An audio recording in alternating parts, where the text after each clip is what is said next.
Review bomb battles aren't rare, but they are embarrassing. And right now there is a bloody showdown going on between Breaking Bad fans and Game of Thrones fans. The most recent episode, In the Name of the Mother, was originally sitting at a 10 out of 10, which is quite common when a really good episode of a show releases because fans will flood the ratings with 10 out of 10s before it eventually settles a little bit lower when the less hardcore fans give it a rating. But there wasn't really a chance for this to happen. Soon after release, the episode started getting review bombed, as you can see by this perfectly natural voting distribution. I guess the show is either a 1 out of 10 or a 10 out of 10. This shit is always so cringe. I've said it a million times. I think Breaking Bad is a perfect television series, and this episode in particular, I think 1000% deserves a 10 out of 10. Till the cows come home. If the universe lasts another 10 billion years before the heat death, I hope at that moment Ozymandias will still have a 10 out of 10 rating, because that's what it's earned. I think it is an incredible masterpiece. But that doesn't mean that nothing else can ever be a 10 out of 10. There can only be one. Shit. Even the Sith in the fucking Star Wars universe had the rule of 2 at the very least. It's ridiculous how there's like this gatekeeping of 10 out of 10 from the Breaking Bad fans. So anytime something even starts to like encroach on that sacred ground, on the Ozymandias sacred ground, they start review bombing it without ever having seen it at all, just to fuck it. It's so embarrassing.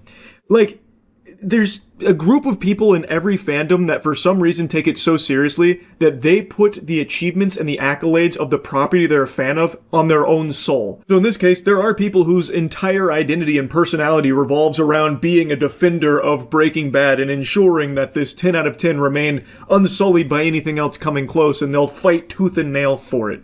It's just so embarrassing because, like, they feel personally attacked because another show has an extremely good episode, like in this case, A Night of the Seven Kingdoms with In the Name of the Mother. I am a huge fan of A Night of the Seven Kingdoms. I already made a video recently glazing it, which thankfully has not aged poorly or anything because this show is only getting better. The finale airs tonight. I'm extremely pumped for it. And I think that this was an incredible episode of the television show. Do I think it would have stayed a 10 out of 10 without the review bombing? No, I don't think so, because it's not a 10 out of 10 episode. Very few things are. It probably would have settled in like the 9-7-ish range if I had to spitball, but the fact that it got review bombed in there and just fucking dragged to hell for the crime of just being an extremely good episode of a television series is so fucking silly. Well, due to having a 10 out of 10, and the only other episode of a show with a 10 out of 10 being Ozymandias from Breaking Bad, when the review bombing started, people were quick to blame Breaking Bad fans. And I'm sure a lot of the review bombers were, but also some people just like causing chaos. Well, anyway, the news that Breaking Bad fans were review bombing the show went viral, and in turn, Game of Thrones fans decided to retaliate, review bombing Ozymandias, which held a rating of 10 out of 10 for basically 13 years. But after the recent review bombing, is now sitting at a 9.7 with a massive 71,000 one-star reviews. That is a very good point. There's no 100% confirmed evidence to suggest every single one-star review bomb that came out of nowhere was from Breaking Bad fans or anything. There definitely are people that just want to poo-poo on anyone's fun and do what they can to shove a little misery wherever they are able to. So it's definitely possible it's just people that did it for the sake of, fuck you guys and that's it. But there were some very vocal Breaking Bad fans going through the marching orders of review bombing this and getting a lot of people on their side to do it, at least from what I saw. And what is clear is after that story went viral, as Dolan Darkus said, then Game of Thrones fans responded by review bombing Ozymandias, and now it is no longer at the 10 out of 10, which is that's an affront to God. Because I do think it is a 10 out of 10 episode. There's a reason why it's held a 10 out of 10 for 13 years. And now it's gone. Fizzled. Over what? Why? Why spill this blood? Why can't multiple shows be extremely good? Why can't there be 10 out of 10 episodes in more shows? I would rather that world as opposed to just one 10 out of 10 ever made. Like, I don't see why Breaking Bad fans get upset if there's another show that gets, teetering on a 10 out of 10 or extremely close, whatever, that they feel they need to start review bombing to keep it in line so that way there's only ever one. I would much rather a world where many shows are having 10 out of 10 masterpiece performances because that's much more entertaining than just getting served dog shit. Similar things have also happened in the past with Attack on Titan fans and Breaking Bad fans review bombing each other. You can tell it's bad because the next episode of A Night of the Seven Kingdoms, which actually hasn't even released yet, has also been review bombed. The entire thing is basically just next level unemployed activities. True. Dolan's right. So yeah, even the episode that's airing in a couple of hours from now is already been review bombed here because of this pointless loser fight. Here's some of the more pathetic reviews from either side. We've got this Breaking Bad fan giving it a 1 out of 10 and saying, Game of Thrones can never be a % of Breaking Bad. Bunch of cornball fighting over this medieval slop, just stories of kings and kingdoms. I have seen better in that genre too, but this is too overrated, and review bombings won't even change the fact that Breaking Bad has been 10 out of 10 for more than a decade. And Game of Thrones, even in hundreds of years with hundreds of sloppy spin-offs, can never do it for once. Jesus Christ, Junior, from the sound of your message here, it doesn't even sound like you were alive when Breaking Bad was airing. Holy fuck, did he write that review on construction paper with a box of crayons? My god! I think that is the perfect epitome for these review bombing soldiers here, the champions on the front lines of these review bomb battles between fandoms. That right there is the perfect summation of their mentality. Actual baby brain. And we've got this one from a Game of Thrones fan. The last thing you're ever going to see is a Game of Thrones fan smiling down at you as you loose your rating. When people ask what happened here, tell them the North remembers. Tell them winter came for Breaking Bad. Not every story is about a chemistry teacher with ego issues. Some episodes are about character depth, atmosphere, tension before the storm, subtle storytelling. Holy Redditor. I can actually hear the grease and fedora slipping off of his cranium as he typed that one up. To be fair, you have to have a high IQ to understand review bombing, am I right? Oh my goodness gracious. It's just embarrassing, man. I mean, I guess Breaking Bad fans were the ones who started it. The best outcome I can think of is that IMDb just wipes all the fake ratings from both shows over the last few days, and the people involved go out and apply for a job or something. You're allowed to like both shows, guys. It's not a competition. Thanks for slopping by. I don't know if that's something IMDb often does with getting rid of baloney, bogus reviews that are very clearly like this, a review bombing back and forth buttfuck fest. I don't know if they do that, but if they don't, probably should. I think it is such a crime that because of all of this hoopla, Ozymandias is no longer a 10 out of 10. And as Dolan said, it does seem like Breaking Bad fans were the ones that started this just completely unnecessary nonsense review bombing war, all because A Night of the Seven Kingdoms had a banger episode that was doing really well on IMDb. And now look where we are. All this bloodshed for what? Nothing to show for it. War. War never changes. Yeah, review bombs are cringe. Anyway, that's really about it. See ya. Good afternoon, ladies. It's me, Arthur, aka the Butt Burner, because I'm about to light those cheeks on fire. Today I'm joined by my beautiful assistant who has an ass that she doesn't use just to shit. She uses it to make you say, holy shit, my gorgeous sister, Christy. Now today's lesson will be in the proper squat technique, the proper form. You want your legs shoulder width apart. Now listen closely, this is where most people mess up. When they bend backwards, they make the mistake of not letting me watch by being right behind them. Christy, let's show them the proper way of doing this. Now as you can see, I'm getting eye level with her asshole and making sure I can see all the ass muscles contracting as she comes towards my face, and if I'm lucky she'll blast a fart at me. Of course her Achilles heel down there. Go ahead, Christy, send that my way. Yep, there it is. Yeah. And yeah, just a well-oiled machine, an ass machine. Let me come around the front here and show you what's going on with the posterior. We have the knee going right over the toes, just the same way you draw it up in any textbook at any school ever. Absolutely fantastic form, but you see what's missing is I'm not behind her getting a good peek. And that's where most of you amateur squatters are making the mistake. All of the time you're getting fucking restraining orders against me, telling me, hey, stop looking at my ass, but what's the point in finally sculpting your ass if there's no one there to give you real-time data analysis feedback from an active spectator like me? It's undoubtedly the #1 secret to getting a bigger butt, the most overlooked component of getting a bigger butt. Christy, can you face the camera and show my friends? You're welcome, everyone. So yeah, that's just the #1 takeaway I'd say. It's not always about the form, sometimes it's about the company you keep. This has been Arthur on behalf of please stop trying to get me thrown in jail because I hide in the woman's locker room looking at ass.com. Thank you, everyone. I'm not the most athletic man in the world. You could probably take one look at me and deduce that for yourself. I'm also not good at flips and shit. I've never been good at acrobatics, even on a trampoline. When I jump around on a trampoline, it's like watching the fucking Tin Man get around with a slight bounce. I just don't move around very well, and I can't, like, adjust my body in the air to do cool flips and shit like that.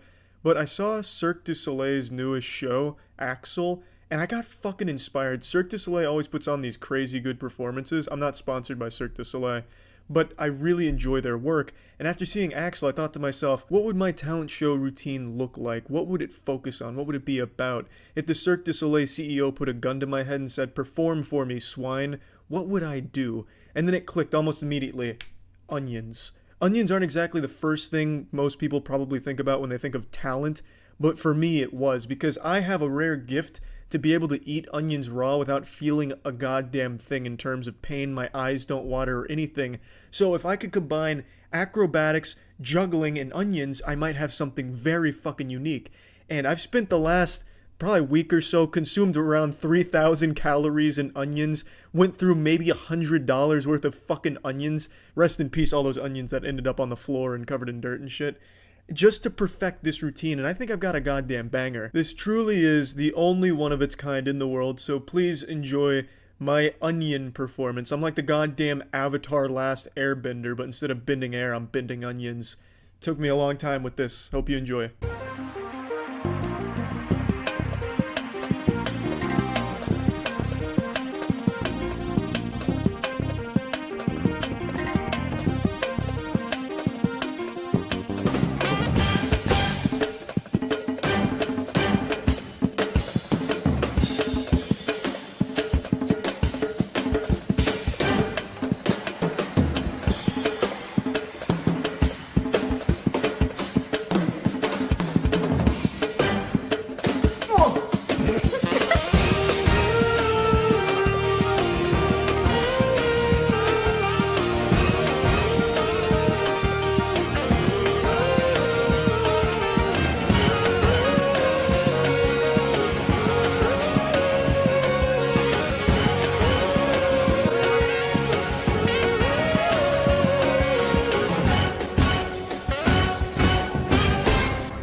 Yeah, the pathetic thing is that is a compilation of my best attempts with my onion choreography.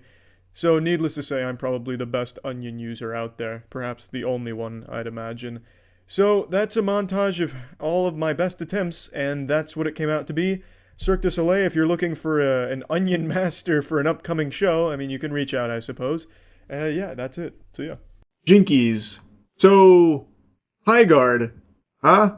What's the deal with salt shakers, am I right? It's, well, it's not good news on the front of Highguard. There has been an announcement, and maybe an announcement's not the right word to use, it's not really accurate to say that. There have been some LinkedIn posts from former Wildlight employees, Wildlight is the studio behind Highguard, mentioning that most of the staff has been laid off at the studio following the release of Highguard, which only came out about 2 weeks ago.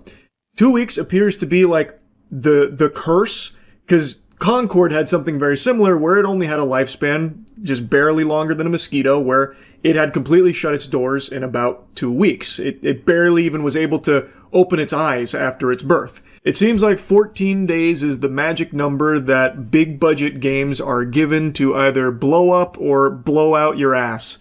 It's like in The Ring, where you get that phone call saying you're going to die in 7 days, but in the video games industry, you get 14 days. You're going to die in 14 days, it seems.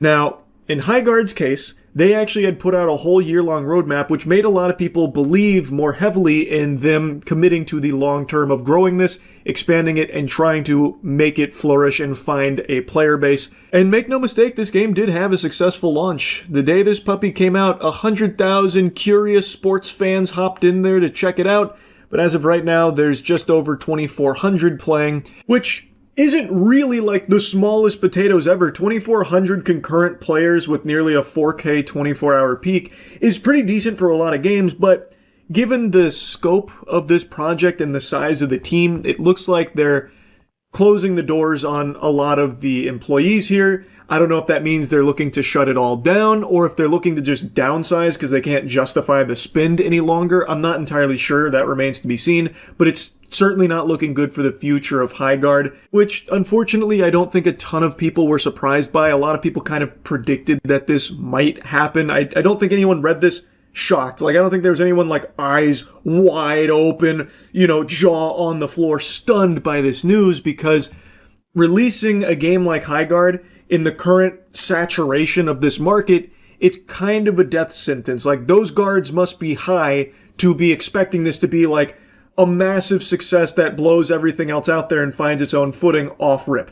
That was always going to be an uphill battle. It's very difficult to get gamers to switch from their comfort game to your game in the same genre. They might go check it out, but most likely they're going to go back to the game that they've spent the most time with, the one they're most accustomed to. The most notable example that completely bucks that trend is Marvel Rivals, where it entered into an extremely saturated genre, fucking hero shooters. That should have been dead on arrival, death sentence, bury that shit in the dirt. But thanks to the power of the Marvel IP, where so many people are so passionate about Marvel itself, and also the developers diverting tons and tons and tons of resources to just churn things out really quickly, very high quality, very quickly, and also the timing they entered the market where Overwatch was starting to flounder and people were hungry for something to replace it, Marvel Rivals just had all the stars align, and now it is successful, and it did carve out its niche. Highguard didn't have those luxuries. People were even confused on what Highguard was in the first place. They announced it at the Game Awards and then went fucking radio silent crickets for a whole month. People thought it was a hero shooter. I thought it was a hero shooter. A lot of people thought it was fucking Concord 2.0. There were so little things to know about it, so it was hard for people to get hype and buy into this idea of Highguard in the first place when they weren't even talking about it. So when the game came out, and in my opinion was okay, like I don't think it's a great game, I don't think it was a bad game, it was just kind of an alright mid-game, so it was always going to struggle retaining a player base. People tried it, they were lukewarm on it, some people hated it, some people did like it, but it was always going to be tough to get them to stick with it long term, especially if the developers don't seem willing to. Like, these layoffs don't inspire confidence, so there's 2,400 people playing it right now, and I imagine they really like it to still be playing it. And they did add things to it, like the 5v5 mode, so it seems like there is a willingness to try and, like, flesh it out. But with these layoffs, it seems like the future's uncertain, and who knows, maybe down the line they could have carved out a unique identity for it. It did have some unique ideas, like with the base rating, so like maybe there's a what if there, and again, they haven't announced that they're shutting down or anything. They haven't fully turned the lights off over there, so perhaps it's still in the cards, but I just don't understand why it feels like no one at these companies internally is putting their thinking caps on. It doesn't feel like they're being realistic. Because this was a very likely outcome that most people were kind of expecting to unfold here. So why are they already laying off people after only 2 weeks? Why wouldn't you go into a project like this with a longer runway? Like, look, we might be bleeding players for a couple months, and that's okay. Like, we have allocated budget to account for that as we look to try and find our community and build this game with the players. Like, they're already doing mass layoffs after just 2 weeks. So it seems like they were expecting this to just fucking explode and be the next Marvel Rivals or the next Call of Duty or something. Like, who really knows what the expectations are anymore at these companies? It just surprises me how quickly games will come and die. Anyway, though, taking a look at the LinkedIn here, this comes from someone named Alex Grainer. Unfortunately, along with most of the team at Wildlight, I was laid off today. This one really stings as there was a lot of unreleased content I was really looking forward to that I and others designed for Highguard. However, I'm excited for my next adventure. If your team or anyone you know needs an experienced level designer, hit me up. Check out my portfolio here to see what I've done the last 7 years as a level designer in the AAA space at alexgrainer.com. Cheers. The way that Alex writes about it on LinkedIn sounds like most of the team at Wildlight has been laid off, and then he said how disappointed he is because there is unreleased content that they were excited for, meaning that it feels like that unreleased content is never coming.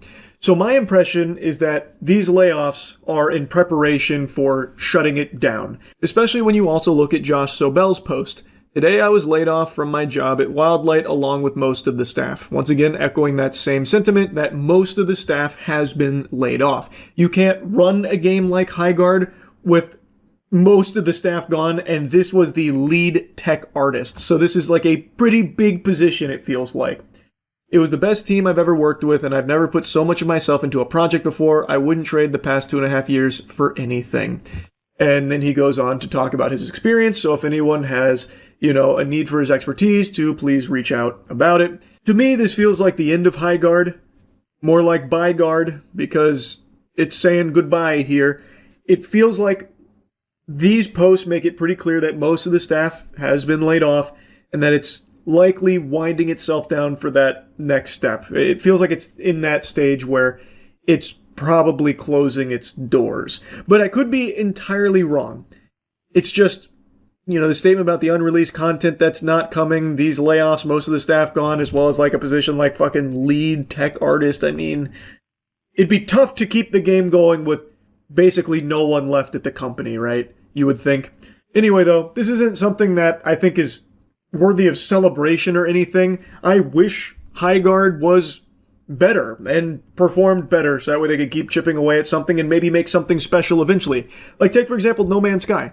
No Man's Sky came out to nothing but booze. Just an absolute flood of booze, trash, and look what happened over the years. They worked so hard to make an extremely special game, and now No Man's Sky is a fucking masterpiece, right? I'm not saying Highguard was ever going to be able to do that, but I would just like if these games, they actually were willing to stick with it for a while to at least see what they could do with it. I was very pessimistic about the game going into it because it didn't seem like a game that I was going to enjoy all that much. I tried it and it was okay. It's just kind of a meh thing, but who knows? Maybe if they really committed to it, they could have made something great out of it. Now, I don't think we'll ever really know. Because it seems like these companies are more than willing to spend unfathomable amounts of money, millions of dollars, to develop a project like this, and then just close it in 2 weeks, just let it die, lay everyone off, say, well, that was a failure of an experiment, it is what it is. I would prefer if these games came out and were good. I don't like to see all these people losing their jobs. That sucks. And it's not like the developers were the ones that cooked the idea here. I imagine that came from a higher level position. Most people could tell you, you got a real tough battle ahead of you, a real war to fight if you're trying to carve out a strong community in a genre this full that Highguard was competing in. Like, it's just, I feel like it should have been obvious, but I think so many people in the games industry at the highest level of the food chain just are delusional. Like, it is what it is, man. But yeah, anyway, I wanted to yap about this a little bit. I do think it won't be long now before we see Highguard saying that, they're going to be closing it in the near future. But maybe not. Maybe they are going to run this with a skeleton crew at Wildlight. As I was rendering this video, Wildlight Entertainment put out a statement saying, "Today we made an incredibly difficult decision to part ways with a number of our team members while keeping a core group of developers to continue innovating on and supporting the game. We're proud of the team, talent, and the product we've created together. We're also grateful for players who gave the game a shot and those who continue to be part of the community." So, it seems like, based on this, that maybe they aren't looking to shut it down. They're just looking to maybe cut expenses, save some money on the bottom line because the player base has dwindled so much. That's pretty surprising, I'm not going to lie, because from some of the positions I've seen here, they seem to be pretty high-level positions. So Pretty interesting, and honestly, pretty surprising, but all power to them if they are going to actually stick with it with their core developers here to keep carving out its own unique identity. I guess we'll see how it goes, but yeah, I mean, assuming that this is correct, seems like it's not goodbye, guard. It's more of a see you later, guard. Oh, hi, Mark. I don't know. Anyway, that's the high guard update. That's really about it. So, yeah. Alright, let's get some armor runs in there. I gotta get warmed up. What was thrust again? Alt, right? Yeah. Oh, yeah, that's good. Okay. What was kick? Oh. I just threw my sword down. Hold on. Give me a second. I gotta remember the controls. Man, they're much harder to slay when they have armor on, huh? Who would have guessed? That guy's over there begging for mercy. Here, I'll go finish him off. Ah! We don't do mercy around here, bud. You're making us all look bad. Stop looking at that guy. There we go. I'll carve you up like a fucking Thanksgiving turkey. God damn it. Where are the weaknesses in your armor? That's a crazy shield this guy has. There we go. Yeah, but you really regret it now, huh? Get him, yeah. Finish him off for me. They're all bullying him. Hey up! Oh, come on. What the fuck? Why? I'm trying to bring this down and behead him. Not powerful enough, hold on. Okay. No honor, I see. I'm in a rough spot now. I cannot bring this sword straight down. He only wants to come at an angle. If this guy has a candlestick, it's already just GG. Oh good, he's got the shitty weapon. Yep. I win these. That was nice and quick. Bringing things straight down is fucking impossible. I just hit myself. Oh! No, put the pants on. Put the pants on. No! God damn it, put the pants on. Wait, how do I put the pants on? Oh, there we go. You. I got a better weapon as well. Oh! Tried to flank me, huh? Oh, wow. That was so clutch from me. He gave me a concussion, but I was able to fight through it. Shoes! Ah! Oh, I'm dual wielding. Wait, what? I didn't know this was possible. I feel like this isn't the most effective dual wielding. He's really taking a wallop though, good for him.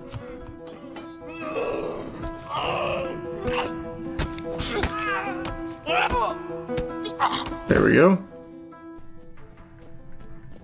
You really thought, huh? Okay, he's grabbing onto me. Yeah. Bet you feel real stupid now, don't you?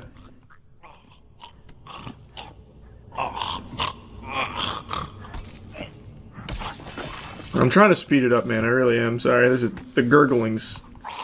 It's a little much, man. Thank you. Just pass away peacefully. Oh, yeah. Oh, yeah. Oh! Damn, I'm getting really good at hitting the throats. Oh, come on. Oh, my wrist. Oh, sorry. Oh, boy, that's unlucky. Oh, boy, that's real bad. I'm trying to end you fat. Oh, there we go. Cleaved in half. Much better. This is a very solid run I've got going here. Oh, shit. I got his throat. Did you die? No, he's still alive. Have mercy on me. There we go. This weapon's amazing. It's like a heat-seeking missile straight for the jugular. Oh, I knocked his hat off. He's nothing without his hat. I think this is my furthest run ever so far. Give me that hat. I'll wear it in your honor. Oh! What?! We traded! Oh, that dirty rat! That was a bad luck hat. I shouldn't have picked up the hat. What a fucking mistake. This weapon seems crazy.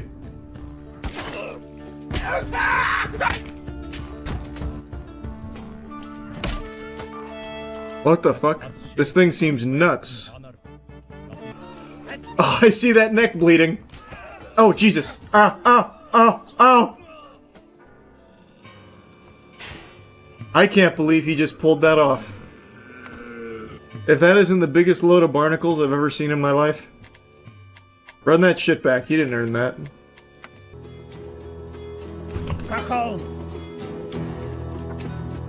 Oh, I'm being double teamed. Oh, nice, nice. Get away, get away, get away. Up! I will not resort to the candlestick. That's the enemy of the weapon, or the weapon of the enemy. There we go, I heard that skull crack. Got you in the Adam's apple. Yep. Get over here. Hang up! That's a big combo right there. That's some Enter the Dragon shit.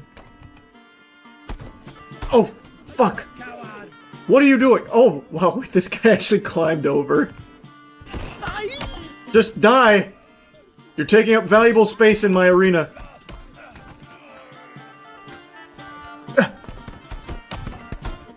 Gotcha! And I'm not done with you either. Oh, man. Here I come again, yeah!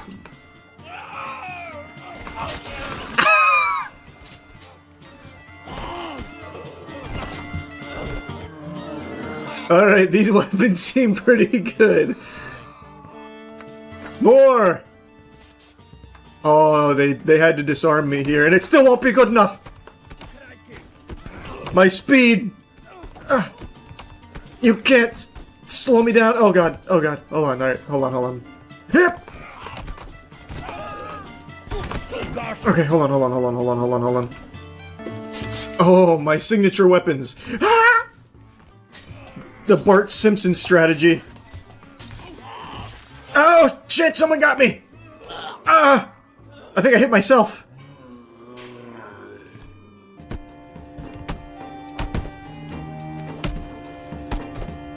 You dead yet?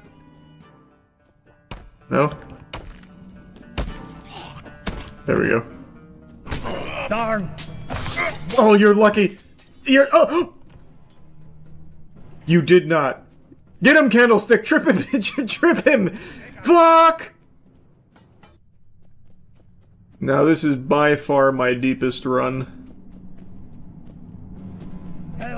Oh my god, he's got a scythe.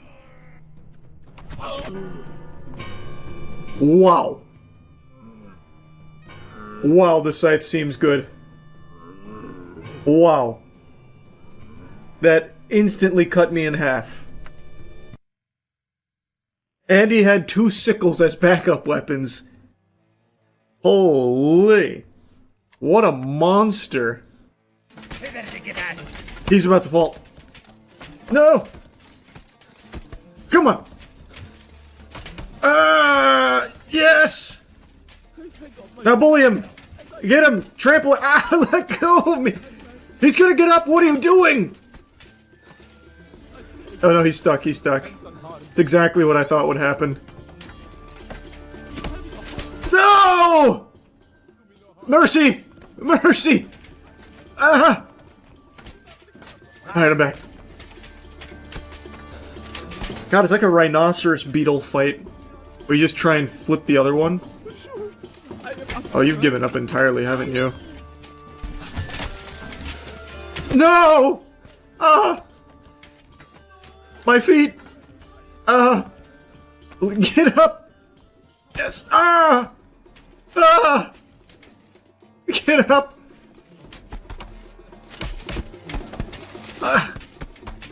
I don't need weapons to defeat you. Just these steel mitts. Grab his weapon. Oh! I went for like a rising kick there. This guy's balance is fucking extraordinary. Oh god damn it! All right. Let me catch my breath. Oh no! Oh no! I can't believe I just broke free. Yes! Yes! No! No! No! Fuck! I couldn't punish him hard enough for falling. Oh man! Ah! God damn it! I'm trying to rise like the Undertaker. Oh fuck, he's good. Oh Jesus! He's knocking my lights out. Get up! Get up! Get up! Oh shit! It's tough. We're not done yet. We're not done yet. No! No! Get up! Get up, damn you! Ah! You're lucky I ran out of breath.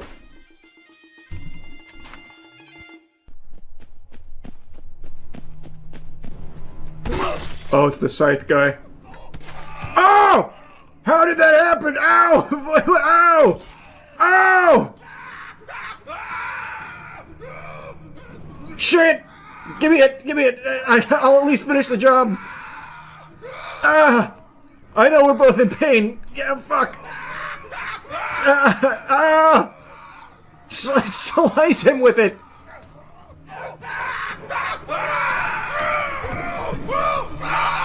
Oh my god, that worked. I did it. I don't need an arm to win. Oh! What the fuck? I don't like this guy's weaponry. My buckler isn't very useful. Shit! Get up, come on. Oh! Oh! It was booby trapped! Ow! Fuck! Ow! My foot! Oh! Oh! Jesus! Take it out of my foot! Oh! Oh shit! Let me up! Let me up! Oh! God! Ow! Oh! Ew! Ew! Ew! Ew! Oh!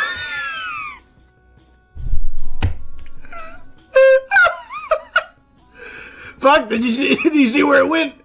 Shit! It slipped right out of my hands. If I could put butter on it, grease the damn handle. Shit! I need a weapon.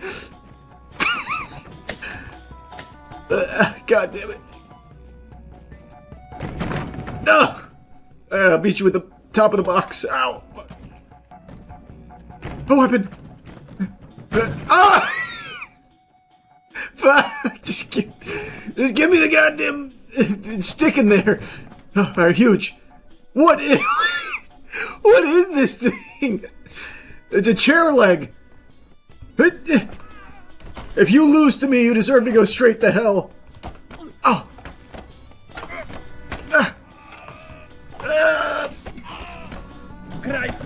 Yes. Yes.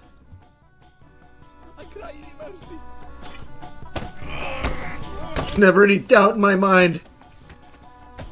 Yeah, I got him with the toothpick. Oh god. Oh, stop! I keep going for my legs. Get in there. Man, I am tanky as fuck in this run. I'm eating everything. Yes!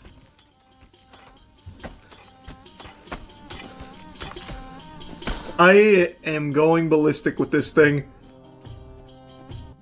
I don't need the pitchfork. I'm committing whole hog to this. Is it the scythe guy? I hope so. I'm running right into his warm embrace, his open arms. Oh! No! Unlucky. Oh! Fuck! Ow! Jesus! Man, that weapon is giving me the business. Well, that's bad. We can shake this off. We can shake this off. Just find where my pitchfork went. This'll make us stronger. We just gotta find my fucking pitchfork. Okay, fine. Any weapon at all, I'll take at this point.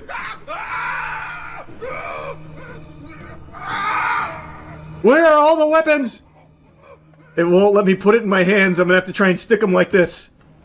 I'm gonna try and whirlwind on him. Ow! I'm missing a hand. Get him. Oh, I hit him. Ow! He keeps disarming me.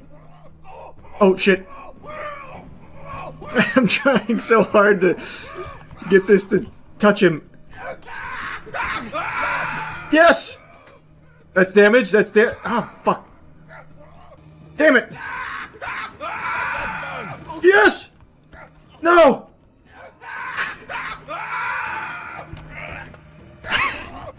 Oh!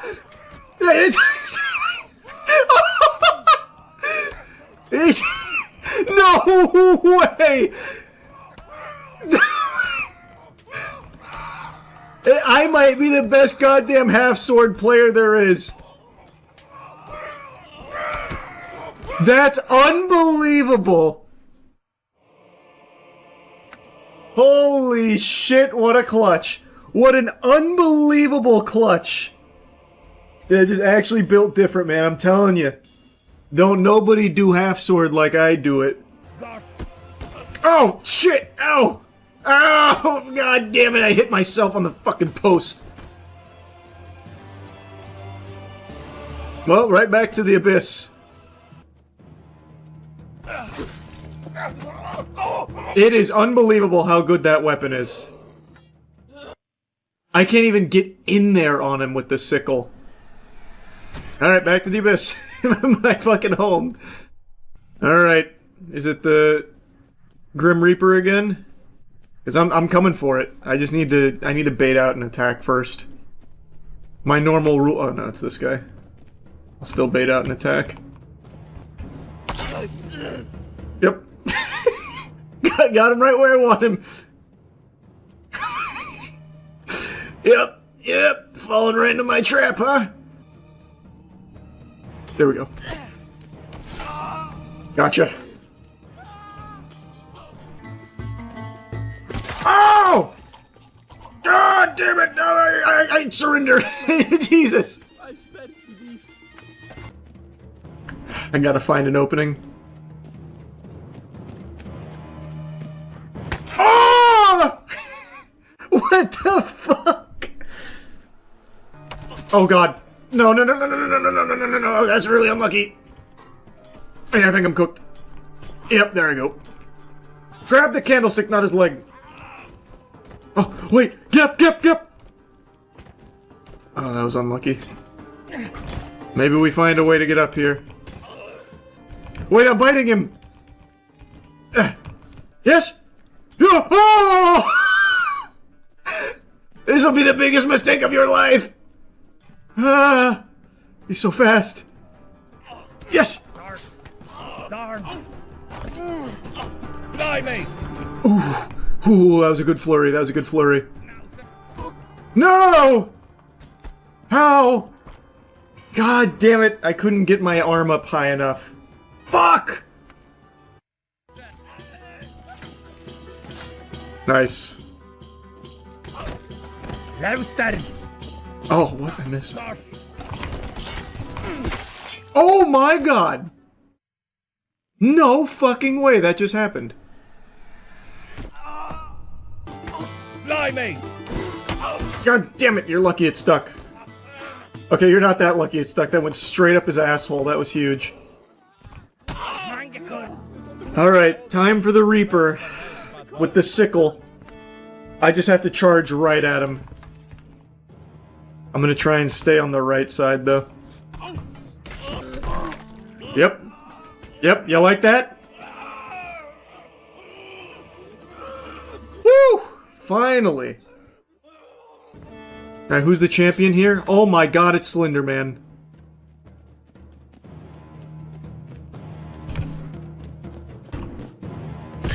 Oh, my ear. I can't decide. Yeah, I'm just gonna do it. Okay, leave me alone. Ah! Okay, we leave the fight another day.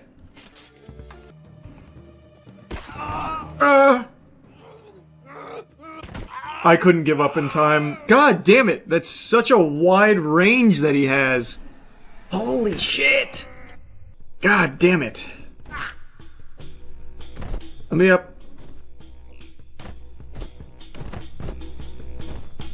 Oh, hello?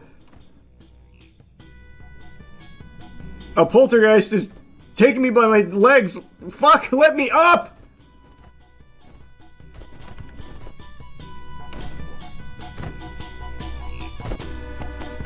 Okay, why is this happening? This is... finally! Oh, I'm dead. I'm dead. He's got me. Unless... Gosh. Oh my god, I actually squeezed out of there without taking it. Nope, he's got me. Yep, there it is. God, the sickle is just... or the scythe is just so good. Imagine though? Imagine though? Oh, I actually almost got in there. I dove at him and almost weaseled a kill in there. Fuck, man! That weapon is so strong. Because he doesn't have to hit you with it. He can miss, and if you get tapped by the hitbox, like on the way out or something, you just insta-dead. Speaking of terms, not of sweat. God damn it. Scotch hooks. Eggard. No fucking way.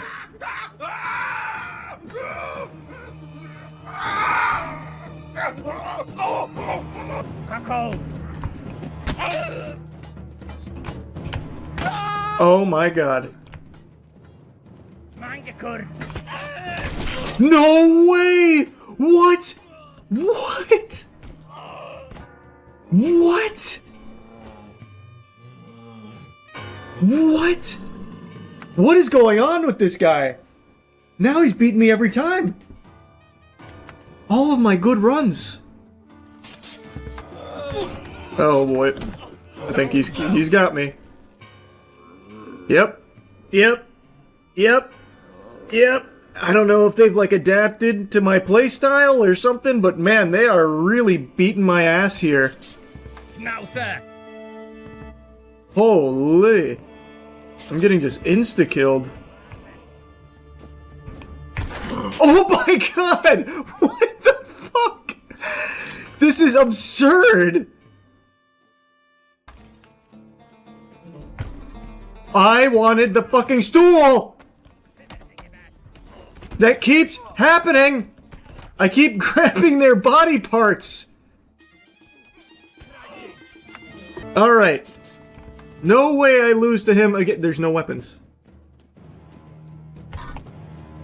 There's tiny candlestick. Eggard. Oh. By God's bones. Yes. Yes! Oh, tiny candlestick. Alright, finally moving on. Nope, I'm dead. Unless, oh my god, okay, I got the separator. No, oh, okay, we got a good hit there. See what I mean, though? He doesn't have to hit for it to be a huge threat. Because if I step on the blade, I lose my feet. And there it goes. Fuck! Fuck! Oh, and the pitchfork, GG. Did you have a weapon? No. Don't worry, I don't think this will even kill you. See? You're fine. Let me go hands unharmed. Downstairs. I cry thee mercy. Oh, hey! Back to my fucking General Zod here. Oh my lord, it gave me the candlestick. That's great news.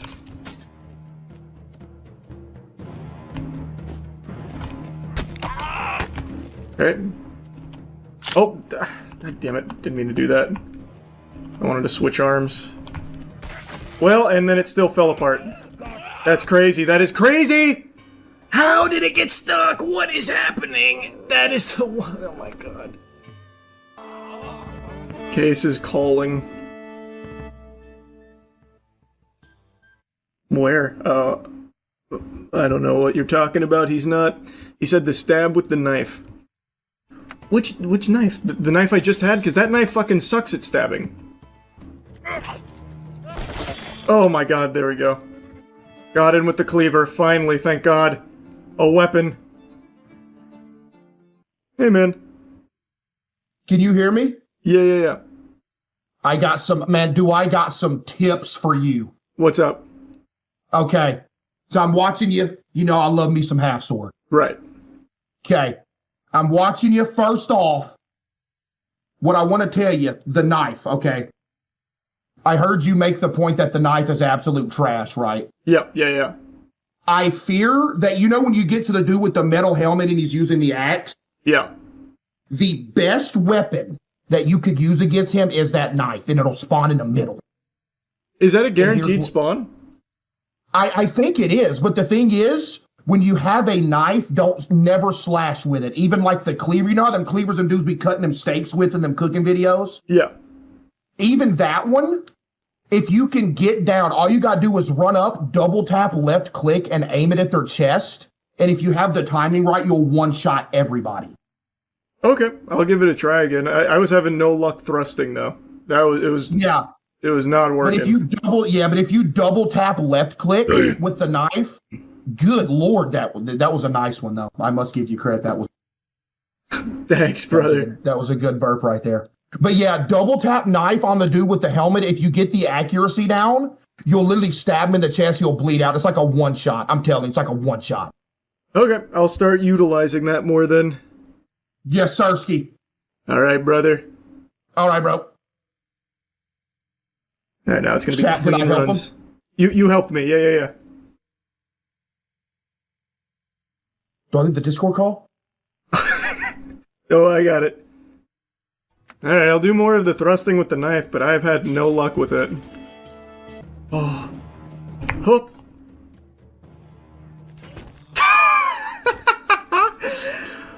God, it's so much better when it gives you an actual fucking weapon for these guys. Oh god, he's got the toothpick. Oh! Oh! Fuck! Coward! There we go.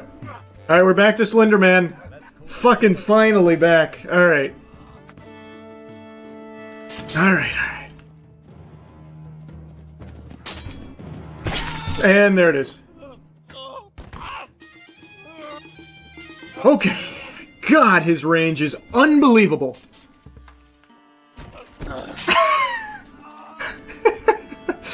I'm just gonna do that to Slender Man. Fuck it. Fuck it. If he runs into it, he runs into it. If not, so be it.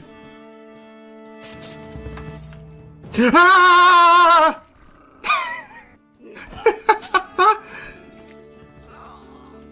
Outplayed.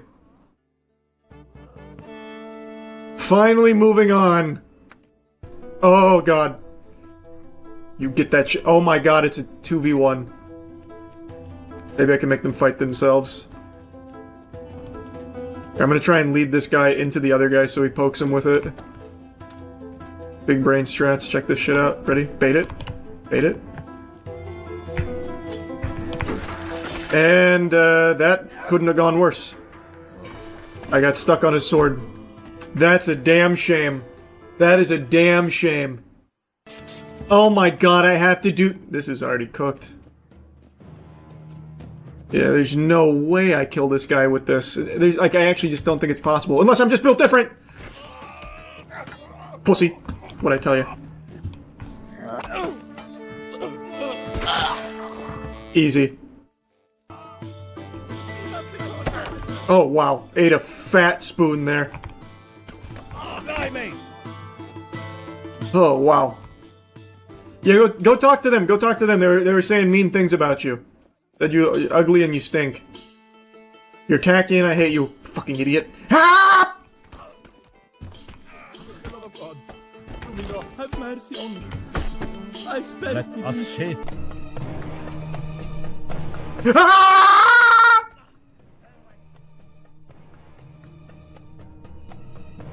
Yeah!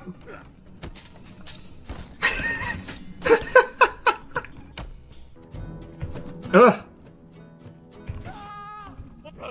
God, the pitchfork really is kind of fucking busted.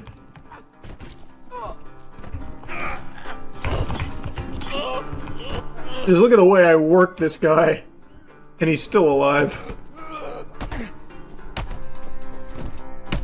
My God's That's gone.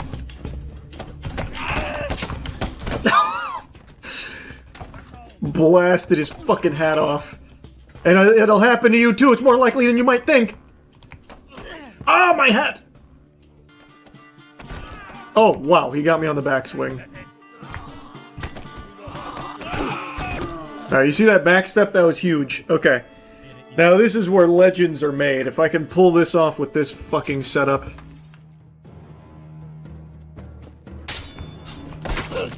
Yep, that's immediately just KO'd. That feels impossible with this. The toothpick and the shield against that? Oh, they actually just gave me a candlestick. That's huge. Well. Should have just grabbed the knife. Should have just grabbed the knife. Oh, fuck. There we go. Clean. Oh my god. What a beautiful decapitation. Textbook. We're already to the scythe guy. We're making good time. Look at here I come! I am cooking. Go quietly. Thank you. I know I don't need to do that, but I like doing that. It feels good. Stay back. How at you then?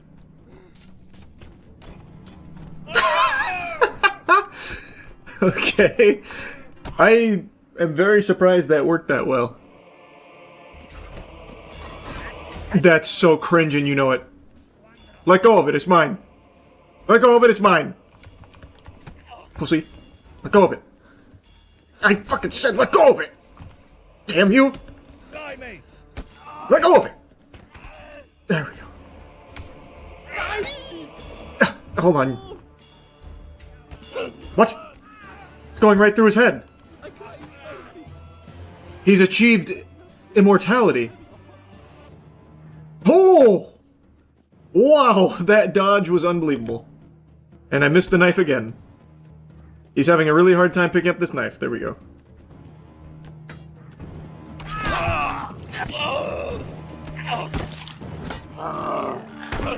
Very clean, very clean.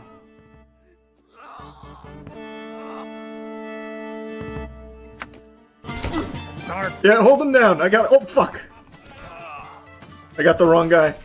Oh, there we are. That was a really cool series of noises he made when he lost, like, his upper respiratory system. That sounded like a fucking tentacruel. Too much hath been lost.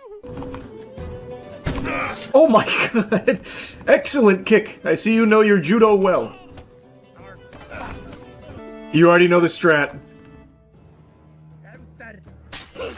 Well.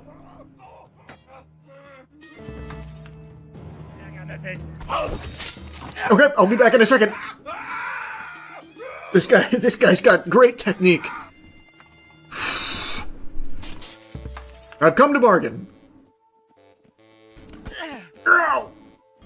You think you've mastered the candlestick, do you, Junior?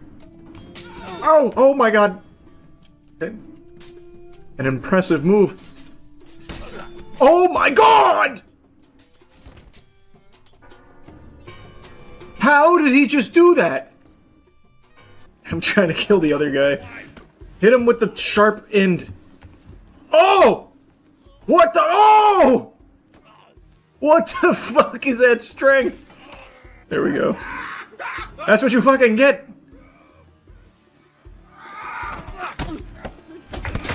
What? Oh my god, I just hit myself with it. Ah! What the fuck? I couldn't get any charging going. Every time I went for the thrust, it just hit me. Oh, this is weird. Oh, hey, get your foot off of my hoe. Thank you. Alright, let's see how it does against the Reaper. I don't like my odds with this one. Unless... Oh, why? God damn it. What the fuck? Stab him! Stab him! Fucking stab him! There we go.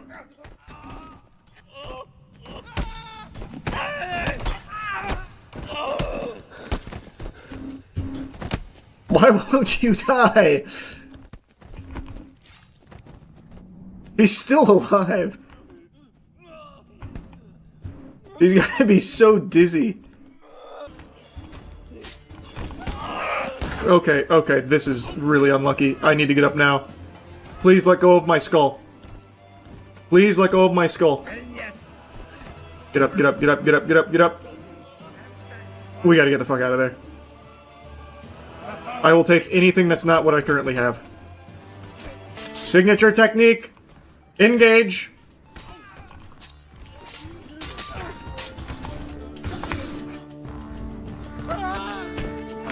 That didn't work nearly as well as I had hoped it would there, but that's fine. We've gotta just fucking rip it on this guy. I'm gonna try and bait out an attack. God, his range is scary. It's so close. What?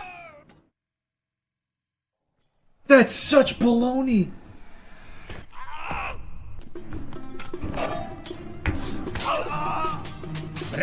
What an amazing fucking rush from this guy.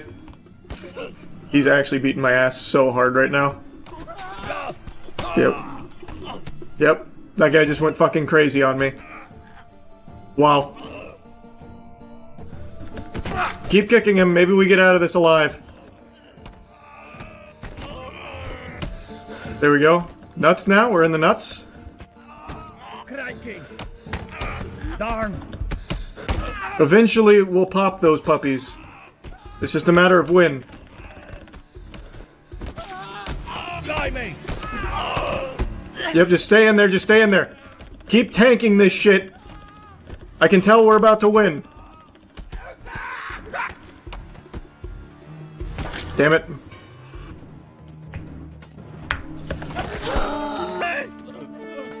Nice. Very clean, very clean. Alright, here we go, here we go. I think I just gotta send it. I gotta go in. There we go. I just can't let him get his feet planted. Once he does that, that's when it gets hard. Okay. Darn. Darn. That little weapon is my kryptonite. That handheld candlestick? What the fuck? It is actually just like one-tapping me. Oh, there we go. Look at that technique. Wait, you still want to fight?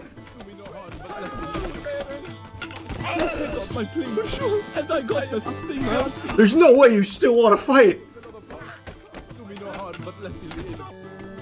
Jesus. Okay, hold on. Shake it off, shake it off, shake it off. He's hurt too. We got a couple of good stabs in there. There we go. Alright. This is where we've just gotta hold the pointy bit out and hope he hope he runs into it. He did not, he did not, he did not. Oh, fuck. Oh. What an excellent fight. What an excellent fight you and I just had. Wait, what? What? I'm dead. I'm dead. Never mind, I got lucky. He got stuck. I'm getting impatient. I'm getting so impatient. Oh my lord! How are you not down? What are you? I think I'm probably cooked.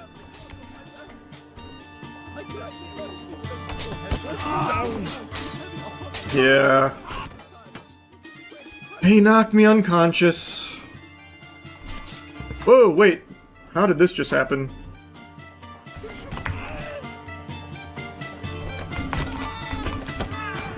How do I get out of this? I can't tell what's happening.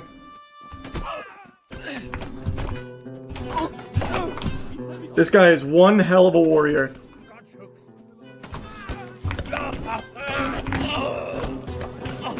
I'll always remember you.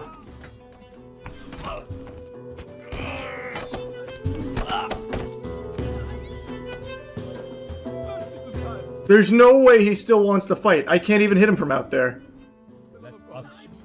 Okay, we just have to charge at the big guy.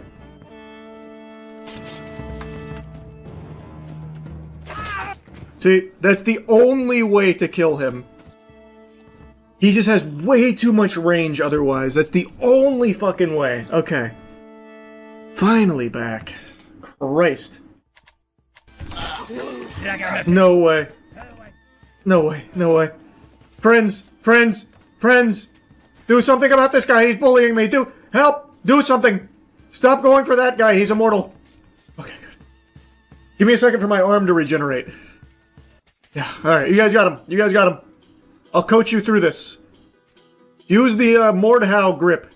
Is that guy dead? How are you still alive? That is some high quality armor. Ah! No! This is the most fearsome warrior. Who is this? Achilles? Christ! Okay, kicking doesn't seem super effective on him either. I'm trying to— oh! What the fuck? He's a madman! I saw a lot of blood that time. He's gotta be close. Oh, that was our blood. What the fuck are we gonna do about this, boys? This guy. He's just not fated to die here.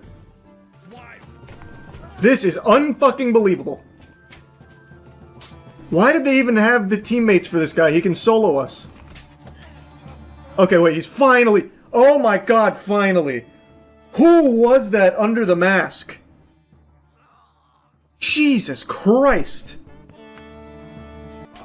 Alright. Jesus. It wasn't an easy journey to get here. That's for damn sure. Alright, who's the champion? Oh, we have the same weapon, basically. Oh, fuck. Oh, fuck. Oh, fuck.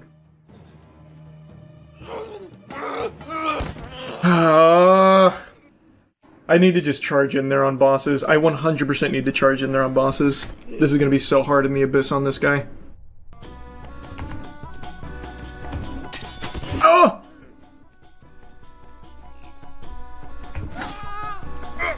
Give my pitchfork back! Give my pitchfork back!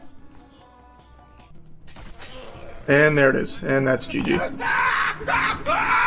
I have one chance, and it's to stick him with the pitchfork on my whirlwind.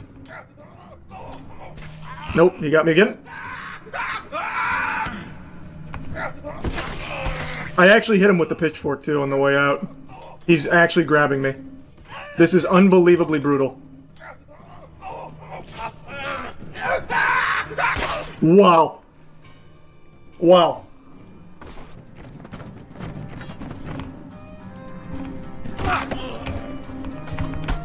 What? There's no way he just two-hit me with that. I can't fucking believe that. Punch him! Punch him!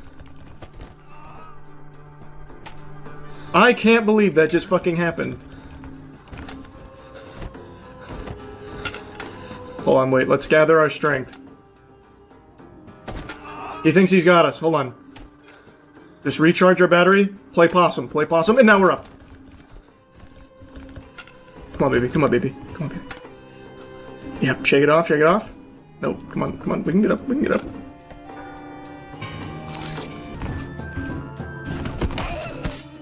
I heard all of your teeth break on my fist. Oh my.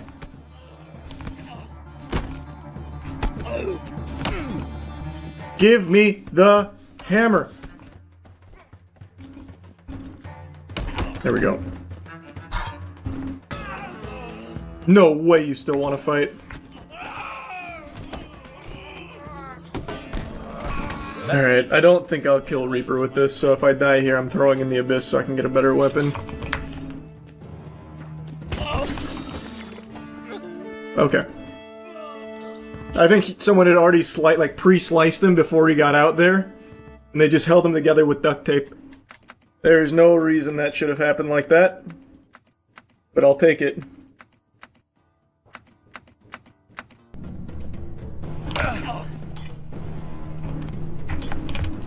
He keeps putting it on the ground, looking for my fucking tootsies. Hate it.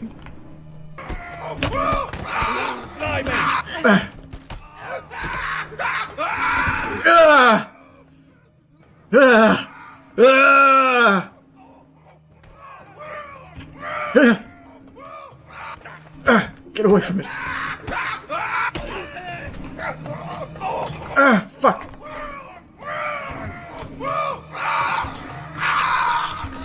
I can't fucking... I'm trying to whirlwind on him. Ah! Where'd it go? Oh, no, no, no, no, no, no, no, no, no, that's so sad. Wait! Where did the scythe go?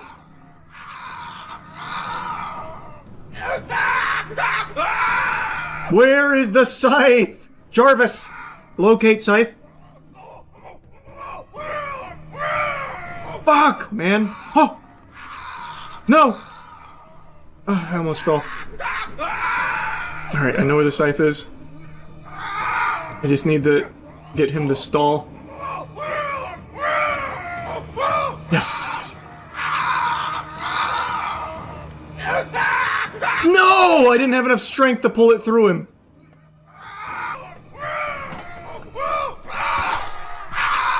Almost killed him. Got him.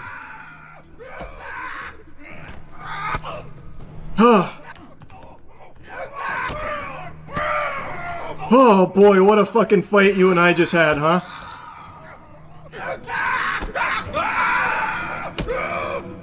Jesus. Oh, Jesus. I'm actually about to die to this guy because I keep missing. I keep hitting non-vital points. Hey! Oh, fuck, we just stabbed each other. Jesus Christ!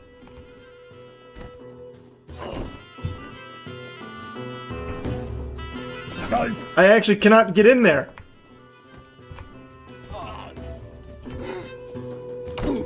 Who is this guy?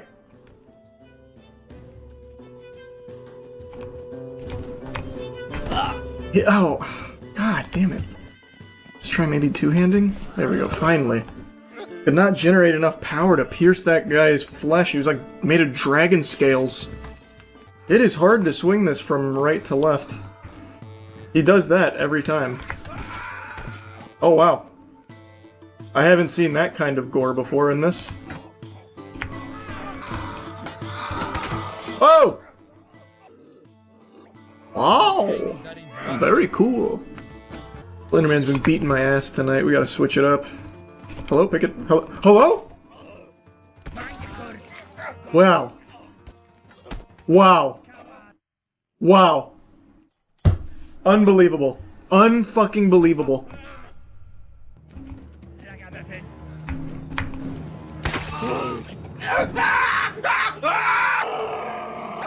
I won!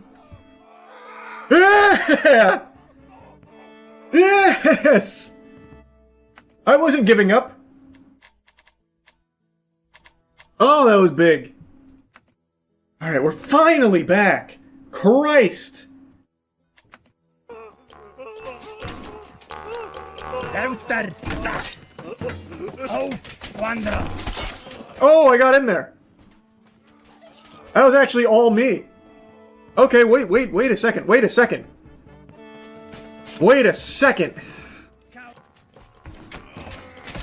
Oh my god. I fucking harpooned this guy.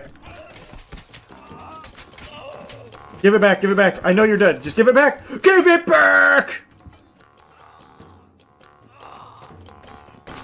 No way you're still alive. Oh my god, he's still ready to fight. Uh-oh. Oh! Huge! Wait, I'm liking this weapon now. It was a little finicky, but now I'm finding it. Now I'm finding the groove. Wow, that's gonna be a hard team to get in on. Coward! Oh, nice. Already got in. Oh, what the fuck? What the fuck? What? What was that? How did he... What? Oh god, I've chicken winged him. I know, this is very painful for both... Oh! Ow! Ow!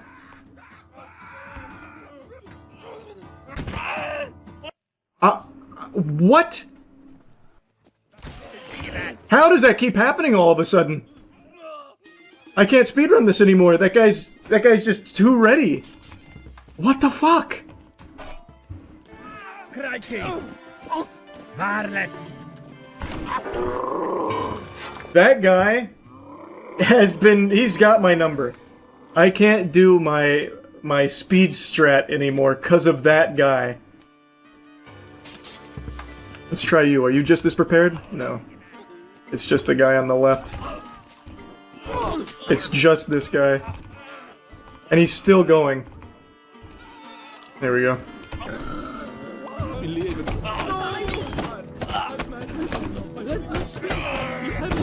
How are you still standing? What the fuck? Am I healing you with these shots or something? Jesus!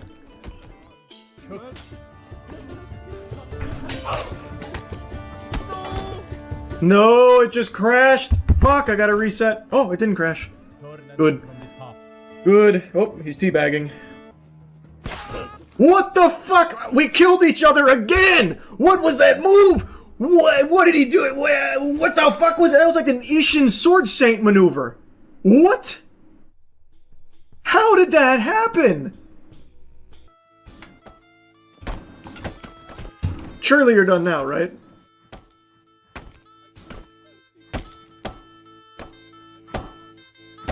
Who still wants to fight? Be heavy upon me. Is it you? I got my plea, and I got this. Grant me leave. Or is it you? No, you. I just heard you call for me. Oh my god, it is you! What the fuck, man? Are you insane?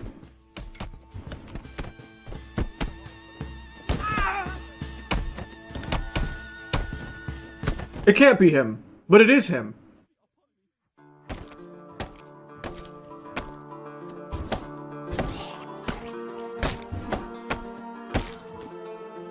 Is it you? Are you not calling for mercy? Oh my god, it was you. He was pretending to surrender. Alright, here we go. Okay. Lock in. We've got to just get right up in his ass. If he goes high, I go low. If he goes low, I go lower. Oh god, it's too late. It's already too late. Fuck. Just stay in there. It is great. Like there's no way. There's just no way to get there once you miss that first initial charge. Like he doesn't even get a full swing, but his sword is so sharp it just instantly cuts me just from me being near it. Oh, come on, man. God, that boss is so annoying. We're just going in. I didn't win that? That was through his chest! What? I hate fighting Pitchfork guy with this too. That's me on tilt right there. I gotta stop. I feel like having to go all the way back. Up! Back off, back off. And that's just GG. He actually just fucking cut my arm off. I can't believe this shit.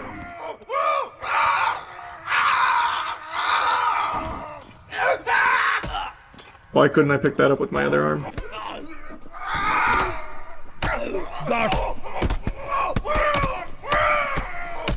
I'll just try and body bump him and kick him in the balls enough till he dies. Do you surrender? Oh, I heard something break. Okay, I don't think there's any world I kill the scythe guy, but I will try. If I could just pick up a weapon. But my arms are broken and I'm missing a hand, so. Oh, what? How did I get... Oh, no, no, no. How did I get so winded? I actually think I might have been able to do that. You can pitchfork versus higher tiers. How? This guy doesn't have it. Or do I not have to play this guy in this tier? You don't. I thought... Okay, wait. What? So this will play at that tier. Okay, I had no idea. That is a fucking game changer. Wow, okay. Wow. That just changed everything. Okay, let's see. This feels like it should be a lot more manageable with pitchfork.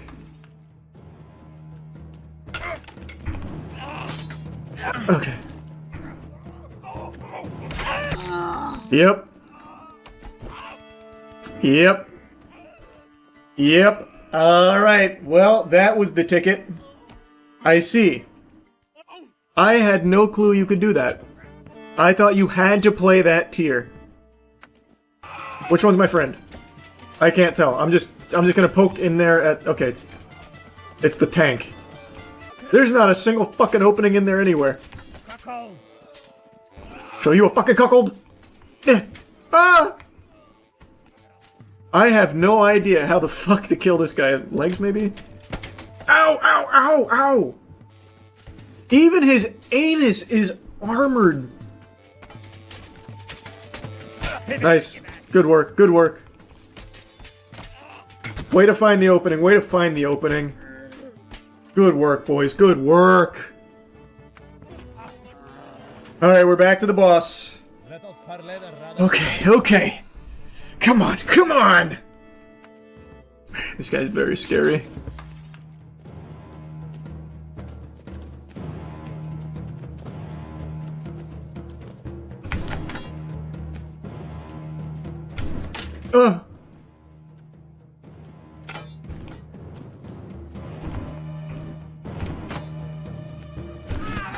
Yes!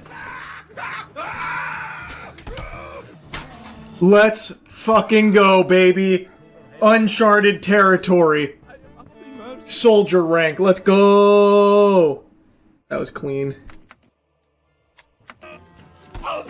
What? Oh my god, that's so cringe. What?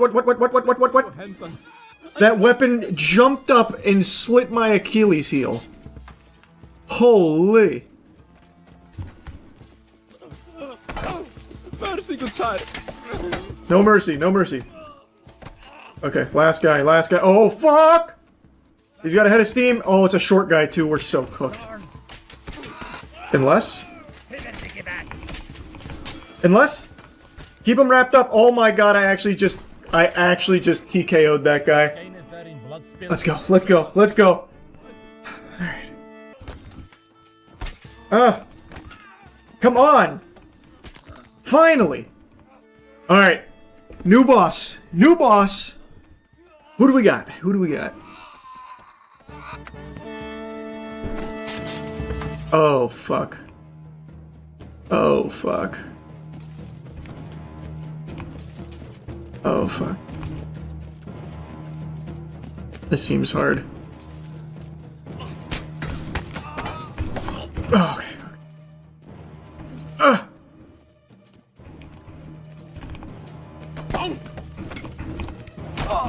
Just get out, just get out, just get out, close. I had to, I literally had no choice. I was stuck. He shish kebabbed me. You really thought, huh? Adorable. Adorable, you- Oh! What did I step on?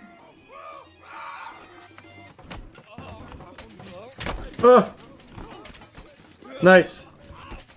Oh, okay, okay, I'm stepping on something sharp. Do not step where I stepped. Trust me, you don't want to step there. Okay, you've got this from here, right? It is crazy that the most dangerous part of these fights is just what's on the ground. Finish him, finish him. Oh. I got my plate. What the fuck? This is so cringe.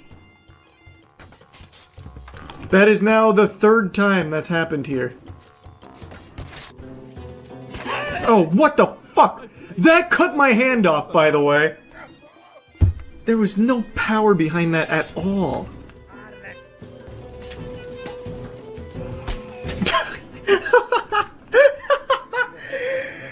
I came by and blew a kiss at him with that one. Alright, back to the boss. Back to the boss. Let's get it. I have a good weapon now.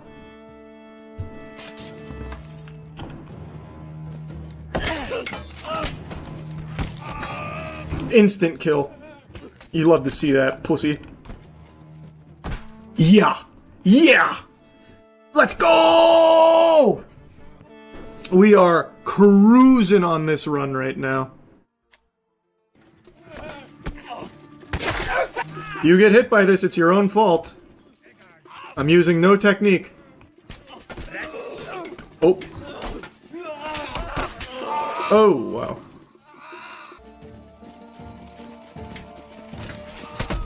Uh-oh. He's using the same axe and they instantly killed my friend. Ooh. Got his throat at least. Squandro. Nice. He killed the other guy. Crikey. Oh, shit. What? He stood up! Is there a field medic that just gave him a new throat? Someone performed tracheotomy in here? What the hell? Alright, thank you for putting him down. That was a goddamn miracle. Got a piece of- Oh!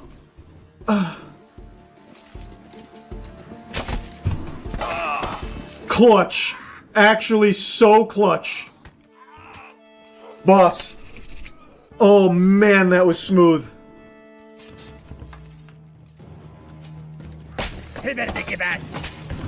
Whew.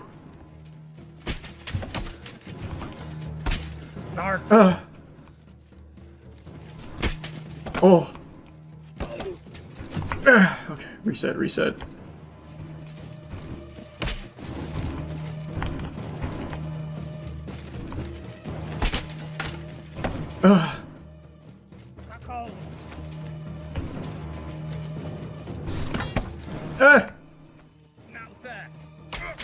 God damn it! I bruised the shit out of his face, but he's good. He's good. He's persistent. What is going on with my axe? What is going on with my axe? It's not getting a swing cooked up. Oh.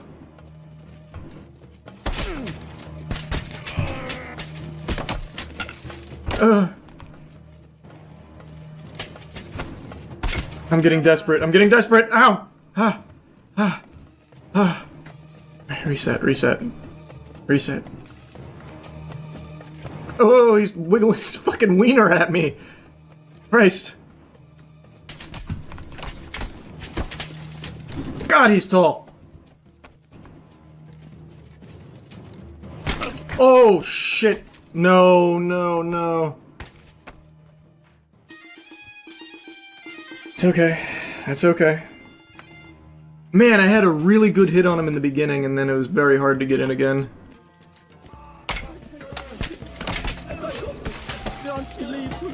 Wow. Can you stop mutilating his corpse and help me fight the guy that's... Can you fucking stop? Here. Now hit the other guy. I'm too injured to swing this... Oh, wow, that was good. Oh, wow, that was good. Alright, back to boss. Okay, come on. Come on! God damn it! Send him to hell! Ah! I bruised him again immediately.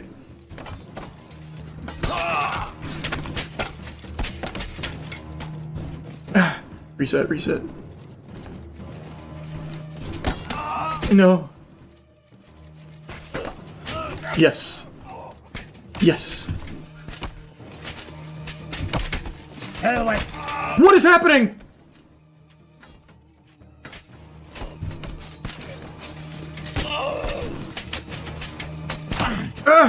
Separate, separate. What the fuck is this guy?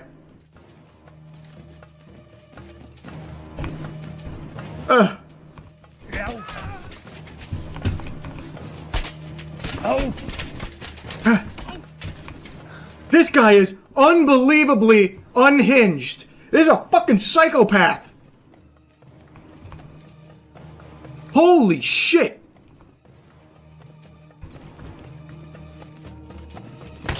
There we go, finally. Had to put down that wild animal. Holy.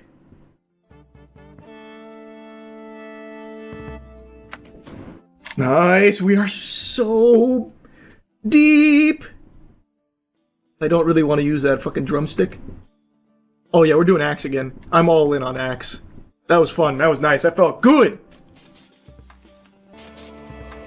Oh wow. Oh, yikes. Okay, there's one. Alright, there's two. What just happened? They just ate my axe. I can't move. I actually can't move. What is going on with my legs? I sprained my ankle. Come on, there we go.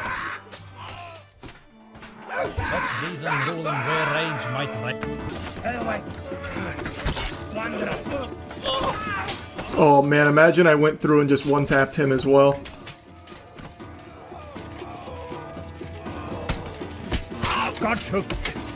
Oh, I thought I had that. Okay. Hey, you good, man? Can you keep fighting? Or at least distract him. Do something.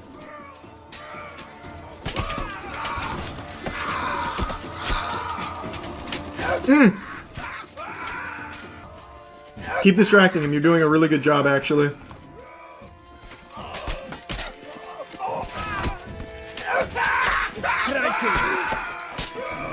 There we go. Excellent work, brother. I know you're just faking it. Put your arm back on, man. You're good, he's dead. You're good. Oh, yeah. There we go. Oh, I got them both with that. You have my permission to give up, man. How many weapons do you have? Oh! Fuck, he stabbed me in the foot. He still has more weapons on him. Just give up. Thank you. Boss time! We are fucking cruising! Who's next? Who's next? Oh god, he's so tall. I need to find the opening. Oh, okay. Reset, reset. Oh, it's his back, it's his back. His back is not armored. At least not all the way, I don't think. I think I caught a glimpse of his weak spot. I don't know how the fuck I'm gonna get back there. Maybe my movement tech? Oh, no, I'm too heavy for it.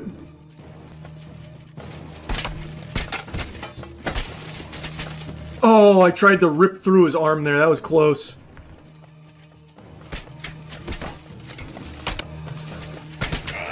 Keep him on the corner. Keep him on the corner. It's hurting him. Oh, fuck. I can see his face is bruising. He's off balance. The concussion's setting in. Keep giving him the wham bam. Thank you, ma'am. Oh, fuck. I cut something off. And he's still not giving up. Why? Won't you die? Finally! Woo! Is this the highest rank? I think we're at the final rank. Oh no, there's one more over this.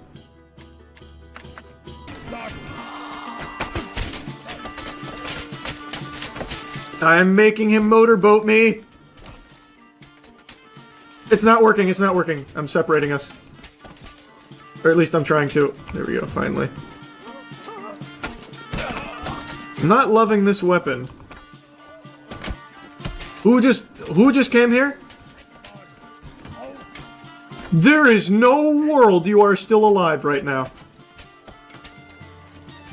People just do not die at this elo. What the fuck? That was your neck. No way you're surviving that. Come on. There we go. Good shot. Good shot, brother. Good shot. Ugh. This was not the play. There we go. That's better. That's better. Alright, so that's the strat. That's the strat. It's a hit and run attack here. Get him with that. Back off. Come back in. Oh. Oh. There we go. See, that's the way to do it. What? Okay, don't worry. I put it. No, just stay down. Why won't you leave me the fuck alone? Clobbered the homie. Oh, is this a teammate? I wasn't paying any attention to who the fuck the teammate was. I've just been hitting everybody equally. I'm giving everyone the hands. Oh, fuck. Get off me! Apparently you're my teammate, so forgive me.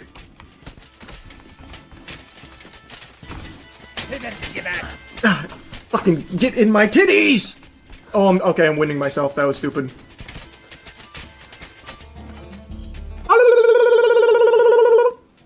Oh, god damn it! They just don't die! I should have definitely picked a better weapon. The blunt on this is just not good enough. This is unbelievable. He's now fully regained his balance. He's probably full health now. Oh my god. Oh my god. Is there anything on the ground? Sword. Sword. Oh, mace. Finally! Potato sacked. No, no, no, no, no! I thought... Oh... The yellow guy's down. It's just... You... Just die! Oh, fuck! Finally! Holy shit! Jeepers creepers! Oh my god!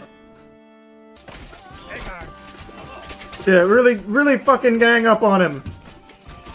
Make sure none of us can get good hits.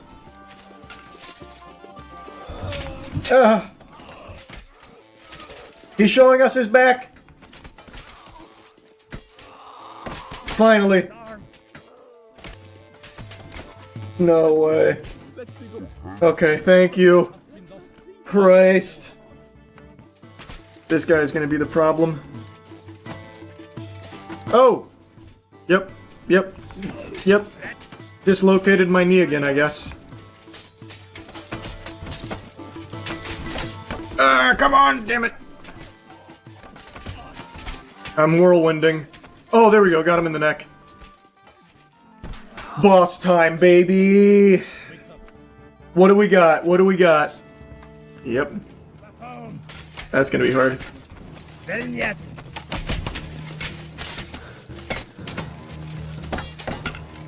Okay, reset, reset. I don't have good blunt. Really, any blunt. Oh! What?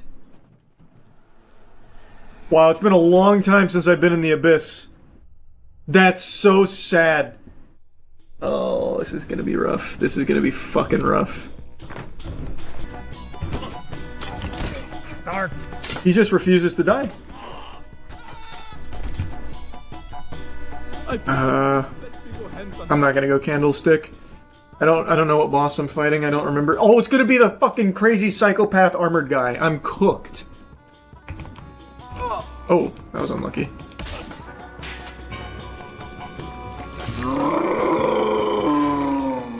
Wow, I didn't expect that. Well, that was a really good run too. We are almost to the final. God damn it! Yeah, it's a good spot to stop. Are you happy? If the answer to that question is yes, then stay far away from Pokemon tournaments. You turn the cheek, run the other direction as quickly as you can, Buster, because that is an environment where joy and whimsy goes to die. It has now been confirmed beyond a shadow of a doubt that the biggest dweebs on this planet are Pokemon judges, and they are like Dementors. They will suck the happiness out and will punish you for even the slightest signs of happiness. If you celebrate, I hope you're ready to go to jail, because Pokemon competition is more joyless than an active war zone. It is cutthroat. 2 weeks ago, I made a video covering a situation where a Pokemon Go player won a tournament, but because he celebrated, they punished him by taking the win away, thus his opponent ended up winning the tournament because of it. It was an automatic loss, which gave his opponent the win. Because of excessive celebration, deeming it unsportsmanlike. Just as a reminder, this is the celebration they punished. Now on his 11th one, he is the first-time champion for himself and your 2026 Orlando champion! Incredible series from Firestar, pulling out all the stops, all the Pokemon, taking us to a decisive Game 5. Could not have asked for anything else. Pokemon judges are literally the fun police. That is the entirety of his celebration after winning this tournament. He sets his headset down and gives one pump, then shakes his opponent's hand. I get more animated when my Uber Eats gets here. Like, that is about as tame a celebration as you can possibly fucking find. That is the epitome of sportsmanship. He's happy, he's emotionally won, but he doesn't become, over the top with it. He doesn't stand on the chair and slam 2 beers together like Stone Cold Steve Austin, or start butt-chugging brewskis or something, saying fuck you to his opponent and say, get out of here, pussy, lean over, give him a wet willy and an atomic wedgie on the way out. Nothing. It is pathetic that these dorks, these greasy, stinky losers, punished him for that. But what's even more pathetic is that they're standing by it, and that's why I'm talking about it again today. They released an official statement where they've all come together in their fucking stink cloud, their fucking fart fumes, and decided that the Council of Judges was correct in this punishment here. And then they also reinforced another ruling where they punished another Pokemon player, this time in the TCG, who celebrated early, maintaining that they did deserve to lose that as well. These fucking Pokemon judges suck major ass. I think it is irrefutable. This evidence confirms that there are no bigger twerps on this planet than Pokemon judges. If you want to avoid a fate like that, you right now need to fix the stink, so go to usecheeky.com and get the best soap in the universe. The queso bar just launched as well, by the way. It's coconut. We've got the best soap out there, and you need to take your hygiene seriously, or else you might just end up like a Pokemon judge. Here's the Pokemon Play Team's official toilet paper. At the recent Pokemon Orlando Regionals, 2 instances of penalties being issued during streamed matches have created questions within the community about celebrations. They're illegal. You're going to jail if you show any emotion at an official Play Pokemon event. I'll sum it up for you. Spoiler alert. Play Pokemon has reviewed each instance and would like to provide more information. In the first, during the Pokemon TCG Swiss Round 13 match, the tournament headphones were removed and were thrown onto the table on top of cards and damage counters, putting the TCG game state in disarray before additional game action could be taken to complete the game. A match loss was issued for the disruption to the game state and not playing out the final sequence to the game. I didn't cover that one, but I'll briefly show you what they're referring to there. Wow! 2 cards! Rips it off the 6 cards! Are you kidding me here? Makani! Basically what happened is he drew the win condition. It was checkmate at that moment, but He celebrated before finishing the game, so he put his headphones down and it moves the cards around. So they viewed that as throwing the game into disarray. It fucking annihilated the game state. It's all ruined. It's completely kaput. So they issued a game loss for it. This one was a bit more divisive. Some people think that this is an outrageous ruling. Others think it makes sense because he didn't actually finish the game before doing that. I personally think this one has the most wiggle room to be justified because he didn't finish it out. It would be like in chess, if you have the checkmate, but then you fucking slap the chessboard before you actually finish the checkmate. That would be improper. So I do understand that to a certain degree, but I think a match loss is a bit overkill. I feel like this could have been the first warning because it didn't ruin the game. The game literally is over from that moment. There is nothing that can be done, as I understand it, in the current meta there. So it was over. He just needed to finish out the sequence. So I think a game loss is a little extreme. That could have been the first warning there. And according to the player, 2 separate head judges told him that he was given a match loss for throwing his headset down and being dangerous. Not a single judge told him that he was given the game loss for disrupting the board state, and then wasn't given the chance to appeal the ruling either. So to me, it does feel far more cutthroat than it should. And then the most egregious is obviously what happened with the Pokemon Go celebration, where the game was completely over, and then a very mild celebration, which I wouldn't even use the word celebration. To me, a celebration is like what you see in the end zone in the NFL or in the college football, where you get a touchdown, you spike the ball, You hit some of these maneuvers right here, like the where's my hug at or something like that. Bust out the fucking Gangnam Style, maybe. That's a celebration. What he did was the most, like, normal, like, oh, I'm happy moment doing this. Like, even Pokemon characters do that. They do more than that, mind you, but that's like literally the bare minimum of being like, oh, whoopee, I won. And they're calling it excessive and unsportsmanlike. And they're standing by that decision. They're going back to their official statement. In the second instance, during Pokemon Go Grand Finals, we would like to share some information which may not be known to the broader community. Prior to the final game incident, during Game 1 of the Bracket Reset series, a player was issued a warning for the action of hitting and shaking the table during gameplay. Actions such as these can have a negative impact on the experience of participants and disturb the match in progress. Then, during Game 5, this same player's behavior continued to be disruptive, including shaking the table to the point that there was a disruption to the broadcast experience. These repeated infractions resulted in a penalty that was escalated to game loss. If that isn't the biggest load of hooey I've ever heard, you can watch the footage yourself. There was nothing disruptive happening, not from what I went through and re-watched. And plus, the game loss came after the celebration. Unsportsmanlike, I believe, is what was being tossed around. But now they're saying it was actually because he was shaking the table. It was a fucking earthquake he was having go on over there. We couldn't even get the broadcast going. It was so all over the place. It was a natural disaster, a fucking calamity. We will uphold the decisions made by the judges at this event. Pokemon judges are committed to bringing the best possible experience to our players by preserving the competitive integrity of our events. Yeah, it's in the shitter. It has completely been flushed down the tubes with this, by the way, because you could win grand finals, but you best be completely fucking stoic and silent. Even the slightest iota of a smirk will have that title stripped from your fucking cold, dead paws. They will rip that W from your hands if they see you happy. What do you mean preserving the competitive integrity? You took away the winner's win and gave it to someone who lost. All over them celebrating slightly. Without them and their commitment to play Pokemon, we would not be able to hold events, and it is our expectation that they are treated with the same respect as all people in the community. In the moment of a win, emotions are high, and we recognize that these emotions can lead to energetic reactions celebrating a win, which, by the way, didn't really happen here. It wasn't that energetic. My fucking grandfather, I saw him get more animated when the mailman would show up than I saw from this guy winning the fucking grand finals of this tournament.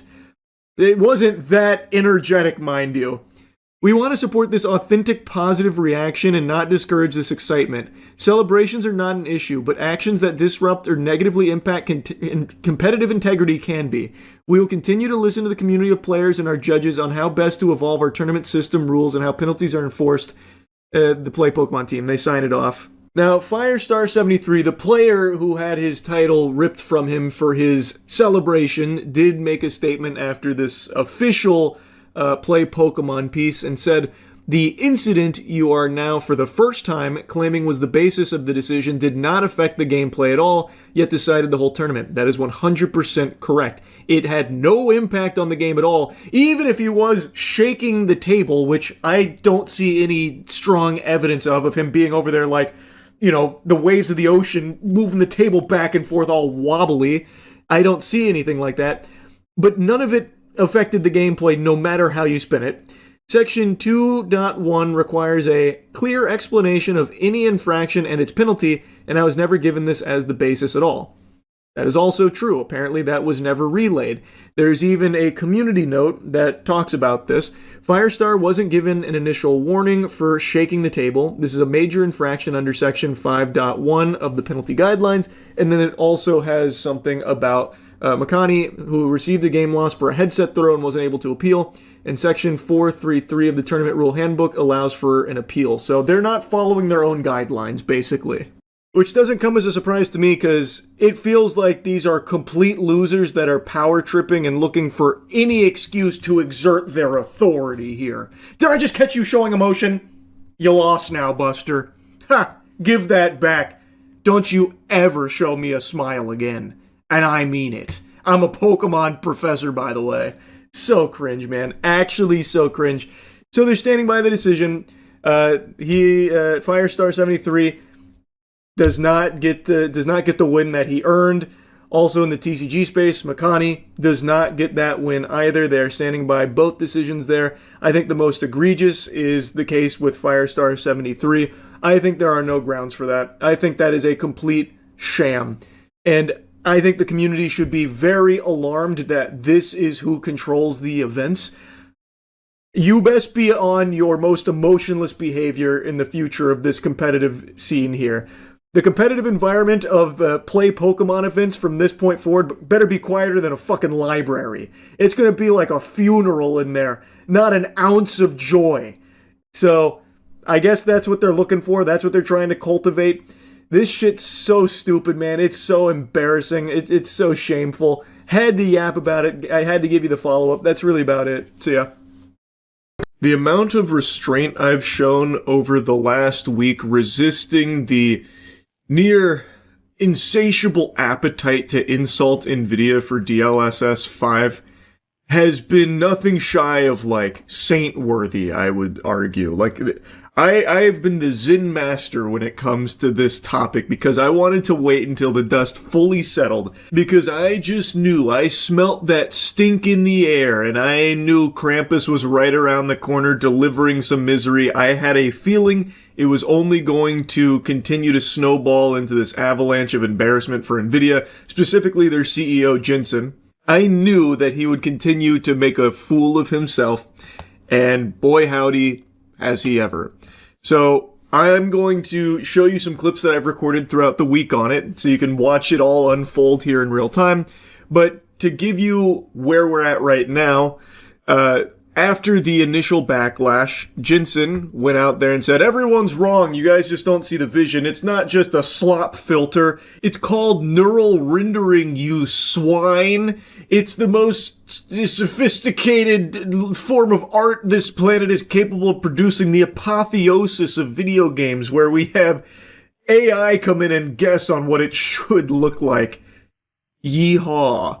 Basically, his whole response was, "You guys just don't get it." He came in with the Neil deGrasse Tyson, actually, and then everyone collectively rolled their eyes. This is the same song and dance we're seeing from every industry ever as they scramble to find usage for AI that they've dumped endless billions into, and no one really wants it, except for, like, a pocket on Twitter that anytime AI gets mentioned, they open their mouth to just suck as much cock that they can from anything AI adjacent. But most people are like, okay, this is a feature I'll never turn on, and this was a pretty dog shit response from the CEO on why it's even here in the first place.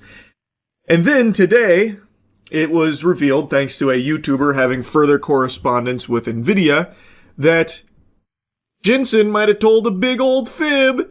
Jensen might be a liar plants for hire when it comes to the topic of DLSS 5.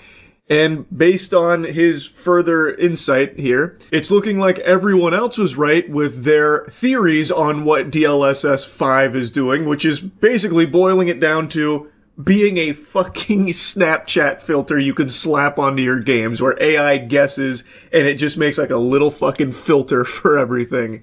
I highly recommend you watch Daniel Owen's full coverage of this. It is very fascinating because it basically just wipes its whole ass with everything Jensen was saying about it. So it feels like that was a desperate lie on his end based on new information here. And it really does seem like it's just a fucking Instagram filter that they slap on your games to look like fucking YouTube AI generated shorts.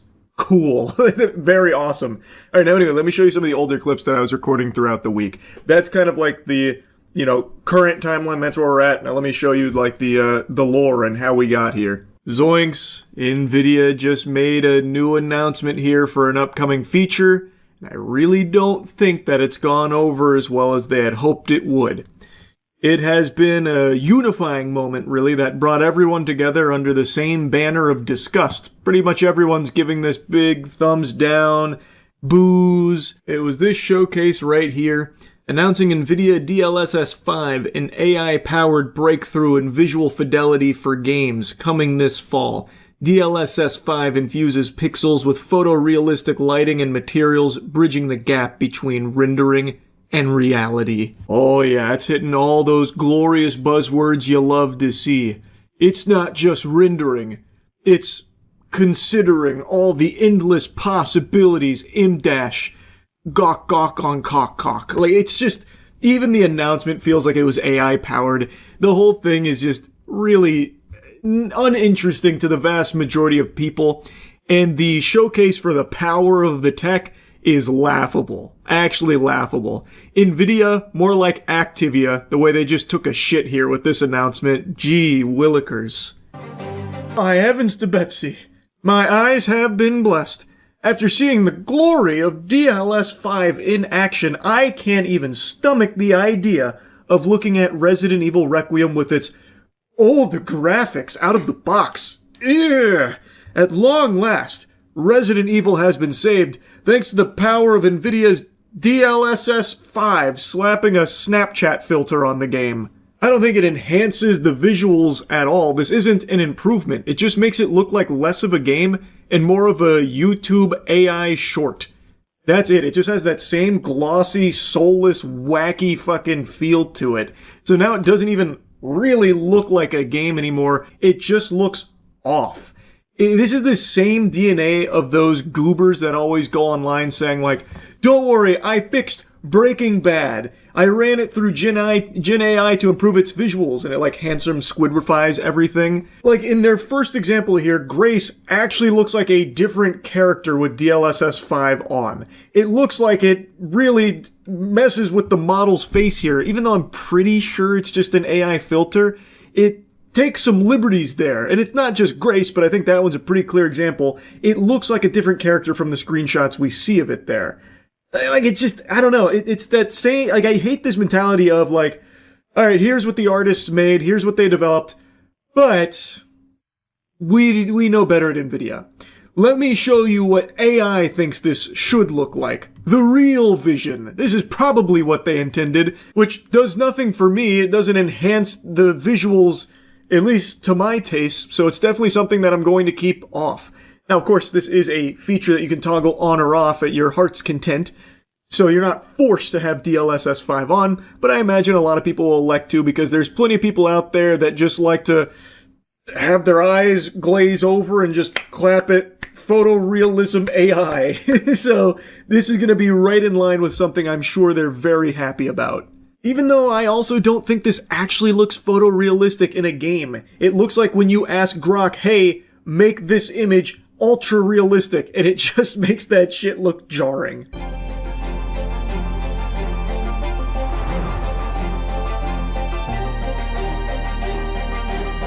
This one I think is the perfect example of how trivial the improvements are with DLSS 5.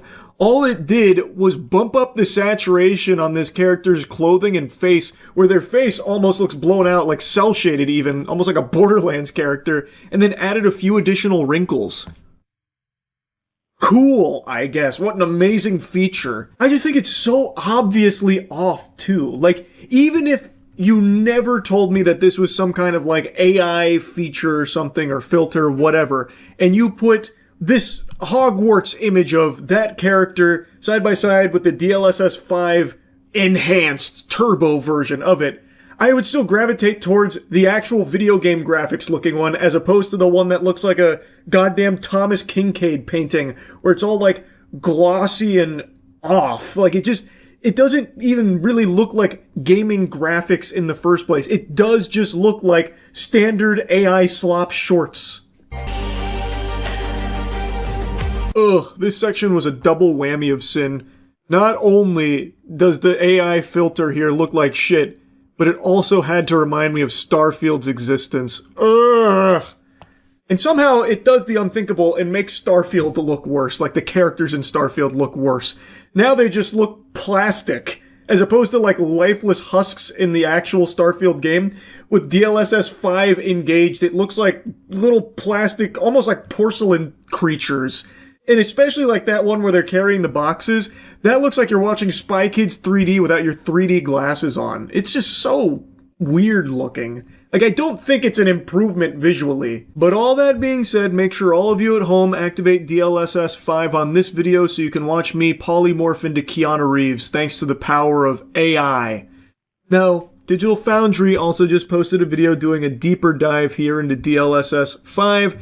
And yet we're still seeing transformative changes here, particularly in terms of character rendering, which is an area where Starfield received quite a lot of criticism. And surely this would help with that. Look at how much better that looks. Here, isn't it? Yeah, and oh my I God, found this very interesting. So we saw spilling out over the scene in a much more realistic manner, where you're getting those contact shadows. And it's horrifying. Oh, thank God. Even they thank you for pointed out, applying like, the slop some of filter. the, now I character can models enjoy are this. A little bit on the side, but they still look like garlic to a vampire. Keep DLS 5 on. We put DLSS 5. Ah, thank heavens. I mean, they look a little much bit better. uncanny, I would say, but definitely the overall portrayal of those characters is much more sophisticated. Mm-hmm. Yeah. I mean, I guess to some people out there that are addicted to AI slop, this would be great. But I mean, if you fall into that camp, I think you should just go voluntarily institutionalize yourself somewhere, get some professional help, because I think that's fucking terrible. There's a couple things they show in the Digital Foundry video where, like, I can almost see someone being like, oh, that's super cool when it comes to, like, environmental lighting in some of the games they showed, because there are times where they use the DLSS 5 showing, like, some environments where it, like, cleans up some of the lighting, but also in doing so, it gets rid of certain things like shadows. It doesn't really like a lot of shadows in some of these places. So then it just feels very sterile. And then it also then stops looking like a game and once again falls into looking just AI generated. So I don't like that either, but I have seen a lot of people really excited about it, which, I mean, I'm not your fucking dad. If you want to activate DLSS 5, by all means, all power to you. I just think it looks not great. It seems like a useless feature. It feels like a useless use of resources. Alright, big news today. There's quite a few reports of game companies out there that also aren't excited about DLSS 5, such as Capcom here, that was reportedly in the dark about it, and based on reports, pretty anti-AI when it comes to practices like this. A lot of companies have actually come forward based on information out there now, saying that this isn't something they signed off on and isn't something that they like, which is unfortunately a big blow to everyone that was coping and doing their best to defend DLSS 5 by saying, look, some of these developers are really excited about it. And then they mentioned Ubisoft because Ubisoft seems to be like the only place that is really celebrating this because now they get to be even fucking lazier, I guess. If you have Ubisoft singing the praises of something, the good rule of thumb is it must be bad. I can't believe we've reached the point where now people are like using Ubisoft as like a look, no, this is a good thing because Ubisoft says so. You are really scraping the bottom of the barrel if you're saying that Ubisoft pumping their fists means we all should be happy about it. There is no corporation more delusional in this universe than Ubisoft. Everything they touch turns to shit. It's the opposite of the Midas touch. It's just the mid-ass touch that they have. They literally can't do anything right. So I really don't think this is a strong champion here for why DLSS 5 is amazing and this breakthrough innovation that's going to usher gaming into the next golden age or anything. You have to remember, when Ubisoft smiles, the rest of the world frowns. It's just always bad news when it comes to Ubisoft. Anything they like is something that is probably shitty. So I don't think that they're necessarily a good gauge for how excited the rest of the industry is and we've just got to get with the times or anything. It is a feature that just doesn't seem very good.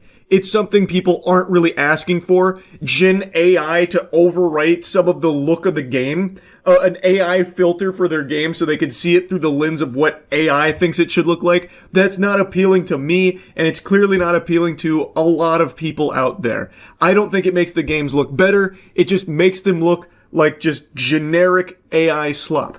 And now, based on all this information we have out there, it seems like the CEO of NVIDIA has lied about what it actually is when he was saying everyone was wrong. Thanks to Daniel Owens doing a lot of digging on this and pressing them with actual legitimate, insightful questions, it really feels like it genuinely is just a Gen AI filter that you could slap on your games that I think make them look much less like games and much more like fucking mobile ads promoting like an AI girlfriend. It's, I think, terrible. So it will be perma off in all of my games. But I've got to be honest with you, I'm really excited to see what Jensen has cooked up next. I'm really excited for his next round of PR disasters here where he tries to once again defend it and mislead people on what it is or what it's doing. But anyway, that's the scoop on DLSS 5 for now. That's really about it. So yeah. I'm not Billy with VexCon. That's a good point. Billy and Ricky really do look like NPCs in Borderland or Rage 2. Like, they look like they give you a side quest. My nutsack's really itching up right now. These fucking insects are actually making me itchy. Billy, come exterminate the itch from my ball sack.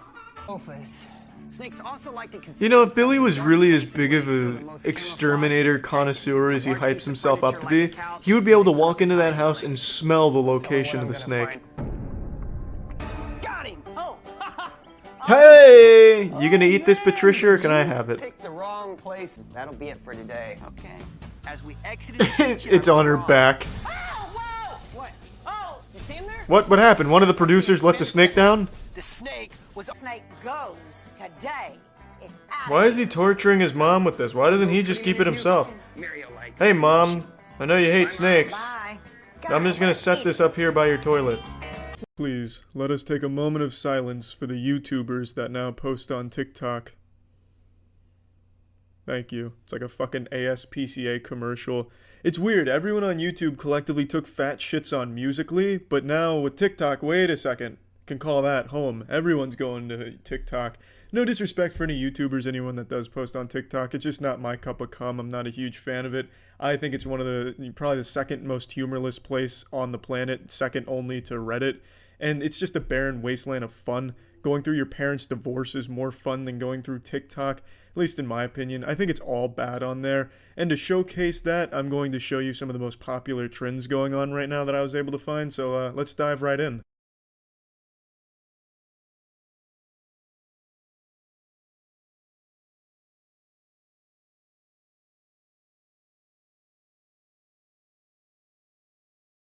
Bravo, that was a fun TikTok for everyone to enjoy, especially the janitor, the worker that's going to have to go and clean that up because your affluent ass definitely isn't going to be bothered to do it. That really kind of sums up the comedy on TikTok. This will be hilarious, just pouring this liquid into the glass until it overflows and gets on the floor and makes someone else clean it up. Yeehaw, baby, rebellious 9-year-olds for the win, except I'm 24 years old and I have a kid and I'm really trying my best to be famous on the internet. Better do this challenge on TikTok. So you'll never guess the name of this one. It's called the Spill the Drink Challenge, and there's music that plays, but I can't play it because it's a copyrighted song, but it says, hose, and that's while they're pouring it the whole time, and it's drawn out. The shit is Genius. A fucking masterpiece. A beautiful challenge, just doing it right there in the middle of McDonald's, making sure to get everyone in the crowd involved, you know, getting water or Sprite on everyone, which is exactly what you want when you're just going about your day, trying to get some cheap-ass food. Yep, that's what I want, to feel like my feet are getting pissed on. Great stuff. To be fair, this is the only one of this challenge I saw that was done in a public location. Everything else was staged with their family or their friends in their own house and using water or Coke for the most part. So this was just a real pioneer who decided to take it to the next level and do it in public and make everyone uncomfortable and be a public nuisance for the internet clout. I'm not going to play any more from this challenge because you get the idea. Every single one is just staring at the camera and overfilling a glass. It's fucking awful. Let's move on to a different one. You're so bad. And baby, I want you so bad, yeah. You're so bad, yeah. And baby, I want you so bad. You're so bad. And baby, I want you so bad, yeah. You're so bad, yeah. And baby, I want you so bad. I should have warned you to come in here with a change of panties, because we're all getting wet with this challenge. This is the You So Bad, I Want You So Bad challenge. And I'd be lying if I said I didn't put butterflies in my nutsack. Man, what a confidence booster. It's like, damn, all these dudes looking at me like this, saying they want me, that I'm so bad, and they want me bad. Like, god damn. You're so bad. And baby, I want you so bad, yeah. You're so bad, yeah. And baby, I want you so bad. Yeah, there's no doubt about it. Those are children. Those are kids.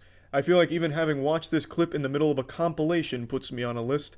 I also don't really know when Bass Pro Shop became like acceptable fashion. When I was growing up, the only time you'd ever see anyone in Bass Pro Shop gear is if they were kissing their sister and 40 years old with a beer belly. I can't imagine kids now are wearing Bass Pro Shop merch, but hats off to Bass Pro Shop for breaking into a younger demographic. You're so bad. And baby, I want you so bad, yeah. You're so bad, yeah. And baby, I want you so bad. There's no greater mystery in this world than the one that you see before you. How do you get more than one person to be in your shitty TikTok?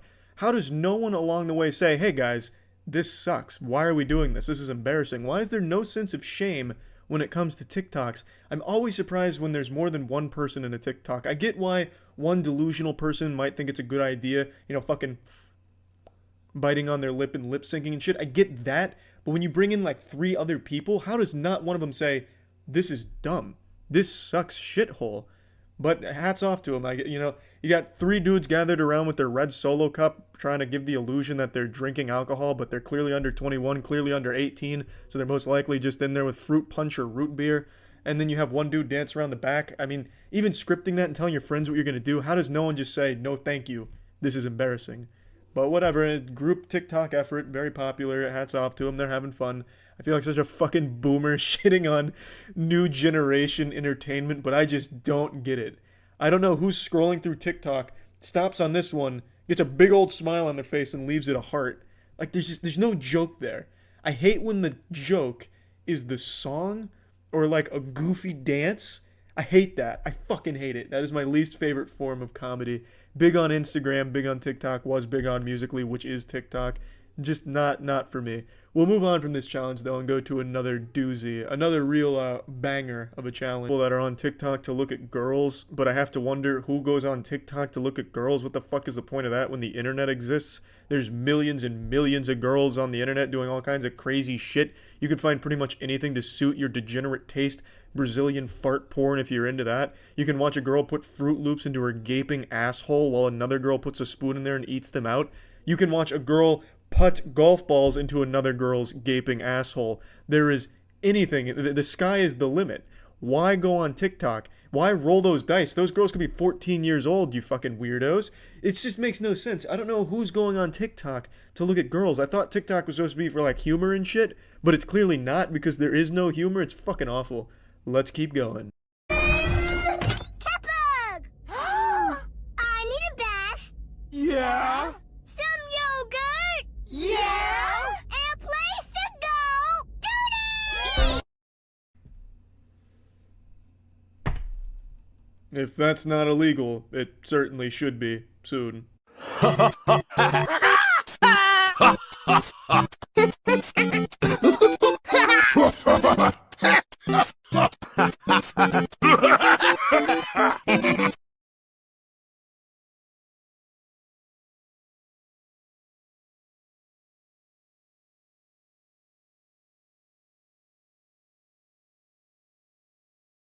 Well, I think this has been enough to make my point. There is nothing good on TikTok at all, unless you're like a predator, maybe. I just don't get it.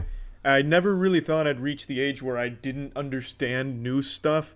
Like, growing up, I was always like, yeah, that doesn't make any sense. That'll never happen. I'll always be with the times and understanding everything and being able to partake in technology and shit. But now, I totally fucking see it. I get why boomers don't understand how to use a fucking cell phone.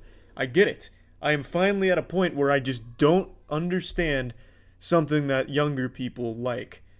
It's a fucking sad feeling. Getting old. And it's going to happen to you too if you're young and watching this. Don't think that it's only boomers. It's going to be you too, you fucking loser. You're also going to get to the point where you're like, oh my god, what is the younger generation doing? This makes no sense to me. It's going to happen. I definitely see it just being a natural order of things now. I get it. And it sucks. Also, TikTok fucking sucks. You know what? It's not me. It's not boomers that are the problem. It's the younger generation with shit taste. TikTok sucks. It's bad. That's it. See ya. I'm shocked! I cannot believe Twitch is actually finally making bot busting a priority on the platform. Botting on Twitch has been a problem since the beginning of time. And they hadn't taken it seriously forever, but a month ago they made a statement where they claimed, listen guys, condoms finally coming off, we're going in raw against bots, we're finally going to do something about it. And I was excited, like that's something to celebrate, but I kind of thought they were just looking to score some good boy points online, like some brownie points, because Twitch's reputation been kind of in the shitter recently. I thought this was just something that they were just doing for lip service. I wasn't entirely convinced they were going to go that hard on it until today. Wow. They have actually done a really good job here, like in this first wave, of getting bots off of Twitch. Like bringing back down these artificially boosted numbers to what they actually are. There's a lot of examples to pull from. The data is all very new, mind you, but I think the best example is from a channel called Mira. I'm sure some of you have at least heard of this because this is something that people have been trying to put on Twitch's plate for the longest time about a channel that keeps getting recommended to them that isn't actually even a live stream. For the last couple of years, it is just a farming channel where Mira is just farming ads off botted numbers. She doesn't actually even really stream on there. I think she's gone live like a few times over the last couple of years, but it's live 24/7, just pumping reruns of streams she did so long ago, like ancient history. So look at this. This channel, for I think like probably 3 years, I don't know how long it's been going on for, but it's been years, has been sitting at like a steady 2,000 viewers no matter the time of day. And all the channel has done for this time, pretty much exclusively, is run 24/7 reruns of old streams, yet somehow manages to maintain 2,000 viewers throughout the entire duration of it. Then, the day that Twitch bot smiting comes into effect, it goes from 2,000, then down to 1,500, and then the bot detection, I guess, must have kicked into fucking turbo drive. They went Wumbo style. And now she's sitting at 100 to 200, pretty much overnight. This, to me, is like the most clear example of them actually doing something about botting. I was very surprised to see this.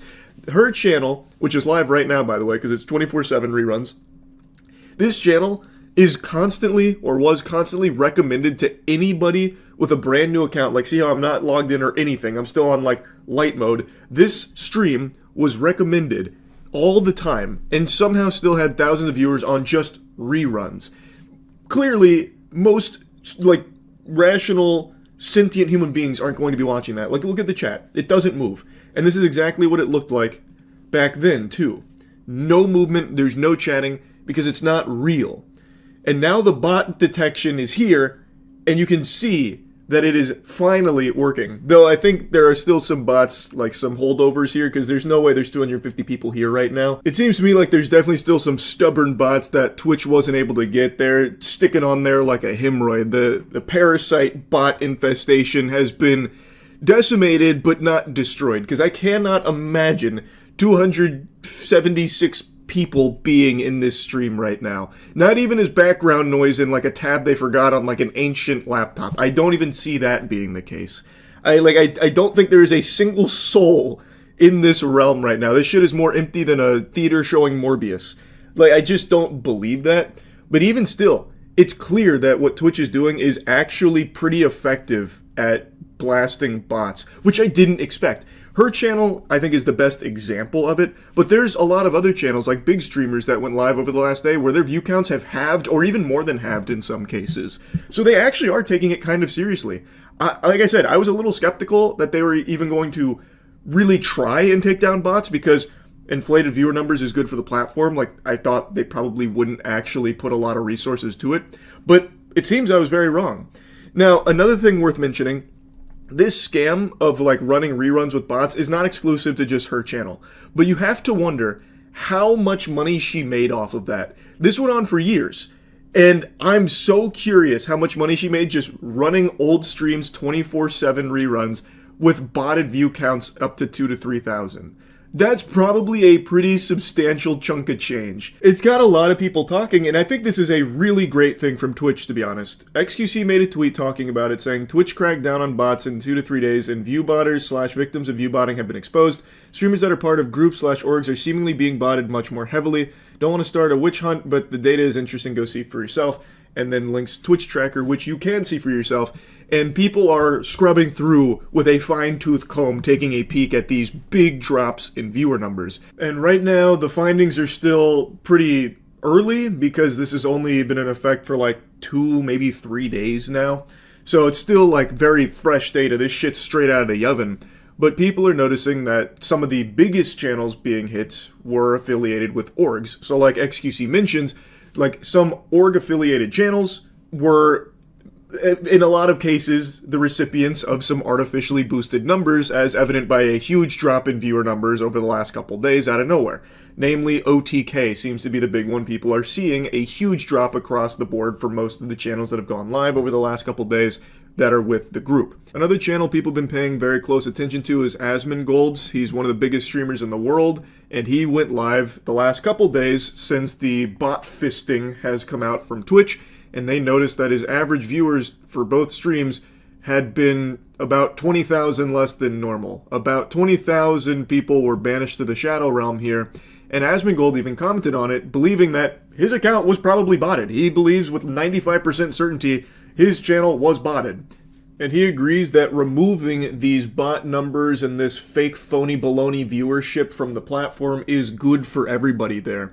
And that seems to be the prevailing sentiment, that everyone agrees that getting rid of artificial viewership from Twitch is a net positive to the entire platform. The only people that'll have an issue with these fake numbers being blasted is going to be the people that are exploiting them. The people that are using the bot services are the only ones that are going to be outraged about it. Now, I also imagine the cope from a lot of people that are going to get caught red-handed with bots is going to be, it wasn't me. I must have been the victim of a malicious bot villain, a supervillain twirling his evil cartoonish mustache. Must have been botting me for all this time. I had no idea. And in some cases, like, that is a real thing. There are cases where some people will bot a channel just because they think it's going to get them in trouble. But that doesn't happen. Like, Twitch, for the longest time, has not taken this botting problem seriously.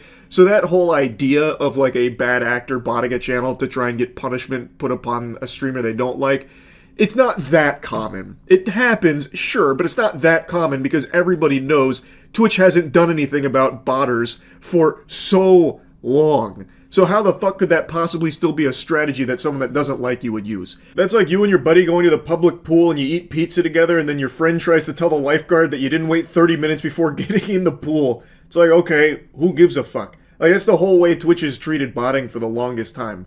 Until now. I think that's going to be like the crutch a lot of people will claim, like, I wasn't botting, I didn't sign off on anyone botting me, this must have been some stranger in the back alleys trying to hurt my reputation by botting me for all this time.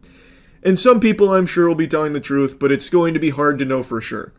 But one thing that I think everyone will know for sure is that this is a really good thing for Twitch. I am so glad they're actually taking this seriously and actually wiping out such huge amounts of bots. I'm hoping they are still going to continue doing this because there's still work to be done. All of these bot services are going to do their best to circumvent this so that way their clients can continue to pay them money for this service. They're not just going to roll over and die. They're not going to go belly up and just admit defeat. This is always a tug of war. They are going to come up with new ways of trying to evade Twitch's detection, and I'm hoping this isn't just like a one-time thing where Twitch blew their whole load here on this bot blast. I'm hoping they will continue to allocate resources to fighting against the upcoming bots that are going to be, no doubt, surfacing soon. But either way, this is a great step in the right direction, and I hope it continues. Just wanted to yap about it a bit. That's it. So, yeah. Hey there. Just wanted to share the latest in the David murder case. This has been something I've been actively following. I know I've already made 2 videos about the case since his arrest, and, well, time to make it a trilogy because I think it's important to cover this. There were a lot of people, and still, even in the face of everything I'm about to tell you that was brought up today from the prosecution, there are still a lot of people that are fighting tooth and nail, raising their shield to defend David, still believing with their whole heart and 2 neurons that he was framed and is actually a victim in all of this as well because he had nothing to do with the death of Celeste Rivas Hernandez, a child whom David was dating, by the way.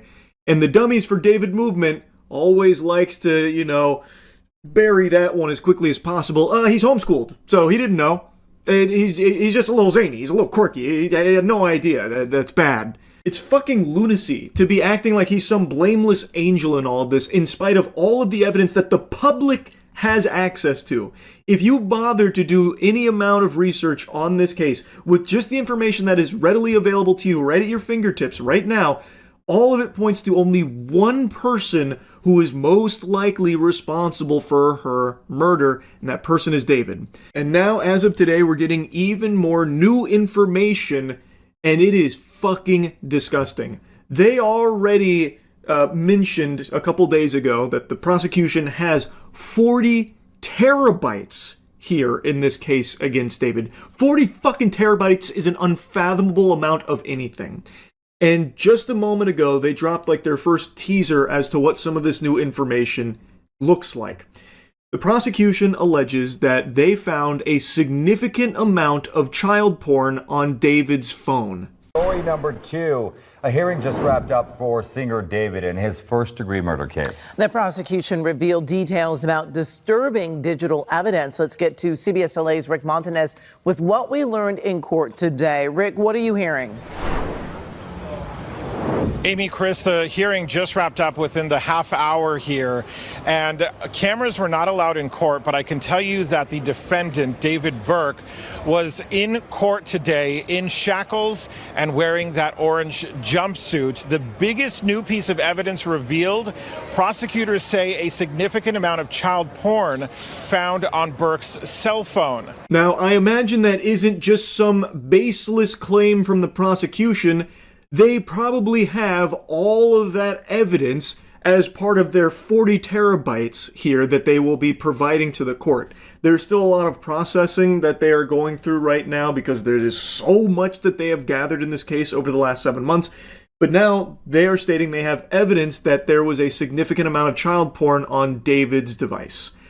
We also want to point out that this all happens one day after the medical examiner's report became public. That is the report on the death of Celeste Rivas Hernandez.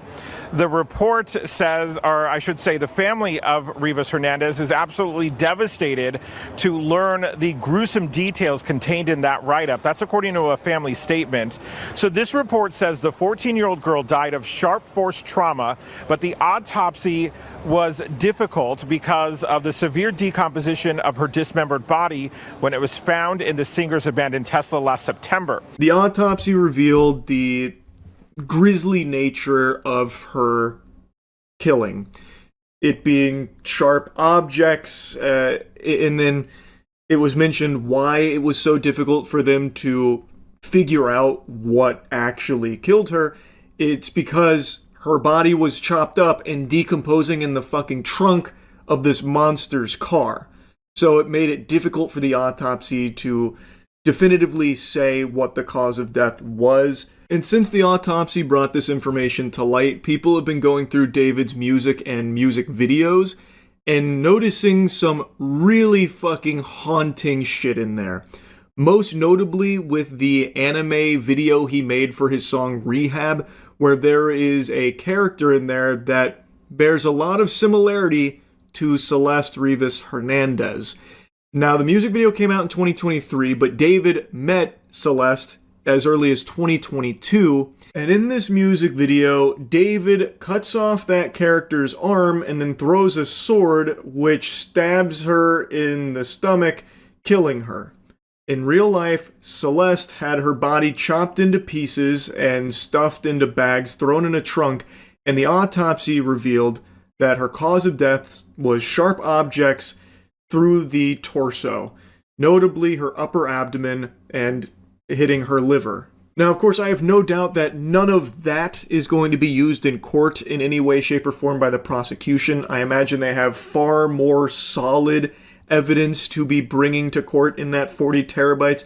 I don't think they'll be using, like, similarities from the music video versus what actually happened, or, you know, video clips that exist where he's saying some crazy shit. I imagine they're going to be going for, like, completely irrefutable things that you can't just write off as a coinky-dink or something like that. But I wanted to mention it because it really does feel like David was just leaving breadcrumbs in his music to the sick and twisted person that he is. And that he had this, like, murderous intent. It's fucking sickening stuff. On Monday, he pled not guilty to the capital murder charges. We spoke with a former federal prosecutor just a short time ago here on CBS LA Mornings about this new evidence revealed in today's hearing and the fact that David's phone, according to prosecutors, contains child porn. And obviously, we don't know if it's Celeste Rivas's images and videos or something else, but that is a significant offense. Obviously, it helps prosecutors prove the sex crimes, the lewd and lascivious, Penal Code Section 288, but it's also a separate crime in and of itself. And it's certainly the possibility that the feds even step into this case because they typically will prosecute these types of child pornography cases. It is extremely serious, and this is new information that's been brought forth from the prosecution here. And the fact that they are bringing this as evidence in this case must mean that they have irrefutable proof that on David's device, he had that material. I have no idea how the David defenders will even begin to wrestle with that in mental gymnastics, some kind of excuse there, like, he was just holding it for somebody else. He's been framed again. They put it there. They framed him for the murder, now they're framing him with child porn. I have no idea how they could even begin to tackle that one, because even though it hasn't been proven yet, the fact that the prosecution is even putting this forward means they must be able to prove beyond a shadow of a doubt that, yeah, his phone had child porn on it. So that's the newest piece of information that's been brought up. Now, as mentioned, they are still going through a lot of processing for a lot of digital evidence that they have compiled. So in a week, I believe about a week, it's going to go back with both sides, and they're going to discuss if they need even more time about, going to a capital murder trial. So as of right now, we don't have everything being brought forth yet, but it is beginning and it's moving fast. The process is underway and it is moving very quickly. So I guess we'll know more in a week, but I just wanted to give you this update here because that new allegation coming to light here is once again another disgusting development here in the David case. Anyway, praying for justice for Celeste here. I truly don't see a world where David is innocent at all. And anyway, that's really about it. So yeah. Barbie Fest is the new Willy Wonka experience. I did not hear about this. That's awfully high praise. Wow. This looks sad. This looks like something out of Season 2 of Fallout. Oh my, what is this? Are they testing bombs here or something? The Barbie Dream Fest was billed as the ultimate Barbie fan weekend, promising attendees interactive experiences, unique programming, a star-studded panel, and other unforgettable experiences. But after the first 2 days of the event at the Broward County Convention Center in Fort Lauderdale, Florida, hey, Florida, let's go, baby, we fucking did it! Some attendees who paid up to $450 for tickets have likened it to the Firefest or viral Willy Wonka immersive experience. Can I see it? Ah, here we go. Favorite skateboard? Yes. Oh, let me see that again. I mean, already has a lot more going on than the Willy Wonka experience. You have some custom barricades here. What's that? 4 tables with some balloons? This looks lively. 2 inflatables. That leaves a little to be desired there.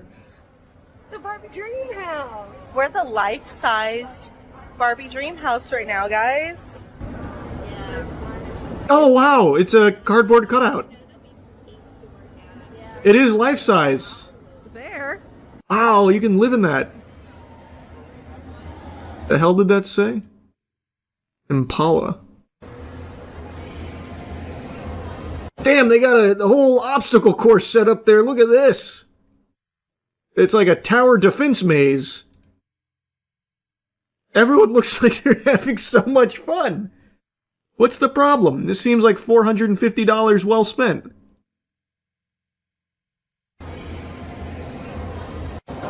You just have to imagine the houses. You're so fucking right. It's so true.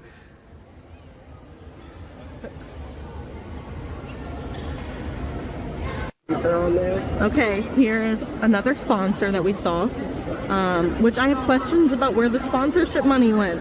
Is there money? Because there's no cookies, and they make cookies.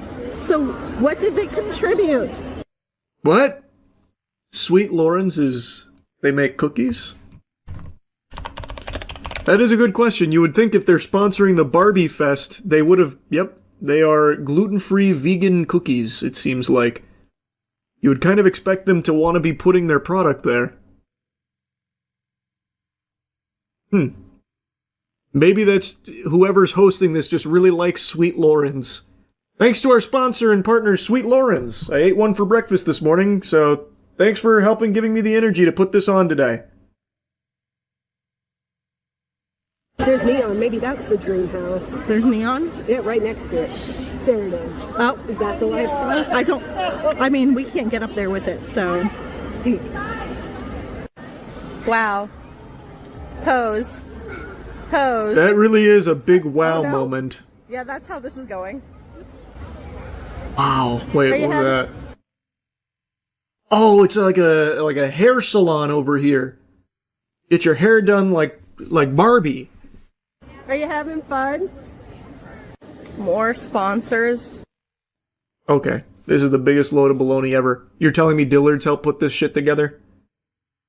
100% they just started throwing names in here, hoping no one would notice. You're telling me a yoga group helped sponsor Barbie Dream Fest? You think I'm an idiot, don't you? You think I'm stupid, huh? Imagine Cheeky Soap was there. Oh, wait a minute. Imagine they did just slide Cheeky in there. I'd go crazy. I'd be like, oh my god, yeah! Yeah! We were there! Part of history! The world's worst Barbie Fest! Let's go!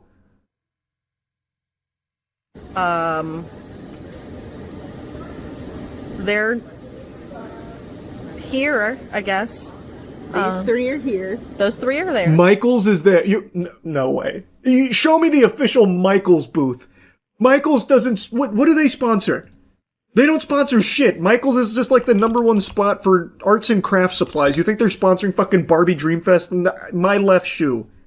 What do they sponsor? Let's see.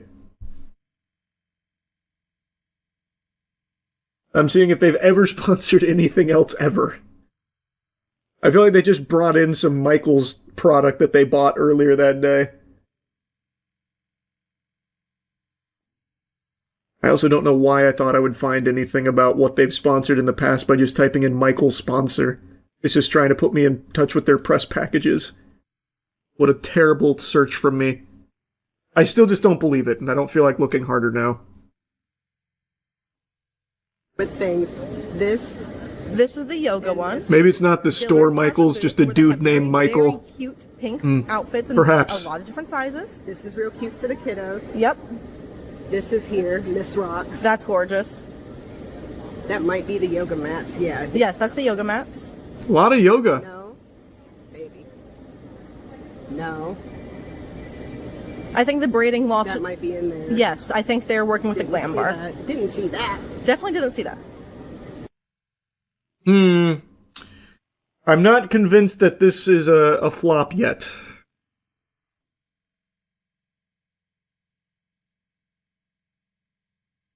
What is this? Oh, it's a roller skating arena. I thought that they were just closing kids in there. You aren't allowed to walk the grounds here. It's embroidered with Dream Life here. And then let me show you what I've gotten so far. So it wasn't all a I bust. got this gorgeous art piece. And then Nice. I have this other one. I thought that was very pretty, so I got that. Cool, cool. And then I also have this one. This looks so pretty. Isn't that pretty? And then Was that AI? that one might have been AI art. and I also have this one. I This don't- one's I don't feel really like trying to gorgeous. rewind it's, here on- hand done. This is like a hand painted butterfly. Look at all the colors. It's so amazing. That is pretty amazing. That's what I got. And then I have this boot in here, just some spare stuff. Man, in the description, she's calling it a nightmare fest and the worst event ever. She probably dropped $150 though on all this this merch and her swag bags and all that. And so, Bro, go to the website. They were supposed to have special guests like Serena Williams and Angel Reese. No. But they probably showed up, right? The voice of Kin, Sean Hankinson. Chef Becky Brown, a chopped champion, also there. You can pay for some cool stuff. Dr. Swati Mohan, a NASA aerospace engineer. She's coming tomorrow. Little confused on the crossover there, I'm going to be honest with you. Don't really get that. But that's cool. That's cool. So it's still going on. We haven't even seen it at its full potential yet. So was Serena Williams and Angel Reese there? I'm guessing no, right? She did. No, I'm looking at it right now. She was slated to be there from 3 p.m. until 6, and she did show up, according to a few Redditors. Though that could just be a lie. Those could just be bots. It is Reddit. Take it with a handful of salt. I have yet to see a single picture of Serena Williams at Barbie Dreamfest. And you would think Serena Williams being there would be a pretty big deal. People would be pretty excited for that, I would think. Okay, this is from their Facebook page.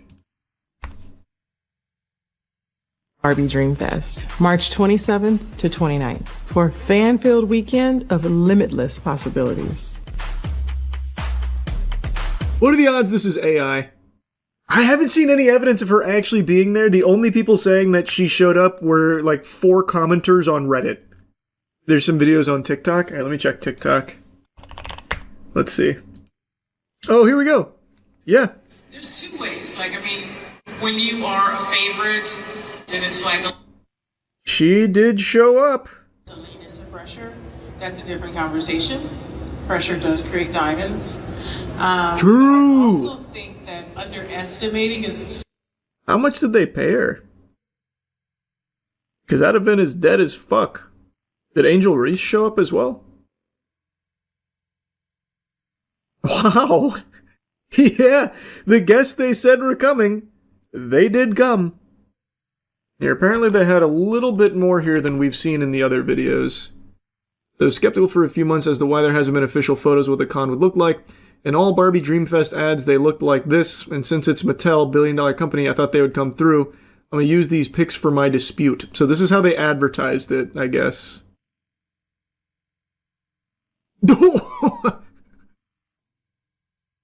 Wow, they were so close to that, too. Oh, wow! Yeah, that wasn't there, unfortunately. only they didn't blow all their budget on getting Serena Williams and Angel Reese. The first thing that comes up when you start typing Mischief Management is Mischief Management Scandal. Mischief Management and Romance Con. So this seems to be their last flop. Harnessing the Power of Fandom. Barbie Dreamfest. They have one coming up called Enchantian? What, Enchantian? I don't know what that is. Broadway Con. Partner events. Camp Film Festival. In partnership with Patreon. Alien Con. In partnership with A&E. Here we go. Okay. When I go to the Doug Marcaita's website, he's the only one I can find with a post about HistoryCon, which is proudly advertised here, by the way. Please note this event has been postponed. And this is the most recent thing I can find. So it looks like this didn't even happen. I used to love Xbox, man. What happened to the game I used to love? What it has become is just embarrassing. Every step of the way, they're finding new lows to hit. Today, Xbox has announced a Game Pass change, and it's a doozy. Try a 50% price increase to the Game Pass Ultimate tier.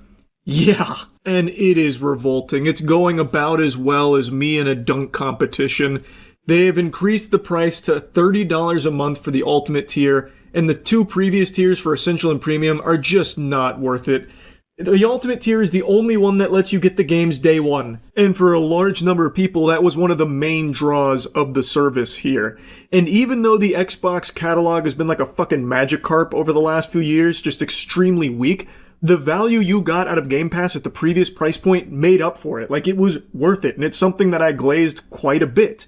But now at this price point, the fuck is the point in keeping it anymore? It's just not worth it. And a lot of people are now canceling their subscription to Game Pass in response to these price increases. It's just L after L for Xbox. Like, even just recently, they farted out a new price increase for the consoles in a time period where Xboxes are like fucking fossils. Like, you can't give those bitches away sometimes. It's a console that doesn't have a whole lot of reasons to buy it unless your friends are already on it, but chances are your friends have already moved past it. Because being an Xbox fan in 2025 is like being a fidget spinner enthusiast. It's just not cool. It's lame. Like, it is so far past its prime now. And it brings me no joy saying that, by the way. As I've always proudly stated, Xbox and Xbox 360 have been my favorite gaming experiences. Those two consoles, I think, are the most important pieces of, like, gaming hardware ever made. But once the Xbox One came out, that's when it all went tits up, and it is not recovered. You hate to see what Xbox has become. And anytime I talk about Xbox or like criticize a lot of the decisions they've made over the years, somehow there is still like this last holdout of warriors willing to fight Xbox's PR battles for them, even though the general Phil Spencer himself constantly throws himself pity parties on every podcast that will have him about how they've lost the console wars. Like, he himself recognizes how far behind Xbox has fallen and how brutal it's been for them. And it just somehow keeps getting worse, even though they have this, like, come to Jesus moment of, man, we really put our own dick in our ass here. They don't do anything to course correct. Like, they did a good decision a little while back that I praised a lot, where they dropped exclusivity. I think that is the brightest path forward for the industry, where every title hits every platform, so consumers have their pick of playing it on their preferred platform. And Xbox was kind of pushing that, and I appreciated it. But for every one step forward they've taken 20 steps back, and today it has been a catastrophic disaster for them, because now they're fucking their golden goose. They even posted a delusional video celebrating these Game Pass changes as if it's something that the community was asking for. It's so out of touch and tone deaf. Just take a peek at this. Hey everyone, Xbox Game Pass is getting an upgrade. We've listened to your feedback, and now you have even more freedom to choose how you play the games you want. We've expanded all Xbox Game Pass plans to give you more games and more ways to play and more rewards than ever. Previously, Core was primarily for console, but Essential now lets you play games on Xbox console, PC, and cloud. That means you have the freedom to stream and play on any supported device. And with cloud gaming, that includes a lot of devices. So she goes through each tier with the upgrades that have been introduced, the improvements that they've augmented all of this with. And I'm just not fucking seeing it. Like, it really just seems like you get the same deal, but with more money needed to be forked over to achieve it.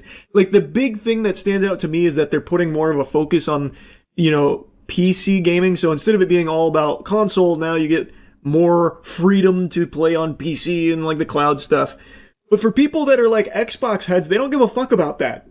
Like, they're not getting a much better deal. They're just having to pay more money for the deal.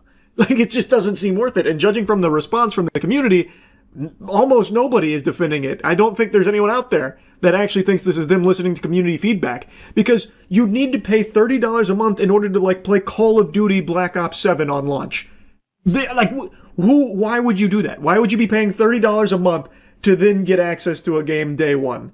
It's so fucking expensive. At that point, you might as well just buy the game that you're interested in, as opposed to having this like ongoing expensive subscription to Game Pass Ultimate for it. It's just not worth it. The value is not there. It does seem like it is now just a price increase without offering any real reason or justification to fork over those doubloons for it. What the fuck is the point? I don't know where the spin is coming that they're trying to put on it. Like, this is what you guys been asking for. Everyone's been begging to give us more money. All of you are asking to pay more for Game Pass. And we said, fine. Guess our hands are tied. We're reluctant to do this, but we're going to increase the price by 50% per your feedback. It's what you guys were demanding, so we're just serving you the meal you ordered from the menu. Like, who's asking for that? Like, I don't know where it's coming from. And again, the things that they're talking about in the tier, like the tiers that they're introducing, it feels like it's mainly just PC cloud related stuff that I don't think the console players were really begging for in a big way, especially if it leads to a price increase. The best thing about Ultimate is that you can play new games on day one. That includes games like Call of Duty Black Ops 7, The Outer Worlds 2, and High on Life 2. But now, the best is getting even better. Ultimate subscribers will get access to over 75 day one games a year. We're also adding 2 new partner subscriptions. With Ultimate, you'll now have access to Ubisoft Plus Classics in addition to EA Play. Wait, maybe I was a little hasty. Hold the fucking phone here. You get access to Ubisoft Classics? Oh my god, that's what I've always wanted. Access to Ubisoft Classics. Ubisoft! Yes! Oh, I can't wait to be paying $30 a month. Whee! And of course, EA Play. Who can understate the value of EA Play there? This is so silly. And I was really curious if they were going to mention the price increases in this video here, because it's so pivotal. Like, this is a really big deal. It's not like some trivial increase of 50 cents. It's 50%. They have raised it from $20 to $30, and they don't make a peep. They don't mention it in this video at all. They tried to save that cold water outside of the hype of this announcement, which I think is a little scummy. I don't really like that. You should talk about the price changes too. You talked about everything else, like the name changes, which feel totally unnecessary, but that's just like corporate America where names change all the time for the most minuscule of reasons. But come on, you're not going to mention the price here? There's nothing in this that screams value, that screams that this is worth it now. Previously, at the old price points of Game Pass, I thought it was a good deal. I really did think that they had a good service that they were offering at that price point. At this, I don't see who the fuck would ever be able to rationalize spending that kind of money for what you get out of it. It doesn't make sense to me. And what also doesn't make sense to me is how Microsoft thought that this was a good idea. I recognize that they're not, doing amazing, but I mean, come on, just look at 2025 for Microsoft. It has been rough. And they've already increased prices on console and everything, and now this. They had to know this was going to be a big fucking miss here. I don't get it. It's crazy to me. Anyway, though, I just wanted to yap about this a bit. I really, and I don't mean this exaggeratory, I really don't know how much longer Xbox is even going to be around before they just pull the plug on it. It just seems like it's in such a disastrous state. They have so many things under their umbrella, but yet have so little to show for it. And their one, like, really good saving grace here with Game Pass is just getting ruined. It is going straight in the dumpster. It's already there. Like, this is a dagger in Game Pass for a large number of people. Like, it's not blown out of proportion with the amount of people canceling their subscription. It really does seem to be that bad. Anyway, though, I won't yap about it any longer. That's really about it. See ya. This is some good presentation we got here. Well, we want to be surprised too. Yeah, this is exciting for us. It's the Popeyes One Piece collab. People lining up all over the place trying to get their Szechuan sauce, gum blueberry blaster, or something, and the Thousand Sunny Super Soaker, or whatever else. Everything you just named is better than what they did, I think. Well, they did Gum Fruit Lemonade. They did. Yesterday we tried via Uber.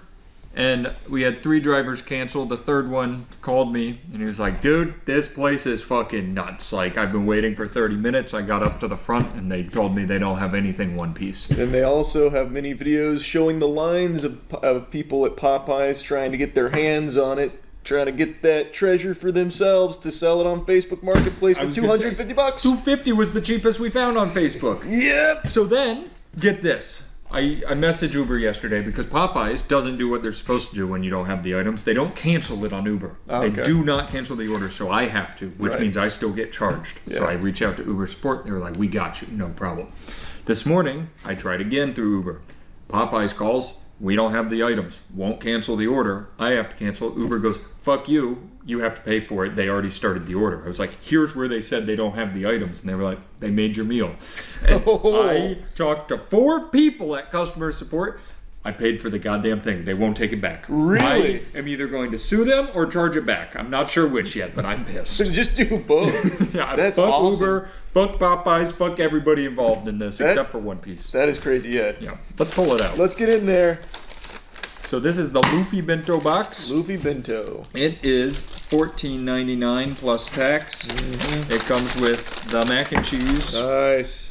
The chopper cupcake cheese. No, there's no actual box. Well, there is. We just don't have it. Oh, yeah. Oh, wait, is that the box? I've seen, no, this is just Popeye's box. Oh. I've seen, there's the plastic bento box, and then I've seen they have this with like Luffy swirls on it. We don't get either of those. No, they ran out. So it's just 2 pieces of chicken. Popeye's chicken. Wow. Now, if you're sitting there going, man, I wish they had everything, I've got good news for you. Chelsea's walking in that door in a minute with another one. Yeah. Because did I send everybody to try to get them and forget to communicate when someone did? Yes. But it's good because maybe she'll get the coveted Luffy Popeyes box. We are shooting every shot we can. And we can turn around and sell it for a huge 100 million berry bounty on Facebook. We could just make Marketplace. $200 by flipping it real quick. This makes sense though, because the one that was $250 was more the paper box. The ones I saw that were the actual plastic bento box were $500 plus. Oh wow. That we could be in the big green pretty soon. I don't like this whatever they want on Facebook Market. Yeah, it doesn't mean people are buying. That's true. I know they are selling. Yeah, that's fair. the thing. All right, so you get 2 pieces of chicken. Well, you get 1 drum and 1 whole chicken. 1 whole piece. That's crazy. That's cool. This is Chopper. This is his leg, and this is Chopper after his sensu beans. After he takes one of the rumble balls. And then they turned him into a cupcake. Is that, I haven't watched One Piece really, is a cupcake a significant item to Chopper? No. Oh, okay. No, not really. Sure, right. Yeah, he's just sweet. Yeah, alright, let's try the chicken. Are you going for the low one? I'm gonna take a bite of the drum first, I guess. I'll go into this one. I guess this is just a Popeyes. Can you grab some paper towels or something? I'm gonna tell you something. I haven't had their drums, I don't think. Kinda good. That's pretty good. I was about to say, I can't tell you the last time in my life I ate Popeyes chicken. That kind of slaps. It goes kind of crazy. Because you gotta go when it opens to get the good stuff. The fact that, how long of a drive was this? Like 10 minutes. Oh. Well, Popeyes 2 here. To like me, yeah. 30 minutes. 30 minutes. Yeah. That is still hot and crispy. Like the crunch on that's insane. Bro, this drum goes. Popeyes can make some goddamn chicken, dude. I'm now excited they're bringing more. This is crazy. I thought for sure this would be some mid-ass shit, like some actual forgettable garbage. It's going nuts. This is nice. You think they did it special for Luffy? Probably. It's probably not normally this good.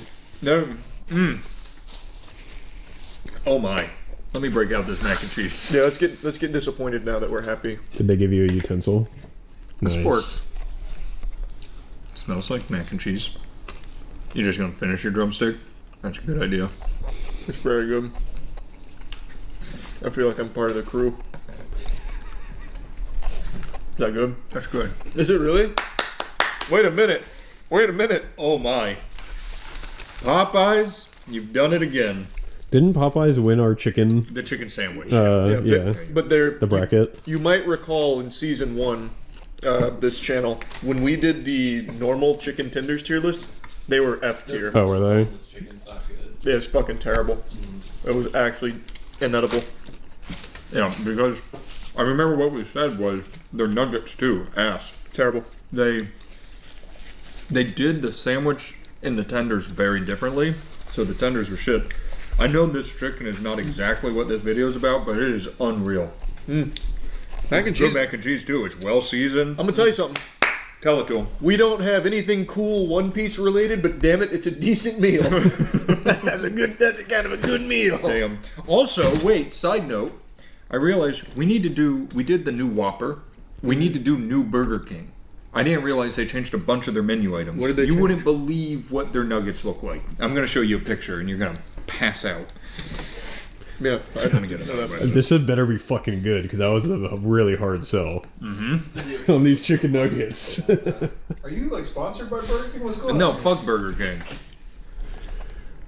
Man, I'm really surprised by how good this meal is. Of all the collab meals we've had, this is the tastiest one. See this picture? You haven't even had any of the new stuff yet. You're just eating Popeyes. but thank God it's Popeyes because the food's good. You might think you're looking at McDonald's nuggets. You're not. Burger King? That's Burger King's new nuggets. Show Danny. He won't believe it. It's McDonald's, but Burger King. It looks like McDonald's, don't even lie. I thought they were going to be doing backflips or something, the way you were like, you'll It's never a believe picture. what these nuggets We don't know look what like. they're doing. They It's look not a like video. nuggets that exist already. All right, shut up. All right. That's my word. Power up with your devil fruit juice. So what is the flavor? Damn, that goes crazy to it. They're really cooking over there. Oh no, they need to put this at Swig. Wait a minute. What is the gum flavor? I don't know. Nobody knows, but now we can't go in the ocean. That was so good. What is the? I'll do the research. Yeah. No. Okay. You can't tell from flavor. Not really. Maybe You should try that though. A raspberry. Yeah, it's some. Oh no. Oh yeah, blue raspberry, lemonade, and pineapple, blue raspberry, orange, and lemon. They crushed that. That's pretty good. Yeah. That's juice, baby. Yeah, that's good. That's very good. Man, I truly expected we'd be getting in here with like the fucking water poop fruit, like the diarrhea Magellan meal or something, but this is really good. Well, you don't know yet. That might come later. That might be this. They should treat it like the bean boozles they used to do with the jelly beans, where it's like you might get the gum fruit, you might get the poop fruit. That's like true. You don't know. Everything's really impressive. I can't imagine I'm going to be impressed by this. This is where I think it all falls apart. They're calling that a cupcake? They are calling it a cupcake. And it kind of just looks like... it's a lot of... Let me like pull some out here. A lot of frosting. That's not bad. Pink little cake. Some sprinkles. It doesn't look bad.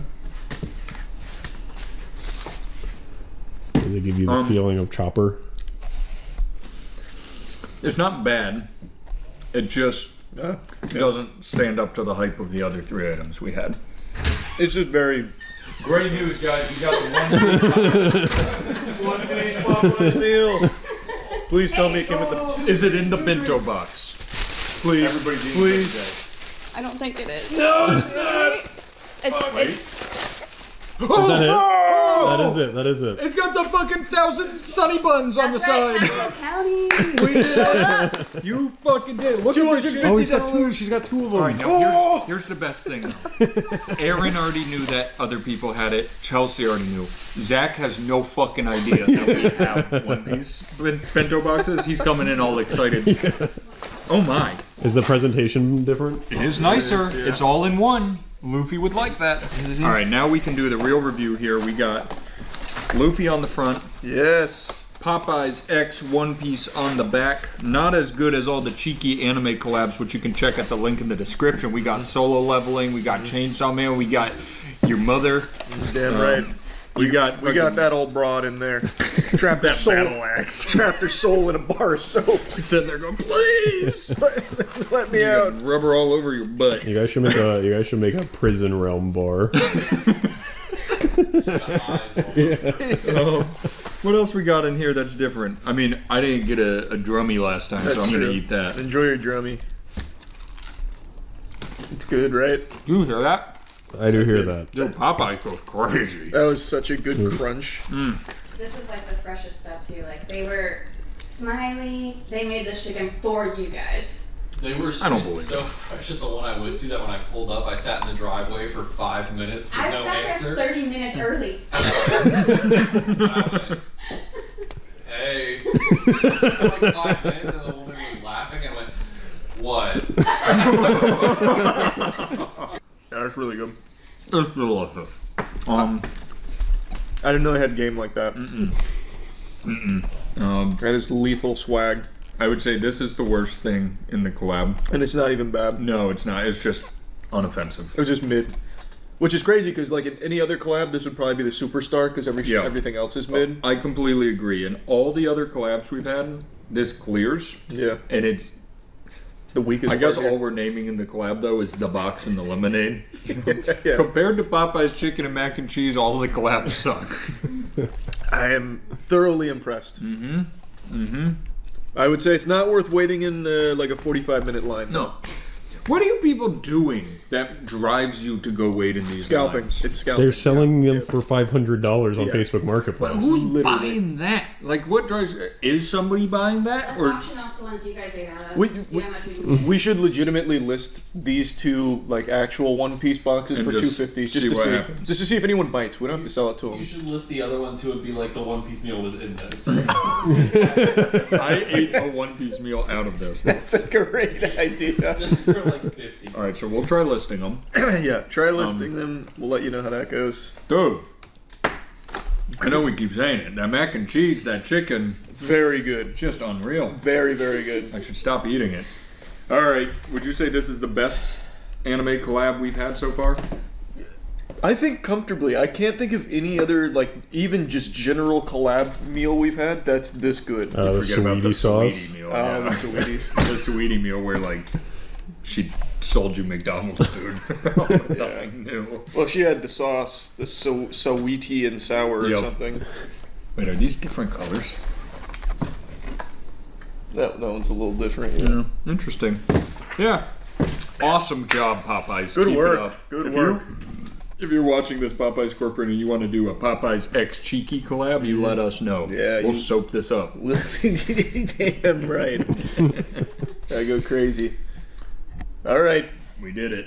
We just got to turn the cameras back on when Zach walks in. I want his reaction. It's in his hands.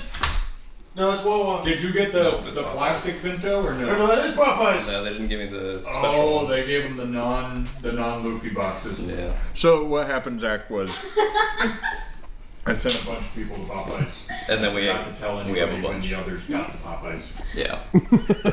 But the good news, Zach, look at all this. We did get some You're a big One Piece fan, right? I am. I want one. Your reward for getting that bento box is to see this bento box. Oh, he got the box too. Oh, did you get the box? Well, let him have the One Piece box. Whoa! Shit. We all got it. No, not Aaron. This is what Aaron got. They said you don't know. No spoilers yet. Fake fan. How would you like a piece of chicken? I got my own. All right. He was prepared. Well, you'll be happy to know, Zach, the collab was great because the chicken and mac and cheese was good. Extremely good. The lemonade, delicious. The cupcake. He has to watch the video. Don't tell him. Sorry. Yeah. I wonder how the cupcake was. And we made almost $1,000 off the boxes. Oh yeah. Well, and if we can get 50 for each of these, it's probably over. Is there more, Popeye? Chase, you're a big One Piece fan. How does this make you feel? 1 to 10. 7. Awesome, Oh, dude. nice. That's a glowing review. That's huge. Oh, it says meet now, adventure later. Nice. All right, thanks, guys. All right, it was good. Holy smokes, if you felt the ground shaking beneath your feet earlier today, it wasn't an earthquake. It was the CEO of Crafton getting his cheeks clapped by a judge.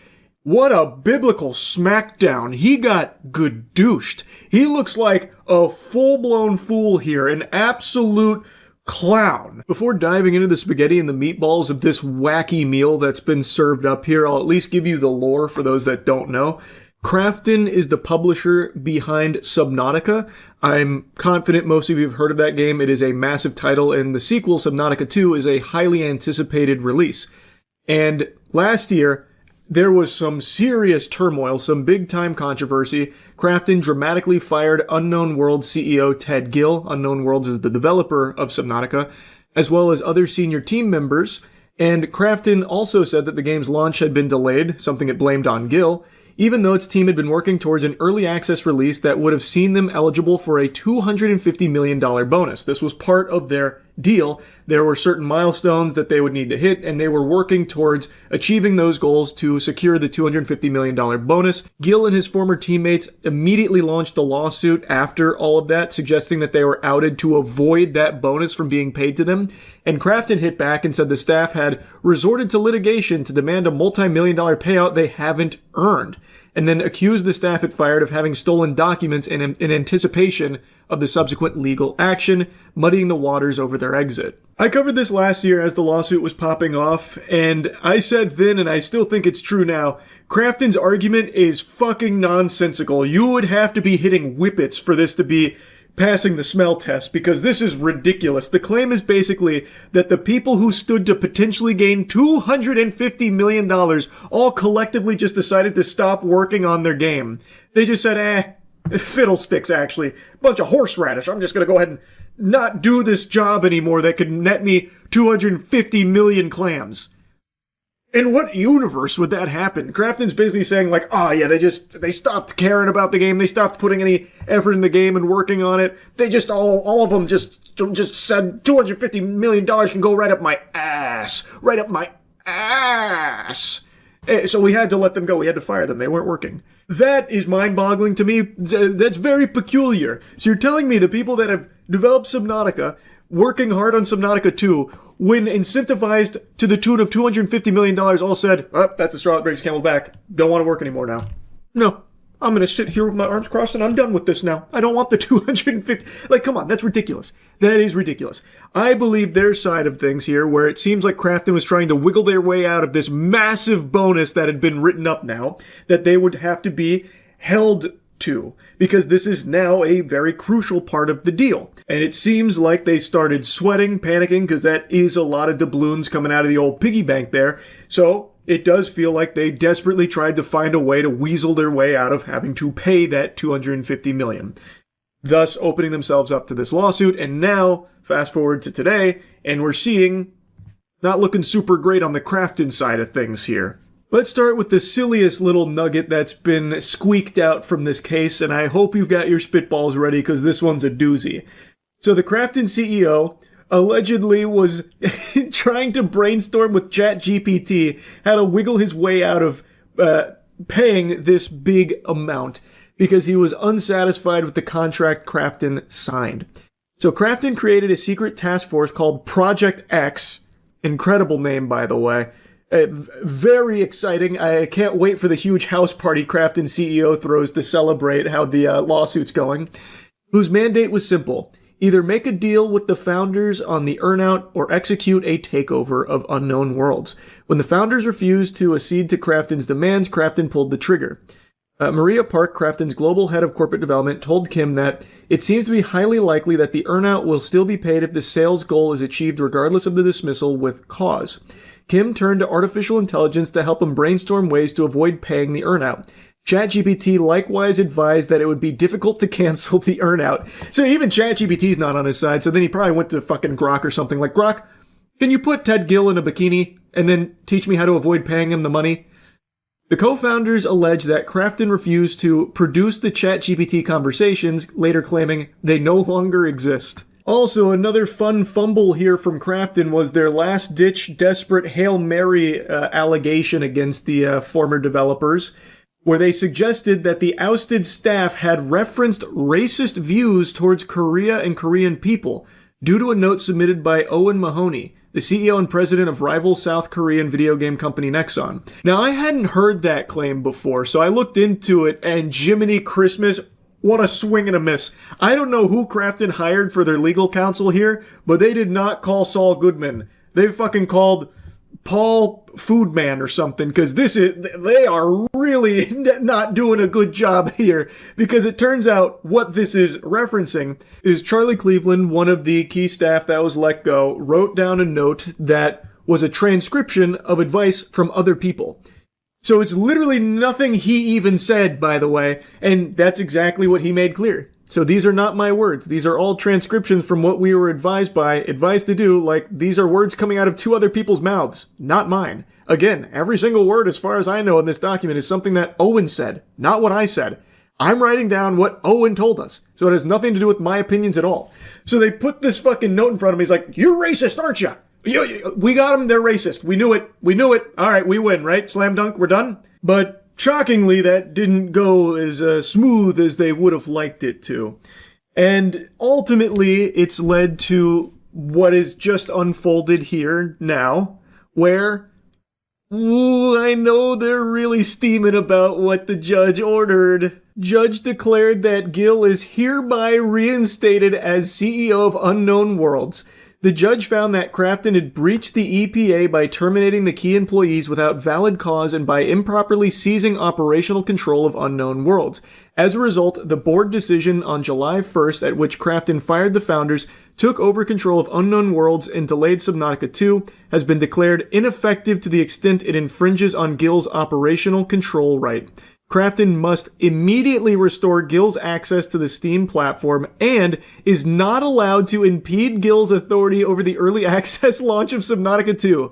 As for the $250 million sales bonus for the development team, the judge extended the eligibility period to September 15th and noted the co-founders have a contractual right to further extend this to March 15th, 2027. I feel like I can actually hear Krafton CEO furiously typing the ChatGPT right now about how to overrule a judge.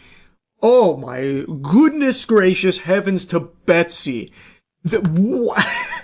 Now, I'll get this out of the way up top. This isn't the end of this entire case. There is still a little bit more that's out there. However, this was a triumphant W. The judge came in there and delivered a 619 right to the noodle of Krafton.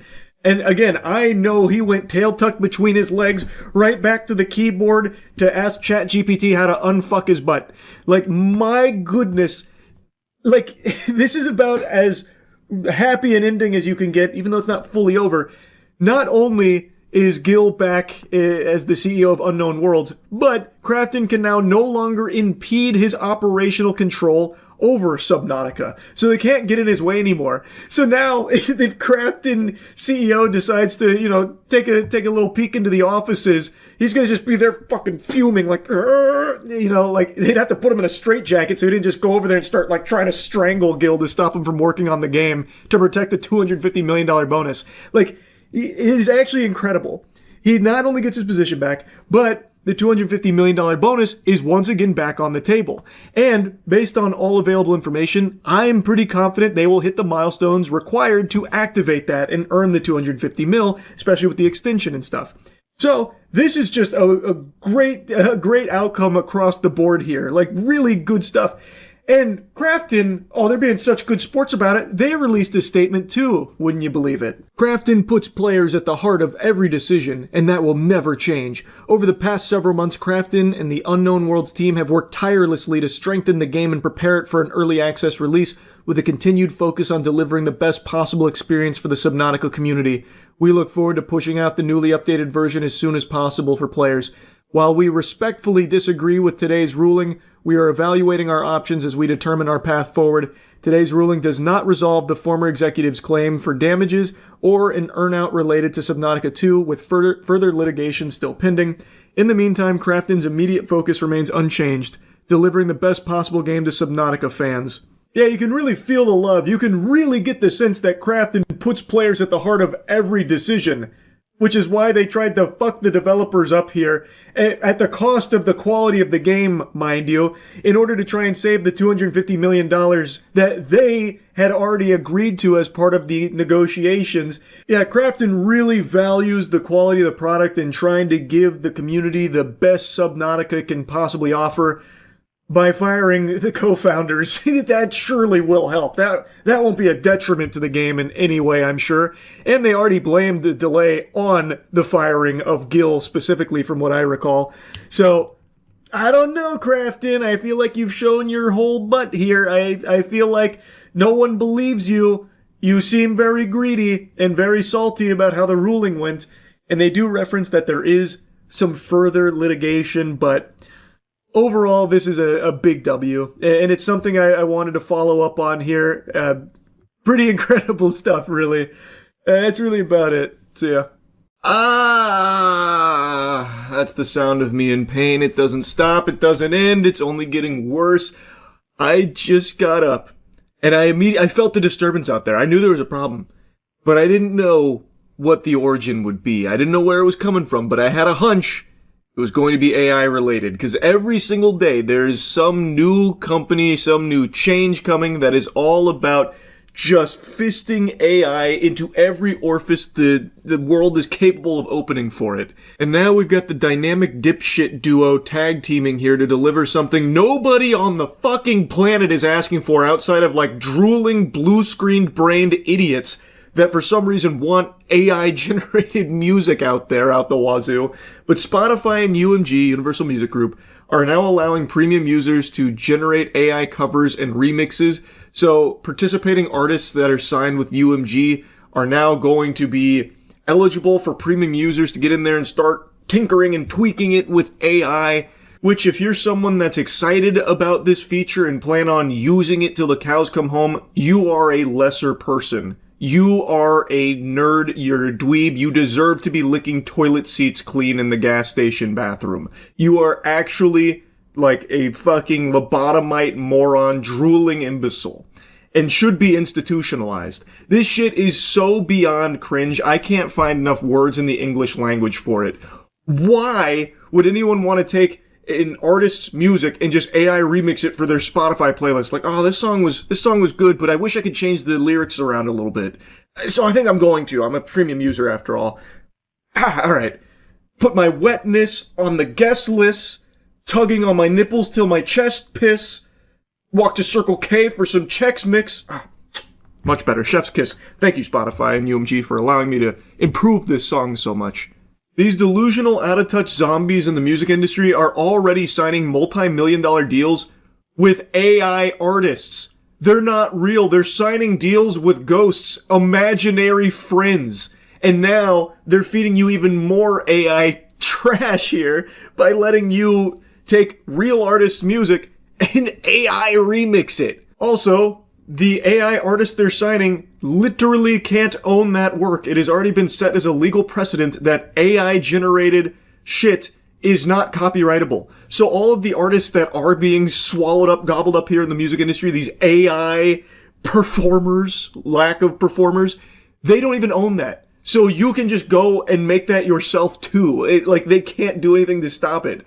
It is so stupid from top to bottom here, and it's only spiraling even further out of control because now they're taking real artists' music and allowing you to AI slopify it. It's fucking insulting and embarrassing.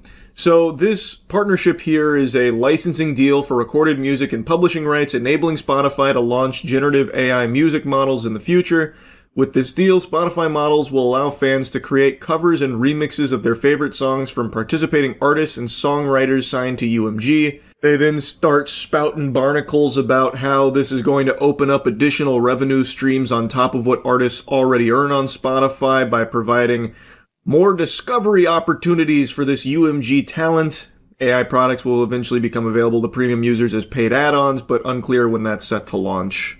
They try to put some makeup on it here, give it a positive spin, like, oh, it's going to open up all this additional revenue streams because all of these users are going to want to do all kinds of AI remixes. Maybe it even becomes a cool TikTok trend to AI remix the new thing, and you'll get more money for it. Yeah, that'll be a lot of fun. Just a ton of bots AI generating remix of songs.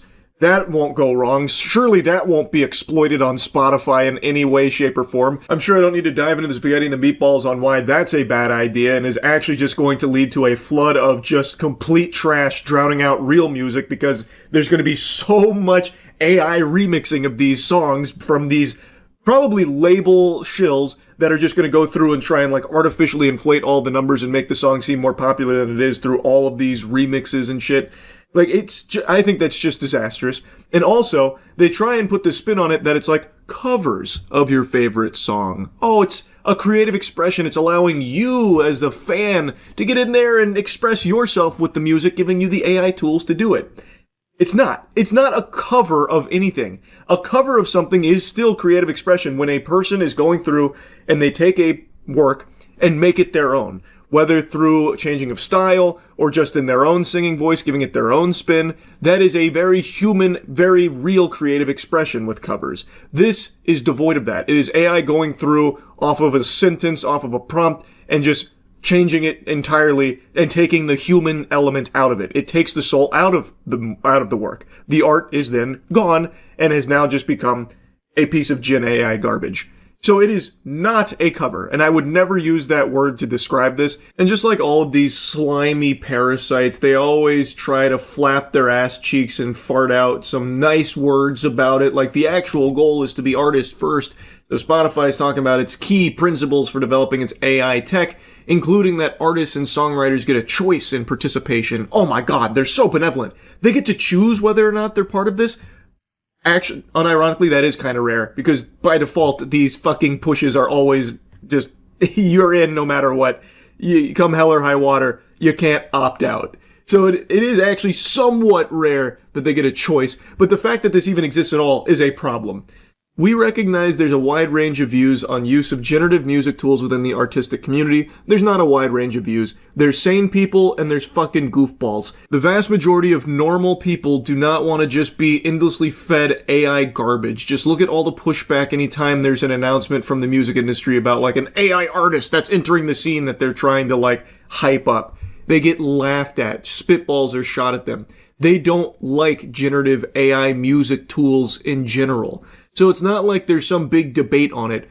The actual listeners don't really want it. The only people that do are these kind of vampires at the top of the food chain where it saves them so much money by using AI and integrating AI into their industry.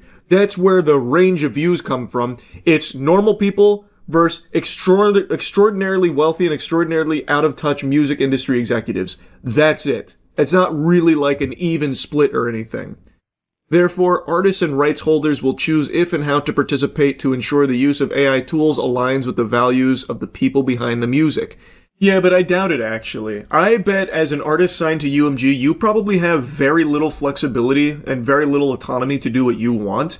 I already know about a lot of like the horror stories around like these major music labels, especially like UMG. I remember hearing like very specific things about. So I would imagine with this new partnership, there is probably going to be stuff baked into the contracts and future talents as well as maybe even current talent about how UMG is the sole decision maker when it comes to opting into a program like this, where generative AI can be used to just completely fucking run wild on the music the artist makes. And I imagine it will probably be a UMG decision, not an individual talent decision. But that's just a hunch. I don't know that for sure.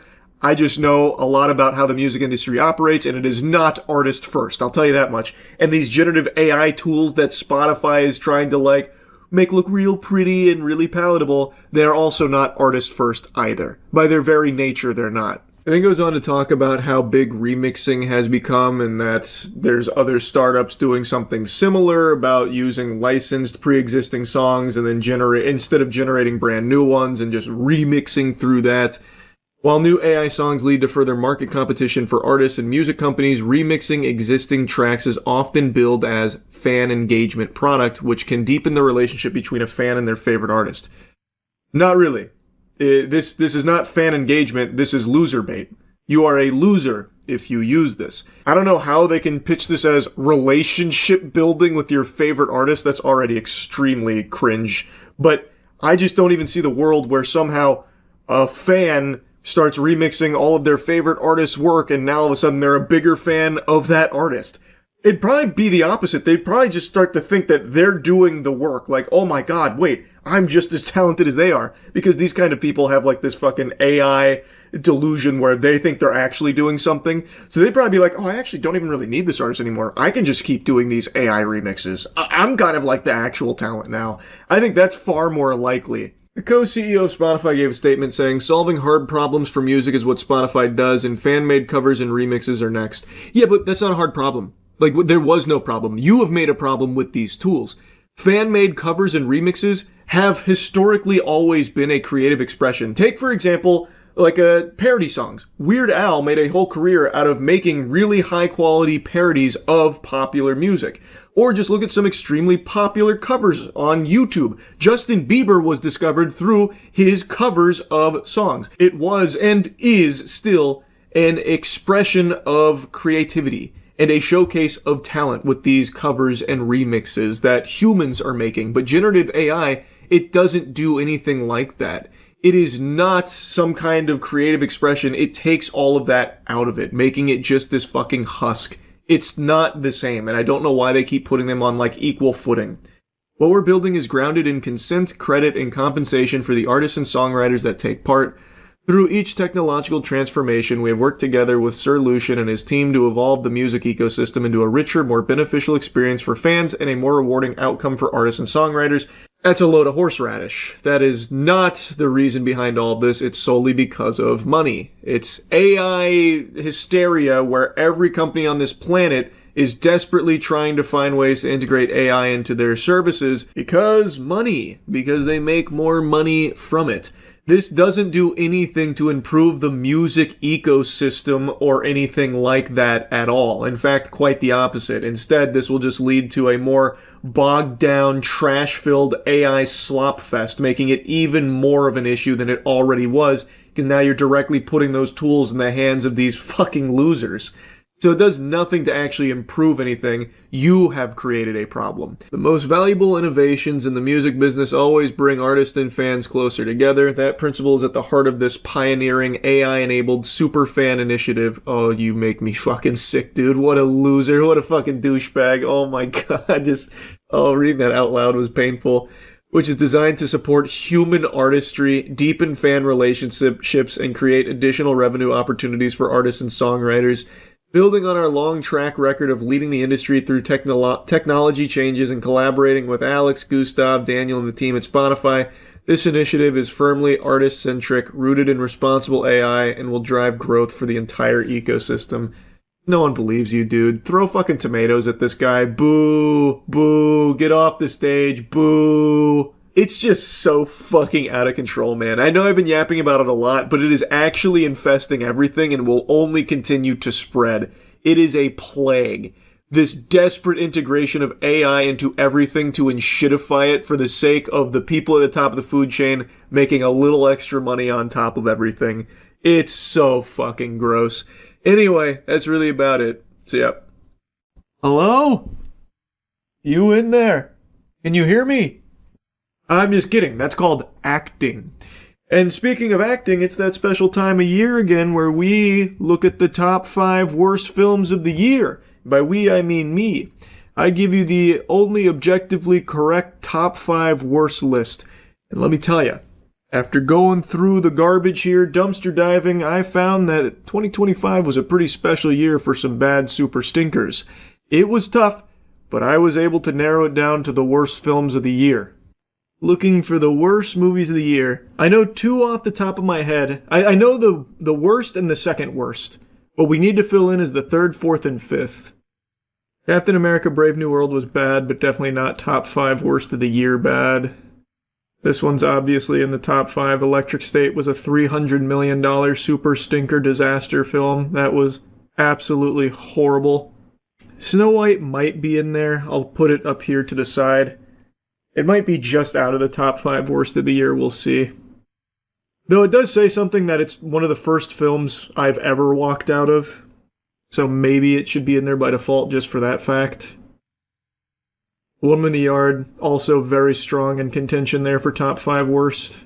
I don't think Until Dawn will make it, but I'm going to put it there just in case so we can see all of the worst films of the year. Hurry Up Tomorrow probably makes it somewhere in there. Do people still delude themselves into thinking this is a good movie, or have we finally evolved past that point? I remember I caught a lot of heat for talking about how absolute dog shit Hurry Up Tomorrow was. Are we finally allowed to just say that confidently, or are people still trying to defend the movie? It was actually easy. War of the Worlds is the worst. Yeah, spoiler alert. There's nothing worse than War of the Worlds. It is quite possibly one of the worst movies I've ever seen. Because it is just a 2-hour Amazon ad, basically. And can't even just have the audacity to be somewhat watchable. We already know what the worst is. You spoiled it. Megan 2's bad, but doesn't make top 5. Jurassic World Rebirth is bad, doesn't make top 5. War of the Worlds, we already know it's the worst. But let's pretend that it's still... we don't know what the worst movie of the year is yet. Who's to say? Him was bad, I don't know if it'll make top 5, though. I'll put it there just in case. Where's I Know What You Did Last Summer? That one will comfortably be in there somewhere. But I haven't seen it yet. Did I scroll past it? I don't think it was that long ago, was it? Tron Ares. Tron Ares was bad, but it's not in the top 5. At least Tron Ares had visual spectacle that was cool. These up here already have nothing redeeming about them. Tron Ares is bad, Jared Leto's fucking awful. Jared Leto is box office poison that instantly tanks anything that he appears in. But it's still not to this level of these. Okay, are my eyes closed or something here? I haven't seen Strangers Chapter 2, nor have I seen I Know What You Did Last Summer. And I'm pretty sure they came out in this area. Because they definitely weren't in December. This is crazy. Where were they? Okay, so here's Strangers Chapter 2, September.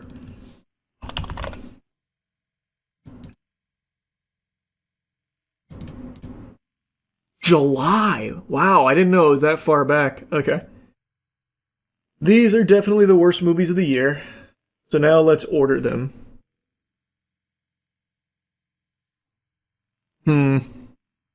Pretty competitive. Pretty competitive year for dog shit.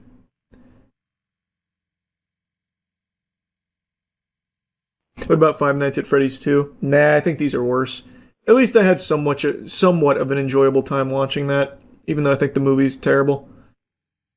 These were miserable. It might be I Know What You Did Last Summer. I think probably I Know What You Did Last Summer would be number 5. Yeah. This movie just sucks major ass across the board. The characters are extremely stupid, and you as the viewer, are just insulted for even being there. It's just genuinely, a mind-numbing film. It also ruins the legacy characters from the series. Spoiler alert. Does anyone care? I doubt it. In fact, I'll do you a favor. The main bad guy, the surprise main bad guy after the main bad guy reveal is Freddie Prinze Jr., which is crazy. That's a crazy decision to have him be the ultimate bad guy after the way he was established in the series already. Let's not act like the original was good. Yeah, but the original's at least charming. It's still like a classic. This is just trash. There's just nothing to like about this movie at all. Genuinely nothing. Heel turn for Freddy. Yeah, it's a nonsensical one too. The monkey at least had some interesting kills. Monkey wasn't good, but it wasn't this bad. So I know what you did last summer, 2025. Congratulations. Rank 5 of the worst films of the year. Number 4, it's not going to be Him. Him's not good, but it's not nearly to these Titans levels. I think objectively, Strangers Chapter 2 is a worse movie than Until Dawn. But Until Dawn shamelessly borrows a beloved IP's name and then makes something that's not even remotely related to it. This movie has nothing to do with the games. This movie is basically just like a joke film, more of a dark comedy than anything. You've probably seen the viral clip where that guy drinks some water and then blows up on the toilet. He just gets insta-gibbed. That's from this movie. It just has nothing to do with the game at all, and what it is they're stuck in a loop and they need to survive until dawn to break it, but they can't because everything's trying to kill them. A bunch of scary things out there. The water makes you explode for some reason. Isn't The Strangers kind of doing the same thing, borrowing an IP and ruining it? In a different way, yeah, you can make that argument. But Strangers Chapter 1, which this directly follows, was just as shitty, if not shittier. Until Dawn is a game that is being adapted into a movie that has actually nothing in common with the game at all. It's between these two for number 4, I would say. Oh man, but then I didn't even consider Woman in the Yard or Hurry Up Tomorrow. Oh wow, what a competitive year. Wow, this is a cutthroat. This is a chin scratcher indeed. I think I'm going to take Woman in the Yard out. Really bad movie, but it at least tried something at the end of the film to make it interesting. It fucking fell on its face. It was very flat. But they did attempt something at the end, which is more than I can say for these two at least. Oh man. Yeah, and as the title advertises, there was a woman in that yard. And that woman stayed in that fucking yard, I'll tell you what. So if you went there for a woman being in the yard, that kind of action, you get it in droves. I think I'm going to give it to Until Dawn. I think Until Dawn is the 4th worst film of the year. I think. No. Yeah. No. The Strangers Chapter 2 also has the gall to be a trilogy. There's a Strangers Chapter 3 coming. And there's something to that. It is probably going to be one of the worst trilogies. Like, statistically, one of the worst trilogies. The first one, fucking super flop, that's terrible. The second one, super flop, that's terrible. No doubt the third one will super flop and also be terrible. That's pretty special. Like, this is one really long, drawn-out hemorrhoid. Until Dawn is just one movie. I'll give it to Strangers Chapter 2. I'm locking it in. Strangers Chapter 2. You get a collective, 4.5 hours worth of irredeemable garbage. Strangers Chapter 2. Number 3 now. It's between Snow White and Hurry Up Tomorrow.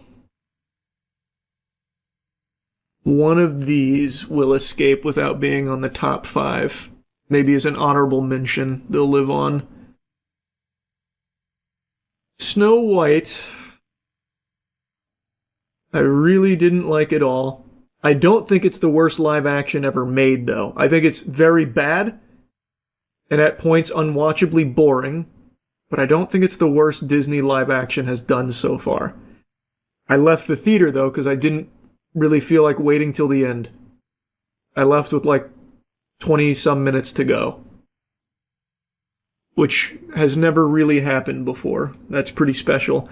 Hurry Up Tomorrow, though, is basically just The Weeknd giving a very artsy concert Which I can see why people that love The Weeknd might find things to like about it, because you basically just listen to his music and him brooding, which they probably think is cool. In fact, I know exactly who this audience is. I know who this was made for. Was it made for me? Oh, I didn't even know it flopped. I guess even the audience it was made for didn't bother going to see it. Tough. This is competitive. Snow White or Hurry Up Tomorrow?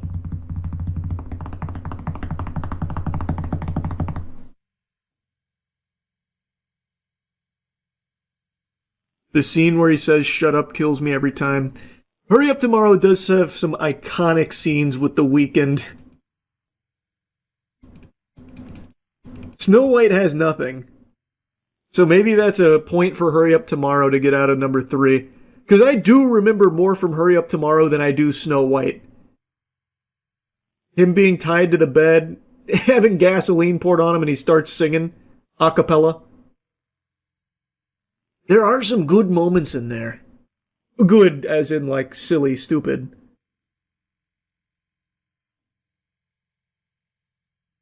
Yeah, maybe I'm going to give number 3 to Snow White.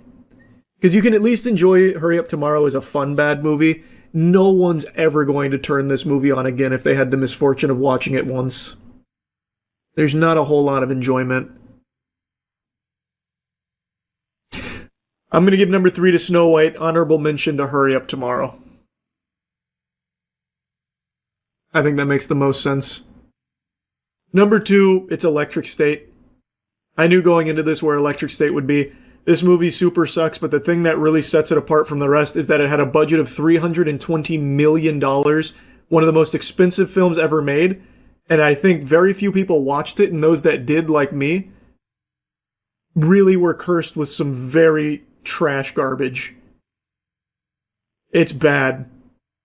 I don't know where this $320 million went. Like, some of the visuals are fine, but it's not, like, mind-boggling. And it definitely didn't go to any writers, because this movie is just bad. Like, the whole narrative is bad. The only thing good about it is the world, and apparently it's because it's just borrowed directly from the book.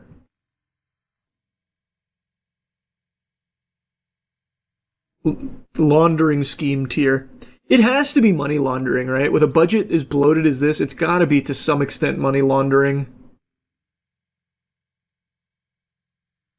Russo Bros need to stick to superhero movies.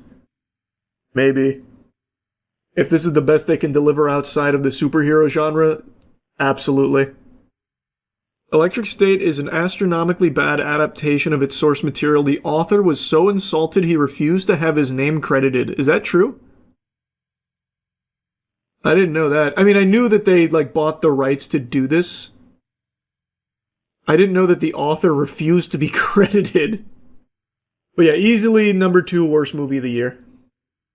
No doubt. And number 1, surprise to no one, it's War of the Worlds. This is a historically bad film. There's just actually nothing to like about it. But this is a movie you could kick back with your friends and have a good laugh with.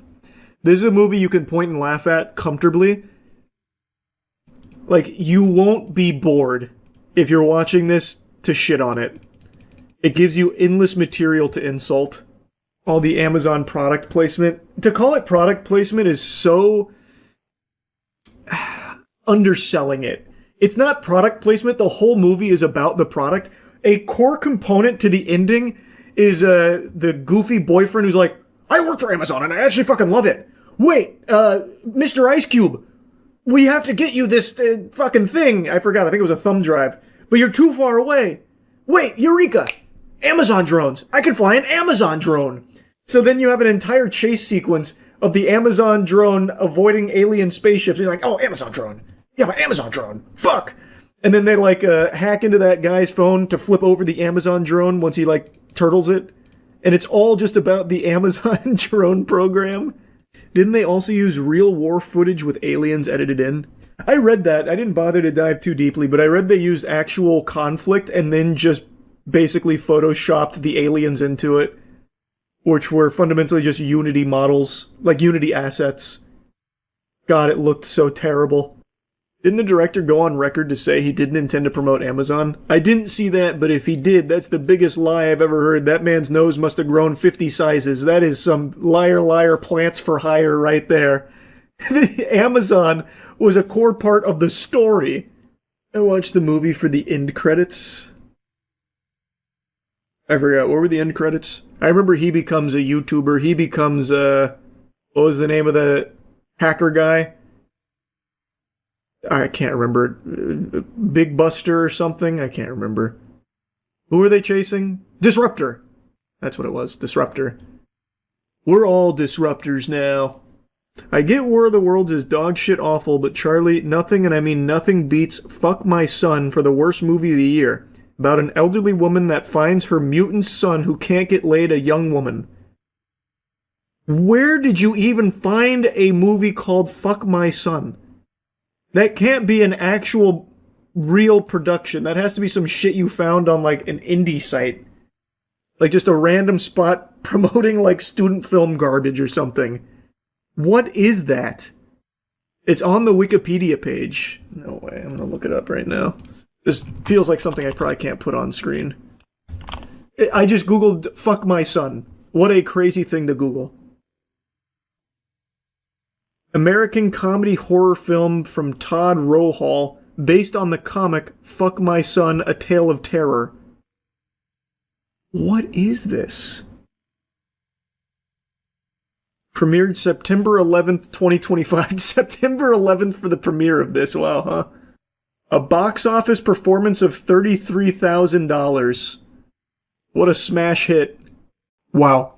The Dispatch finale dropped today, and I am happy to say they stuck the landing. They didn't fumble at the goal line here. They went all the way in for the touchdown, reach around, go to town, boot scoot boogie. It was a absolute joy. I am really going to miss Dispatch now.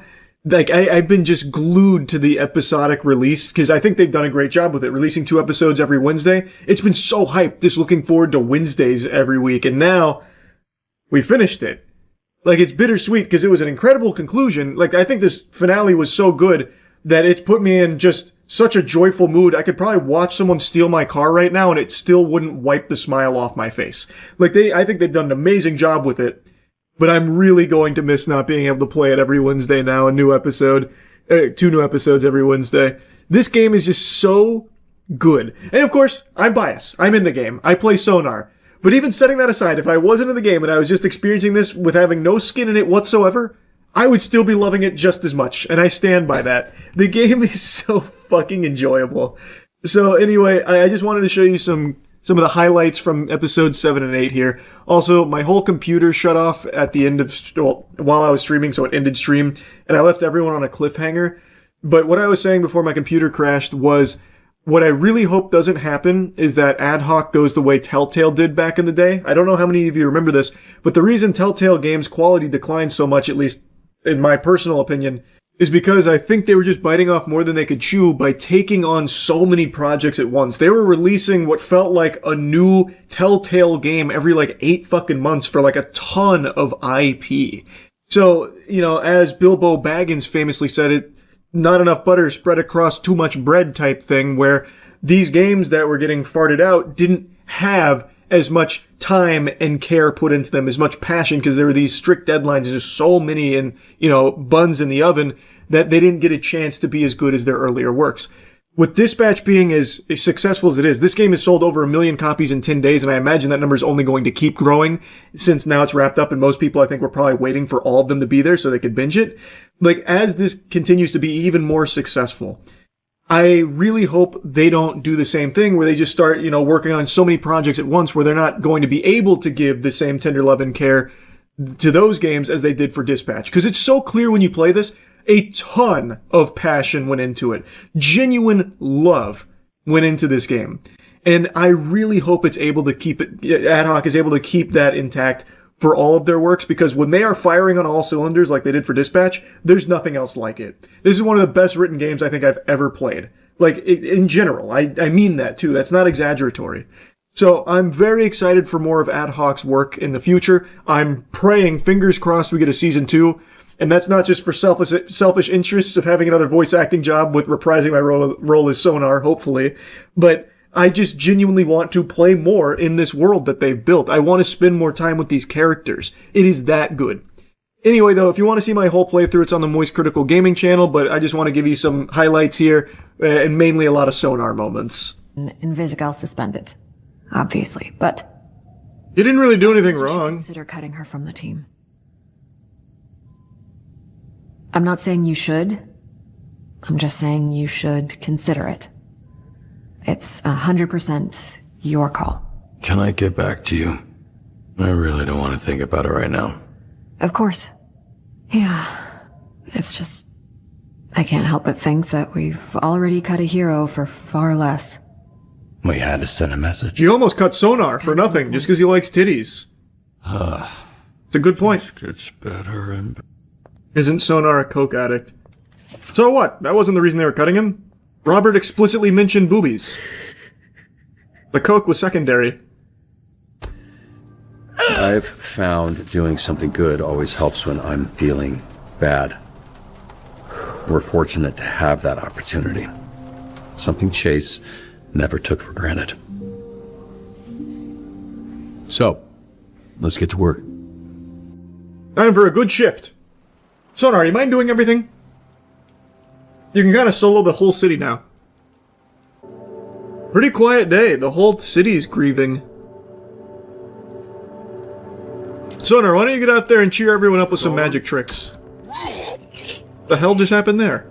Oh, Golem's shitface. I think he's about to piss mud on the high school. Yeah, you know, I saw him pulling over a beer truck earlier. I did think that was weird. Come on, buddy. Jesus, Golem. Spit it out. I'm not vomiting this shift. 100%, baby. Oh yeah, I'm cooking. And we have max synergy. Fuck yeah. She's riding me like a Valkyrie. Huge! Waiting for Malevola to finish so she can heal Golem. Hi, just calling to confirm one of your Z Team heroes for our interview this afternoon. Oh, that's not good. Program? Sonar's in bat form. That's not good.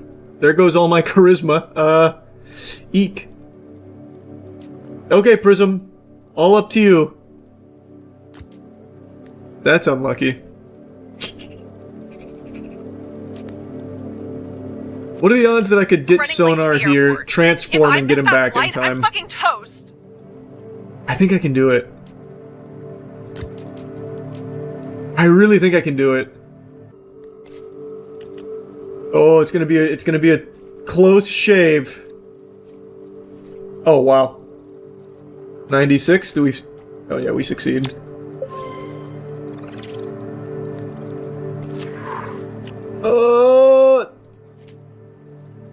Hold on. Actually perfect. Literally perfect. Am I the biggest brain dispatcher in the business? Holy shit. Actually immaculate. Wow. Hello? Truly built different. Is this thing working? Shit. Sorry, Robbie. I zoned out there for a second. Yeah, that makes sense. Alright, talk up the reformed villains. Something only Sonar is capable of doing. And that's how it's fucking done. We want her out. We basically took a board vote. That's why we're in the boardroom. She shouldn't have done what she did. I think she should go, sir. Boss. Robert. I don't want to kick her out, though. But I want to go Blonde Blazer. All in on Blonde Blazer. Just me. What you didn't know was what Chase was willing to put on the line for you. And so please don't throw all of that away by walking away from this. From us. They're right. I don't deserve anyone's forgiveness. Anyone's help, anyone's love. Because I can never repay it. Nothing I do will ever make up for what I've already done to you. I'd hoped getting the astral pulse back would help. Oh, the theory was right. I couldn't even do that. She was with Shroud in the beginning. Oh, anyone, anything. Okay. 100%. Least of all me. I was there that night. Yep. What are you saying? Even blue. my augments conveniently stopped working. So I signed up for the Phoenix program the next day. Which gave me the chance to fuck your life up twice. Yeah, I'm kind of over it. Say something?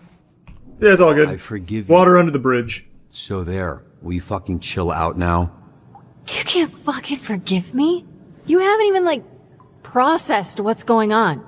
You did villain shit while you were a villain. Does it change things that you directed at me? No, it doesn't. That's in the past. You're not the same person that was there that night. Neither am I.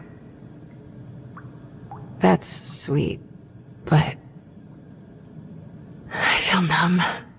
Hey, stop. Hey, you put a bomb on me and I'm fine. I don't really care. You gotta just making a big deal out of nothing. I'm not You know what I letting mean? anyone cut you.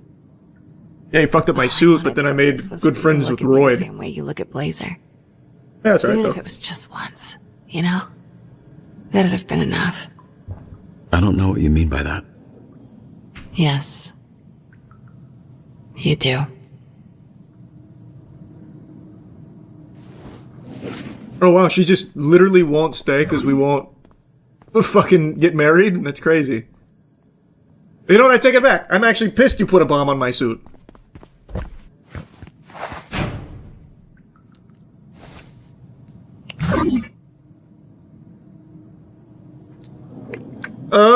But I did. If I lean in, do I lose the Blazer route? I mean, we're not exclusive or anything yet, right? There's still a grace period. We're still feeling each other out. But I don't want to lock into a route. I'm pretty sure if I lean in, though, that locks me out of the Blazer route. I'm almost positive that I will. I just have a hunch. Or, if this fucks me in both aspects, I'll just have a virginity playthrough. Which is also pretty cool. Then I'll unlock superpowers of my own. Fucking cum max, what is it? Cum holding? What the hell is the name of it in the community? I forgot. I'm committed to the Blazer route.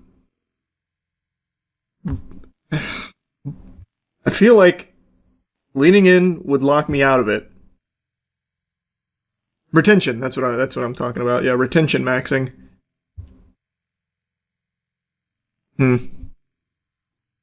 I don't think you can do both, is the thing. I'm just gonna trust my gut here. Courtney,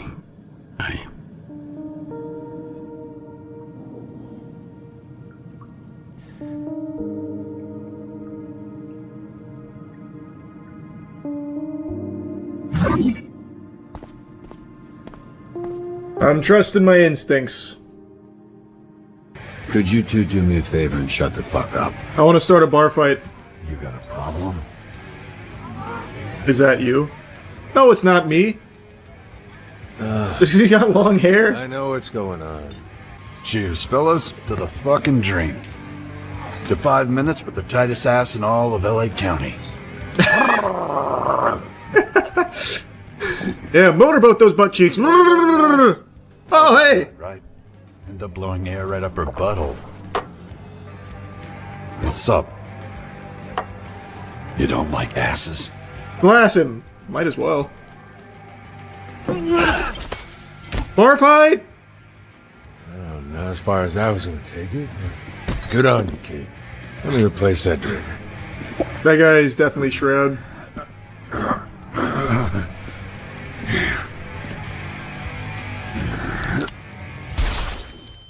Holy shit!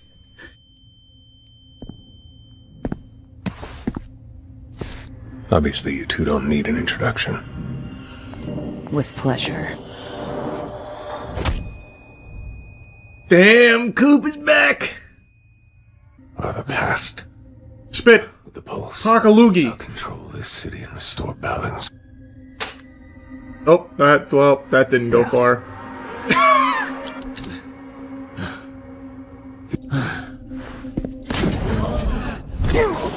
Nice kick, Sonar. You're not Sonar. Hey, Mandy.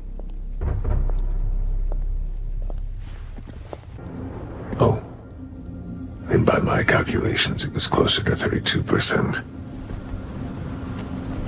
But half sounds better. Dweeb, nerd. I saw under your mask, I know you're a loser. You should know I was going to take you to the actual Hollywood sign. Not as sturdy as you.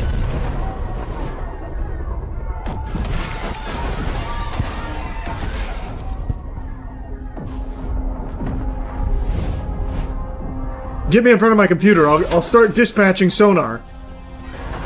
Only he can handle this.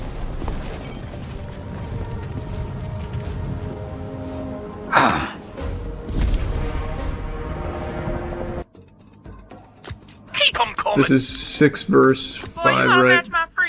Literally every fucking day. Alright, we gotta send everybody out there to rescue sonar. We can't take a chance of not having sonar. Go get him! I get in where I fit in. There's even Bring my boy back! burn the shit to the ground. Sonar's off the bench. Trainees are pissing themselves. Can someone help me out? Oh, join Sweet Talker in reassuring the trainees no one should die? I mean, that's just Sonar solo, right? Like, I don't need anybody else, right? Even with low morale, I feel like Sonar solos this. But maybe I should just do this to be safe. Nah, if Sonar can't solo this, then they don't deserve to have a good pep talk. Oh, easy Sonar. Ease nerves with a red ring roast. Yeah. Don't mind if I do. Alright, gang's all here. Some of you in worse shape than others. Flawless run. I moved their Mecha Man suit to the rec room. Here. Take this.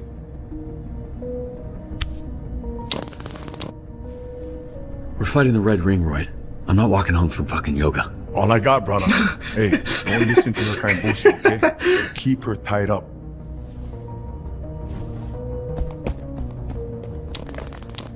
I got some pepper spray you can borrow if that's not enough. Thumbstick. What?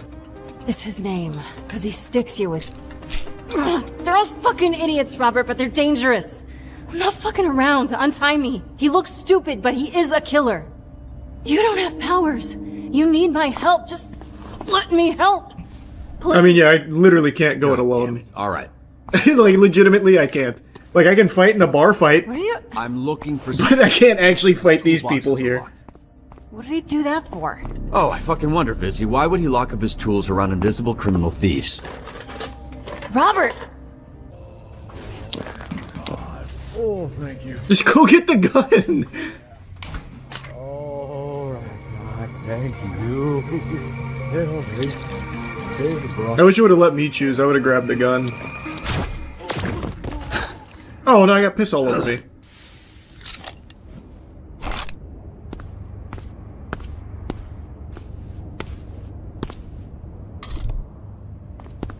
Hey, nice job.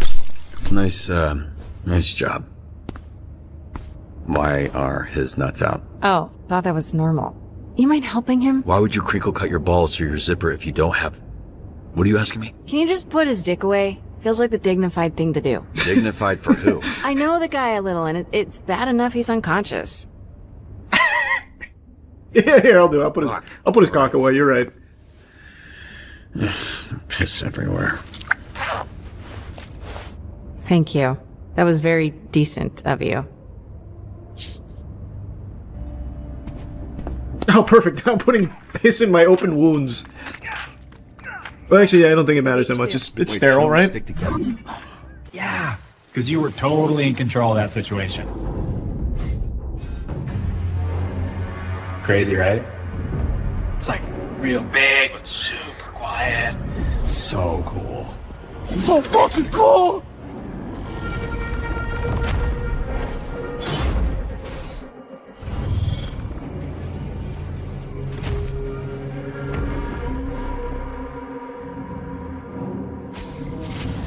Your dad said he'd help me build a mech if I helped him build the Astral Pulse. Just another promise he didn't come through on. But that's what this is all about? You needed it to power your stupid spider shit? It's not stupid. Come on, kid. Using the pulse to power a mech is like plugging your cell phone into a nuclear reactor. No. I'm gonna use the pulse to change the world. That plan is gonna be hard to pull off after I kill you. Fuck! JoJo's Bizarre Adventure Part 2. They don't like that.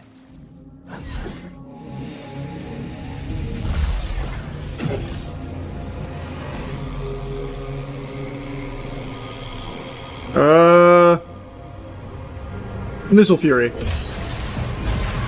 Probably safer.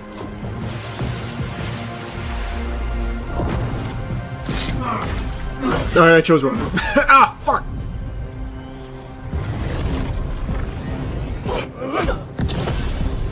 Okay, now I know not to play it safe.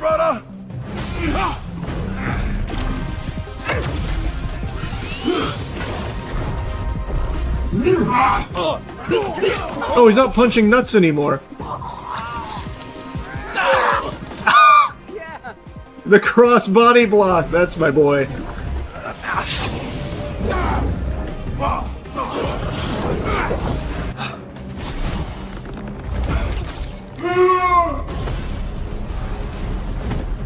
No! Fuck! I hope my saving you from collision was appropriate. It was phenomenal. No. No. No, not like this. Not like this. No, it can't be. Robert, this isn't working. He knows our next move before we do. Does he? I don't know. He just kind of blasted and throwing his tentacles around.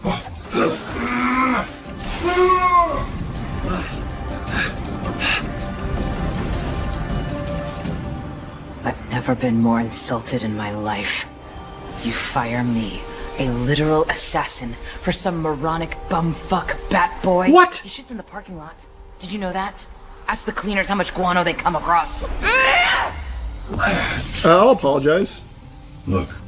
Help us stop Shroud and earn your spot. I don't remember any of the lines I did for Sonar in this position. I remember some villain lines, but I don't remember like a climactic. That's where you're wrong. That's my boy. I thought I had friends. Damn, she's fucking stronger than Shroud. Robert, no!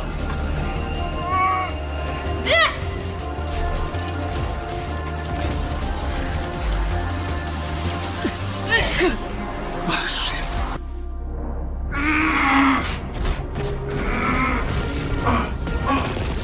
Oh, I missed one. Jesus.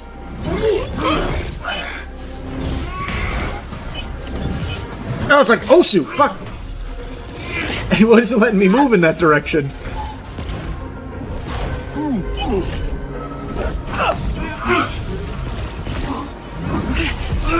Oh! I can't just mash it either. Jesus. He beat my ass.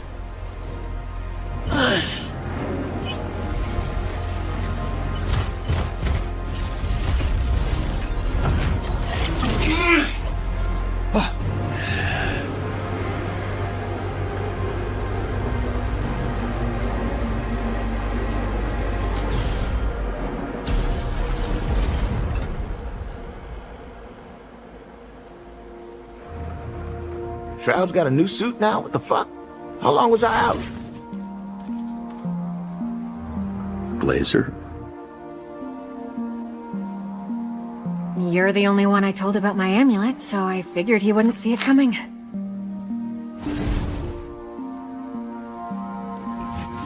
Holy shit. Look at you. Ah, look at you. Oh shit, yeah, look at me. Shit, no, look out. That's cute. I was wondering why the amulet wouldn't work for other people when it was revealed. That makes sense. Come to your stupid dog. You all hear that? I've been through all the game theory on this moment 1,000 times. I'm not steps ahead, I'm miles. So, don't fucking test me. I have to cheese it. I wonder. Fuck. I feel like I gotta give him the real one. I can't. Here, we'll just do both. Let's just make it easy. I don't want to cheese it too long and think too hard. I'm just gonna give them both. Just take both. What the fuck is this, Robert? You said you wanted the Astropulse. I gave it to you. One of those is it. They look fucking identical, Robert. Look, you're right. I can't outsmart you. Because, you know what? I'm not a smart guy. So, the only way to keep you from knowing what I'm doing is to not have any idea what I'm doing. Which is how I feel all the time. Banger. I trust my gut and I take my best guess. Just like you used to do. Before you plugged all those fucking Christmas lights into your head. Before you were afraid to make your own decisions. Elliot. Maybe we wait till we get home? Shut the fuck up!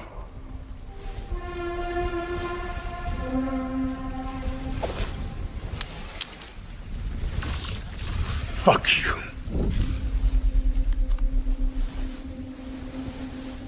Upright. You son of a bitch! Don't be mad. You lost. It happens. Sorry, kid. We both lose.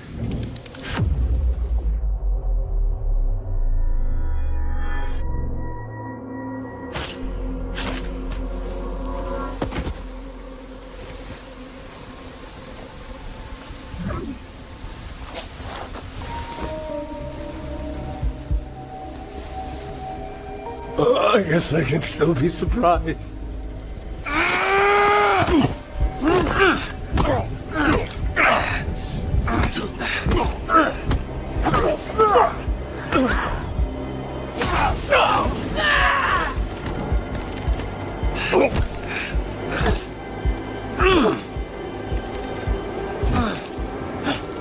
So I get to choose to kill him, right? I have to be able to, right?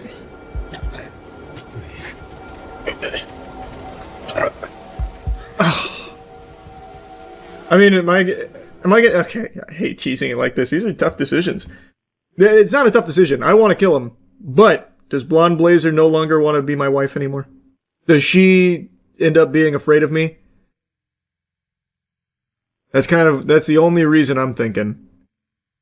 Or does she find it be cool? Like, I want to execute this man.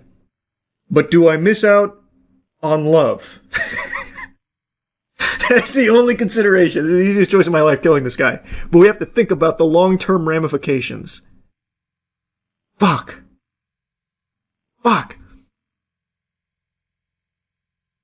Be like if I kill him, she won't love me. But if she doesn't love me with my hands a little dirty, then so be it. And it is what it is. He's dead. If she can't handle me at my dirtiest, she doesn't deserve me at my cleanest.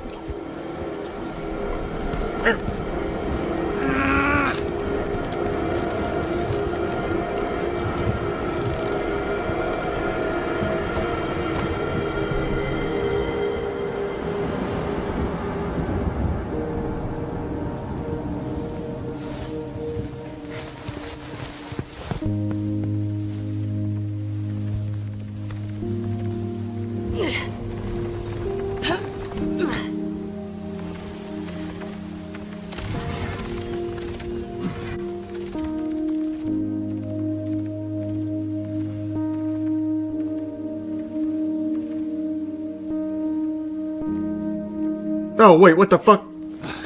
Oh, I was gonna say, did this just put me back on the Invisigal path? Son of a bitch. Good news, Trout strangled himself. Robert did everything he could to stop him. We did it. Girlfriend's alright. She's not my girlfriend. Then you're an idiot. Because it's obvious she wants to fuck you. You sure? I don't know, I killed a man, and I don't know if she's gonna like that very much. I think I put myself on the celibacy path, actually. So... These are the real heroes right here. This is the team that thwarted Shroud in the Red Ring. Damn, Sonar is aura farming over there. Z-Team! Z-Team! These fuckers are the best. For his issue. Right, the whole being on the brink of death issue. That's the one. Well, it looks like he'll enjoy while it lasts. So, do you feel better? I feel great. Oh. After killing Shroud? Oh, you heard. Yeah. Robert, why? Did you kill more than one person today? If It I'm felt honest, It felt fucking great. I'm surprised to hear that, but I suppose I'm happy for you. Thank you. She didn't like that very much. That's okay. I should let you know that you're suspended pending an investigation. Just a formality. Getting ambushed by Shroud and the Red Ring? Yeah. Was that too weird of a way of asking if you wanted to make out later? No. We did it! It was perfect. We're getting married right now. Trackstar, come officiate this wedding. I killed a man today. Everything worked out.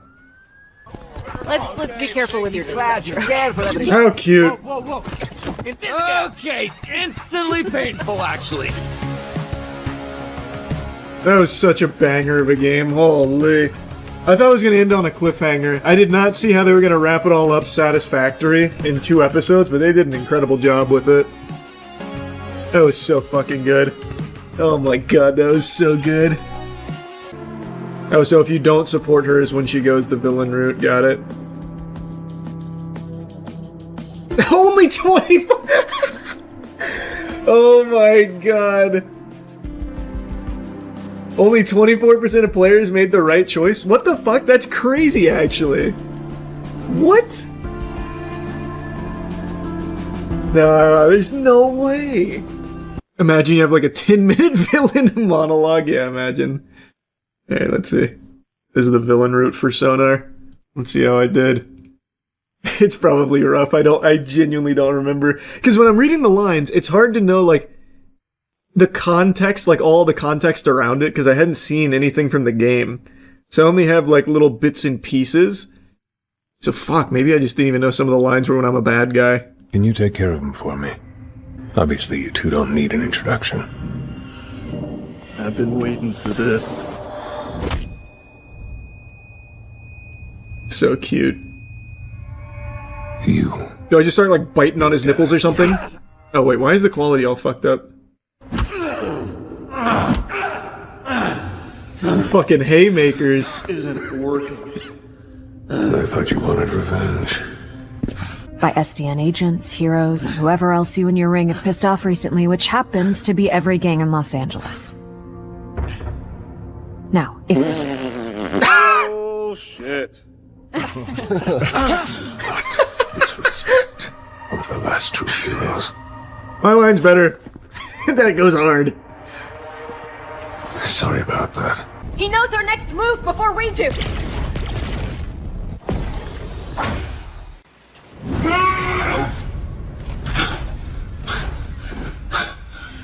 Robert Robertson returned.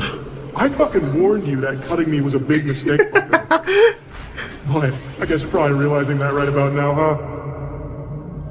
It sounds like me when I had my old mic. You're actually so dumb, dude. You know she was stealing toilet paper from the office? I'm sorry. I really am. Sonar, stop! Oh, look, Dad. Mom's home. Hey, we're your friends. Please, this isn't you. Help us stop Shroud and earn your spot back on the Z team.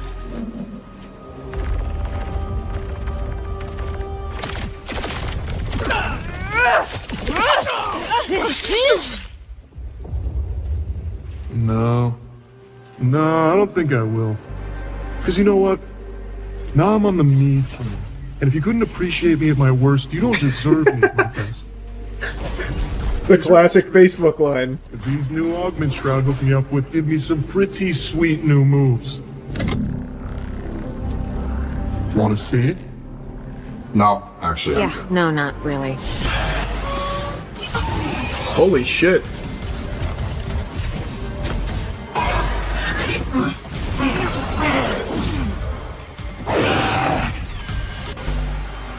You also say that when you kill Shroud.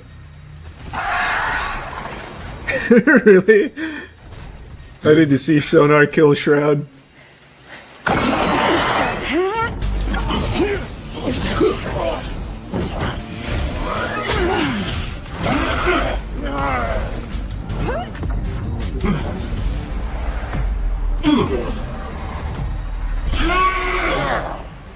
I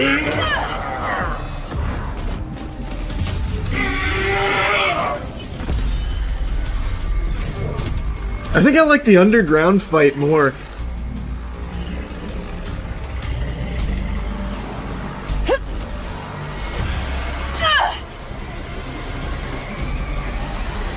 This one's fucking great. I mean, the coop fight was good too, but I actually really like this one a lot. I mean, obviously a little biased, I guess, but I think this is very cool.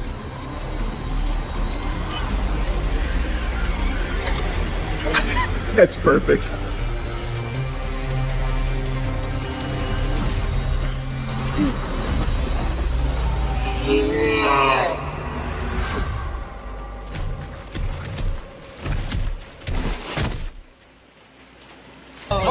We did good, brother. Z-Team saved. Damn, he didn't do he didn't do whatever path leads you to Sonar killing him. Choke damage, but I don't care. You ever think about getting out in the field and being a hero? Not my thing, bro. I like the work I do. I'm good at it. No doubt. You said that IRL when you killed him. Oh, I think you're talking about in-game. I thought that's what you were saying. They're too small, bro. Too small. No joke, I started to feel bad for them. It was mesmerizing. I was like, holy shit, what are the odds? Yep, that was a fun scrap for sure. I see. You mean like the actual Charles White said that line when I killed Shroud in my playthrough as well. Now I see what you're saying. Isn't that crazy, huh? I didn't even register that. It's saying Sonar, remember that, makes me think we're getting a season 2. Well, you could say that about like the Blonde Blazer will remember that, about how good it felt to kill my father, that kind of thing.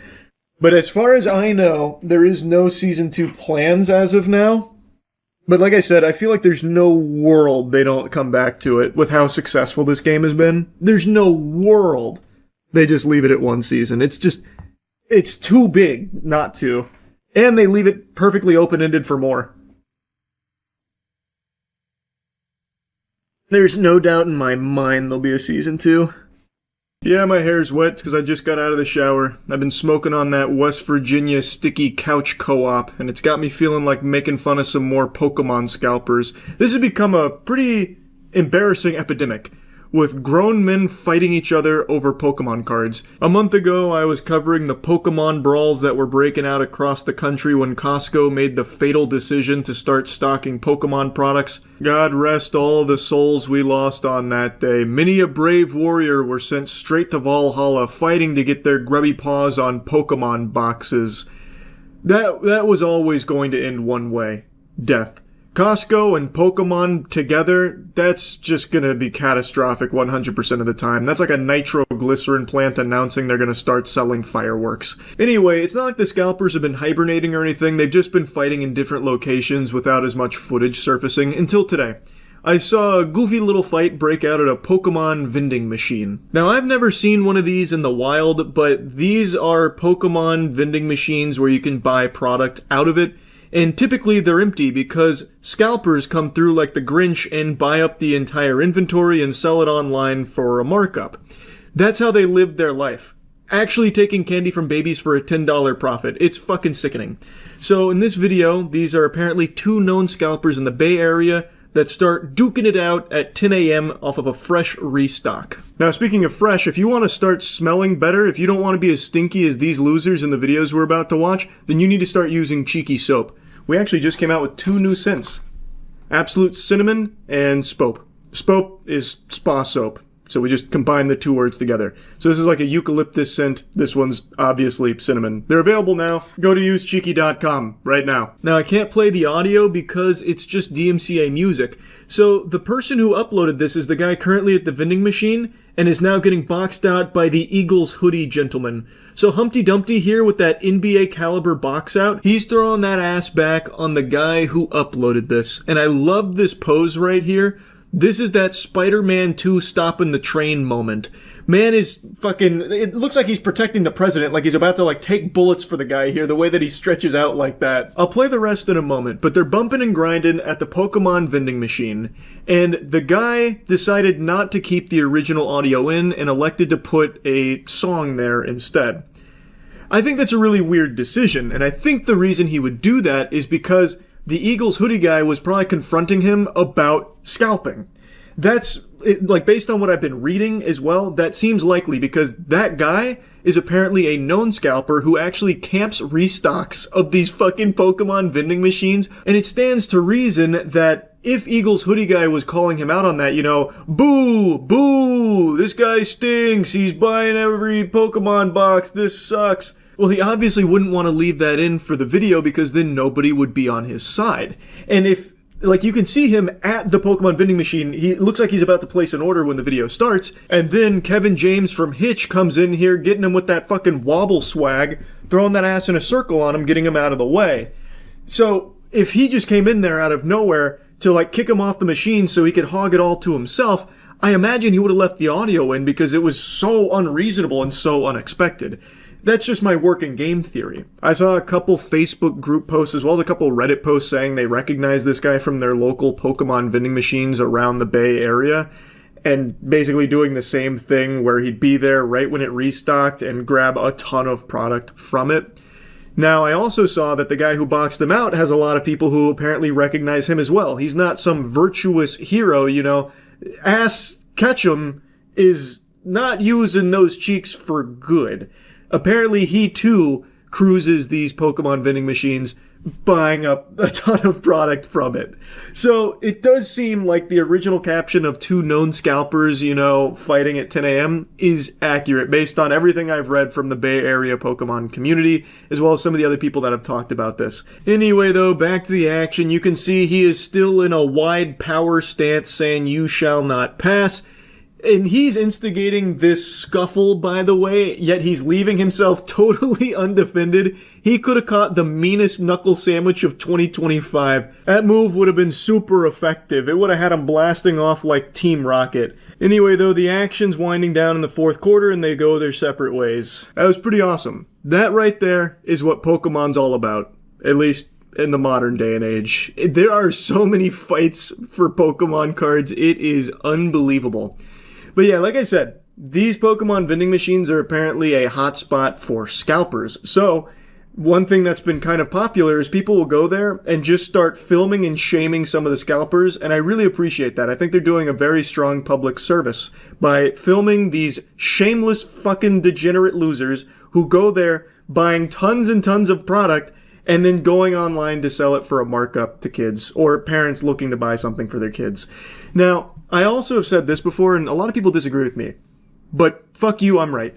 I think Pokemon has become less for kids and more for people like this. Adults that view it as a money-making conduit. So they'll see things like the Pokemon Oreo collab, right? And they'll go and buy tons of Pokemon Oreos hoping to get like the Mew one and sell it on eBay for $100. So I feel like most Pokemon products never even really get into the hands of kids predominantly. It is mainly in the hands of adults, like greedy assholes, that are buying it to try and make money off of it. That's kind of what the entire hobby of Pokemon seems to be becoming. Of course, I'm sure there's data to prove me wrong, but I'm gonna plug my ears to that. Fuck you. The data can suck my dick. I think my feeling is more accurate here for this. Because every time there's a Pokemon set, a Pokemon collab, a Pokemon fucking fart somewhere out there, you will have hundreds, thousands of grown-ass dudes going out there to try and make money off scalping it. So it sucks. It super sucks. Anyway, let me show you some scalpers real quick so we can make fun of more of them. Don't be this fucking guy right here, look. Don't be these two assholes taking all this shit right there. But we're all waiting in the fucking line to make fucking $20. Now, I think it's worth mentioning that Pokemon themselves are aware of the scalping problem, so recently they implemented some new policies to these machines, one of them being anti-loitering and a couple other things meant to combat this. It's not working. Hey, sorry to hit you with the cold water, it is not working. I also heard there were like purchase limits in place, but that doesn't work either because you can just make like maximum purchase limit and then just stay at the machine and then do maximum purchase limit again. So the protocol aren't stopping the scalping problem. I don't know exactly what they can do for these vending machines to stop it. I mean, maybe you hire the Pinkertons and each vending machine comes with its own armed security guard to ensure no scalpers get to ransack it. I really don't know. But at least they're aware of the issue. maybe they can do something about it down the line that I'm not smart enough to think of, but I truly don't know. Scalpers are a huge issue across the board. They are a scourge on the entire planet, not just to Pokemon. But in Pokemon, I'd say scalpers are some of the worst and most pathetic I've seen. Here we go again. Cleaning out the machine once again. Every single time I see this guy at the machine is getting cleared out. He doesn't care if it's singles, bundles, ETBs, he's just clearing everything out. They know how scummy it is too. You can see in all of these like confronting scalper videos, they like get really shy and try and like hide away. Like this guy's just blatantly trying to hide his face. The other two guys, they looked like they were on the verge of tears. Like they know that it's shitty, but they don't care. That little $20 they can make online, that makes it all worth it. They're hustling right now. They're on the grind. I've probably been yapping about this for too long now anyway, so I'll just stop it there. But yeah, Pokemon scalping still super sucks. Really shameful shit. That's really about it. So yeah. See, like, look at this shit. Neighbors say mom's Christmas lights are too bright. Like, these stories are incredible. This is the real news. Katie Rayner and her kids. This really is just like straight fucking boomer news. That the lights are too bright. In another news, we found 2 cats in a tree that were safely escorted down. If at any point our lights become a nuisance, please I bet she regretted that. knock on our door. Katie letterbox I guarantee that shit poured in faster than a Reddit hot take comment thread. Plenty of feed. So much grief. They just hope it doesn't escalate this Christmas. What a sad life. Oh, all that Christmas spirit next door is making me real mad. Damn, I can't beat my wife in privacy anymore with silence? Come on. I'm writing a letter. God, that looks so cool. Who the fuck is gonna complain about that? Are you kidding me? Around my entire fucking city, the most lights you'll find is one strand hung up from a tree by accident because someone got into a fight. And in an attempt to strangle someone with the lights, they lost control and threw it in a tree. I'd love to see shit like that. Are you kidding me? What else we got? I can't stop now. I'm so invested. Does vegan Vegemite really taste different? Well, I gotta know. I mean, like Coca-Cola with a title like that, I gotta know. 11 herbs and... What are you having for breakfast? Vegemite on toast. Said no kid ever. Isn't Vegemite just like caterpillar shit? It's a How do you make Vegemite? Please explain. After 96 years, well, you Vegemite raided has a progressed with the barnyard times. and looked for the salty droppings. Spread, now officially And voila, certified as Vegemite. vegan. There's a logo on the back of pack, which again certifies the As product vegan. vegan friendly. Just that So word we makes took it to the things streets taste worse, to though. ask You the have to realize devotees, that. The true lovers of Vegemite. There's more to what flavor they than just the actual taste. There's smell, which is a big component, and then vegan, which is another big component. If it's there, it's going to be tasting worse. Get your own personalised jar. Oh, okay. And here it is. What? The newest addition to the range. Mini You bet your ass I'm importing a Charlie Vegemite for myself to enjoy. Oh, I love it. I don't know if Get myself a goddamn Vegemite enema. USA and I like how they turned this story into an ad. What do you think of it? Flawless. It's very unique. This is fucking awesome. Just so many trivial stories. I feel like I'm gathered around at like Thanksgiving and my family's just complaining to me about like these local stories. It's something just so wholesome about these things. God damn. Fucking love this. Country locals fed up with city slicker business owners' behavior. I'm in it. How does a humble rural car washing business alienate a community? The 2 city boys who had a tree change and opened the business are now embroiled in the mother of all personality clashes with Damn staff you, and evil locals. car wash They weren't too keen executives. on us either. Damn you straight to Come hell. on, Dave, no need to run. They're just... Christ, the high-speed chase. The word I can use for them is just rude assholes. Wearing a golden watch and a trench coat. Fuck. Super villain. Yeah, just throw it. Oh god. Have you done anything? You fucking lasagnaed the car wash? Disgusting. Those doors can never open again. Quite well. Turns out Walter White owns this car wash. In the Akubra, What the a son of the name. late Bentley's chairman, Dick Dusseldorf. Dusseldorf. And it's fair to say the boys That's venture Harry into Potter the car shit. wash game. David, would you, Man, would you when like to current have a affair comes around, the villains scurry away. Gents. Like fucking Scooby-Doo and the Mystery Gang coming in. God Emerging from the back damn. office. Bangry. We spotted David in the street. David? Jesus, current affairs relentless. We found David taking a shit behind a bush and charged him. You're a terribly charity. David wasn't keen on a God, they found him again. We broke into David's house to get an answer. Are you busy out? I hate squatter Pay him a laws. visit. Fuck squatter laws. That shit needs to be changed ASAP. Rude, which is virtually no one wants.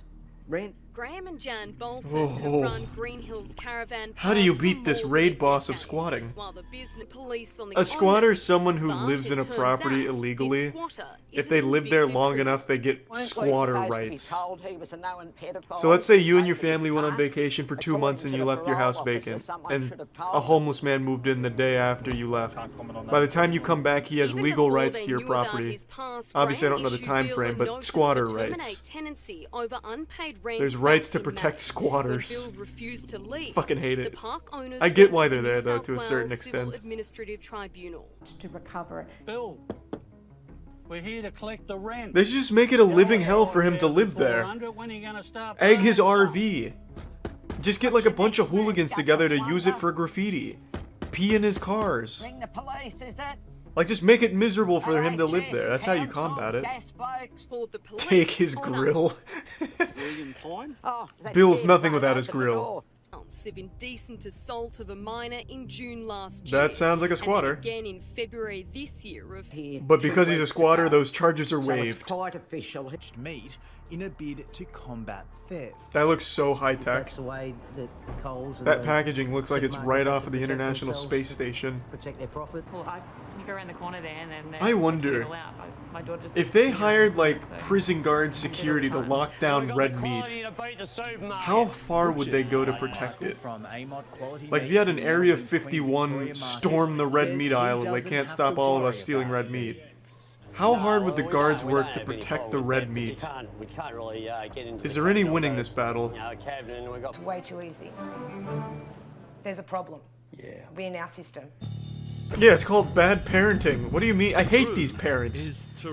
Same reason YouTube's eating such fat shit, because parents use it to babysit their kids because they can't be bothered to fucking watch them. That's on you, lady. I'm surprised his mom isn't blaming vaccines for his child's escape from the country. You shouldn't have done, aside from the trip to Bali. Coke, meth. I drank a beer. You did have a beer. Damn! That kid has a Where'd you have baby that? tooth coming in and he's pounding shots with some someone Bali in Bali- hookers? Fuck yeah. Actually, different rules over there, don't they? Yeah. Why is even the interviewer was licking his lips? I might have to plan a trip to Bali. You wanna come? Standoff between... Oh, I love this shit. They're just such small, trivial cases. Fuck. This is the kind of shit I love. Alright, let me see the standoff. First, how long has she been? God, she's 2.5 scary years. looking. It's a The long time. embodiment Yeah. of meth. A long time. Had moved in with her kids. And she was Are her eyes that big, or is there something wrong with the photograph? That was like looking at a Sasquatch photo. What the fuck was that? And that was that. Looked out of a fucking Alita Battle Angel. Julie claims it's squatching, so you can't do anything about it. And unfortunately, she's right. Messages from you in there asking her for. Once squatting rights kick into effect, the only thing you can do is pray that Jesus strikes it with lightning or something, because you're fucked. Throughout this entire period, Squatters' rights are Julie like has all-encompassing. continued to pay off her mortgage They could and commit pay the murders bills in for that her house, and if they're a squatter, the police can't go in. In the meantime, from a current affair, we just wanted to have Come out with your hands in the air, and the meth on the ground, please. So what? You're a little lying. You're a liar. What? You think you're in here? Julie, you're a liar. As far as she's concerned, I can hear the bath salts now. got the rights, and she's there. This is more serious than I thought. We'll need an exorcist. She tells me to get her to deliver. God, look at that shit. Termination notice for rent arrears to Teresa this It looks week, like the fucking and will boogeyman, return La to the Llorona or tribunal to something. try to get her out. As you can see, the joint is Ah. it's had an hour. Where did you find that piece of chicken, in the dumpster? They didn't say what. The fuck is that? Canned turkey? I'm not very good at cutting meat. Never have been. Oh, don't worry, Kay. It's not meat. Looks like the ass cheek of a skunk or something. It obviously went into the potatoes and same with the carrier. That's okay. I don't think anyone's going to be complaining about that, Kay. The juice being a little contaminated is probably going to be the least of your guests' concern here. And here's the taste test. Ah, if it's good enough for a dog, it's good enough for my family. Even the dog's like, Kay, can you please get this abominable dish away from me? And I just want to also tell you about She's such a this. happy woman. I Now, like know that. it's an eye. Yucky. If you're using panko breading, you usually dip it in eggs. I get that, but that did not look So what right. I'm doing is, and I like how the husband is watching this salmonella disaster unfold in front of him and he can't wait to eat dipping it. them in egg. I put that one. Those meatballs deserve a channel strike. My mouth is a watering, Kay. I can't wait to And I've got, I don't know if you can see, but I've gargle. also got Nope. some Gobble those some up. cooking. That's the word I was looking for. Suddenly I have a craving for meatballs. Lee, you I'm doing. You need to wash. Oh, we have a second round of mincemeat, eh? Well, far be it from me to make this sin here, but I am going to skip forward to when she finishes the Right, tray. now I'm going to put these in the oven for 10 minutes. Is 10 minutes enough to cook that? Kay, I'm no health inspector, but 10 minutes for that amount of mincemeat I don't know if meatballs. you can hear me over there. I don't know about that. Does my head in? You can see. Oh, yum yum yum yum yum yum yum. Which is something I didn't want I to do love happen. vomit balls. So what I'm going to do is, oh, nearly ended up with that ball on floor. Oh, So what I'm going to do Kay, I'm drooling. Let me see the cross section. is I'm going to drain some of this juice off, put them back in. No, the sacred juices, Kay. But first That is I'm gonna- crucial to the well, I'm gonna flavor. Turn them over. Oh, this is going to be fun. Trying to turn them over. Oh, I can already As you can sense see, the they're not umami feeling the shape explosion. I made them. Nope. Just a little fungus. You don't have to. You can see the Oh. meatball,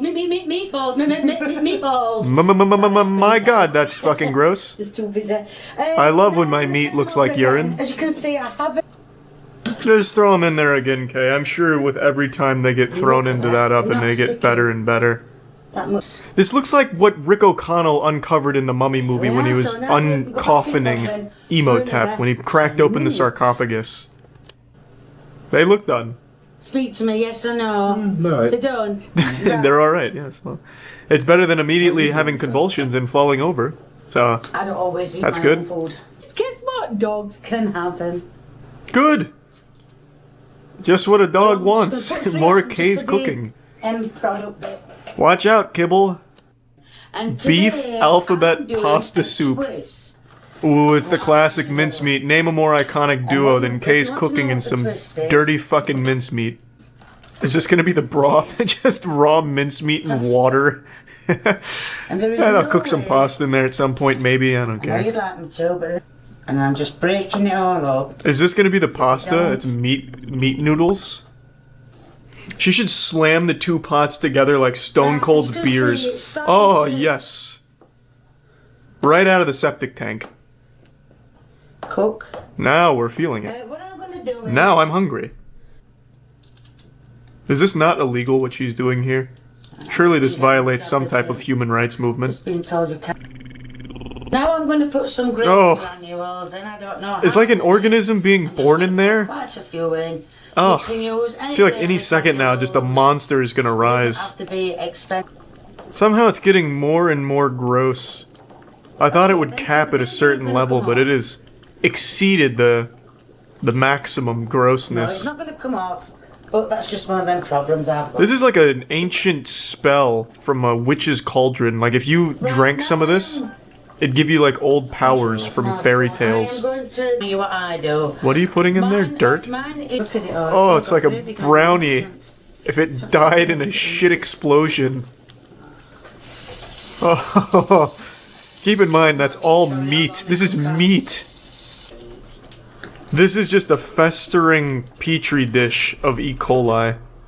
Now, This is a beef alphabet soup. The way Mother used to make. Okay, did he cook it all the way through? Well, it's a loaded question in this situation. That pasta's about the best looking thing Kay has ever made on this channel. I will be the first to say this, though. It could have been a lot worse.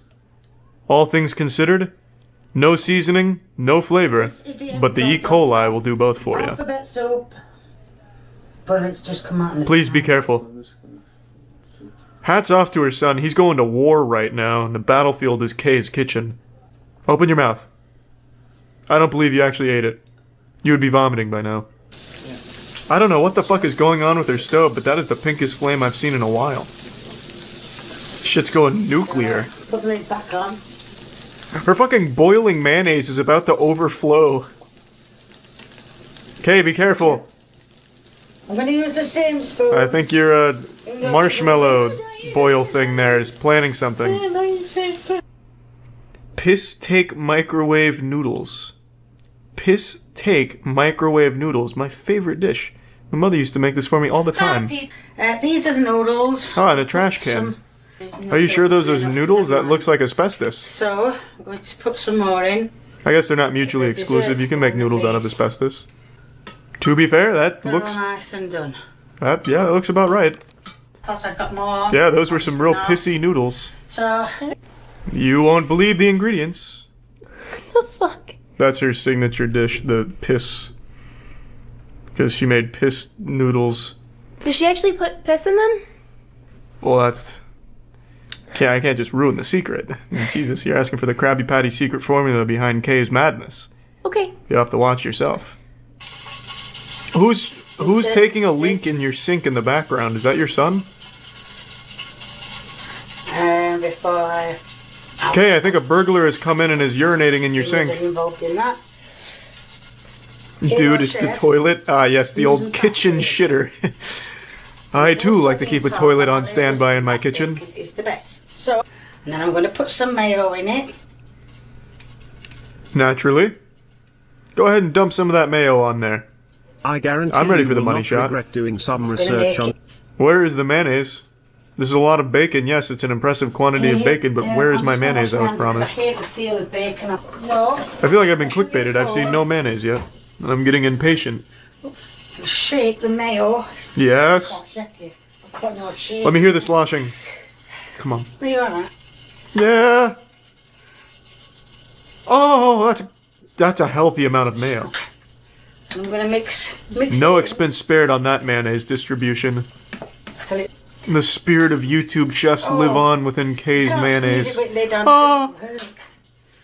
You surprised me with that one, Kay. I didn't expect any more mayonnaise, you dirty girl. Oh, now I'm ready. It's got to have a bit of juice, hasn't it?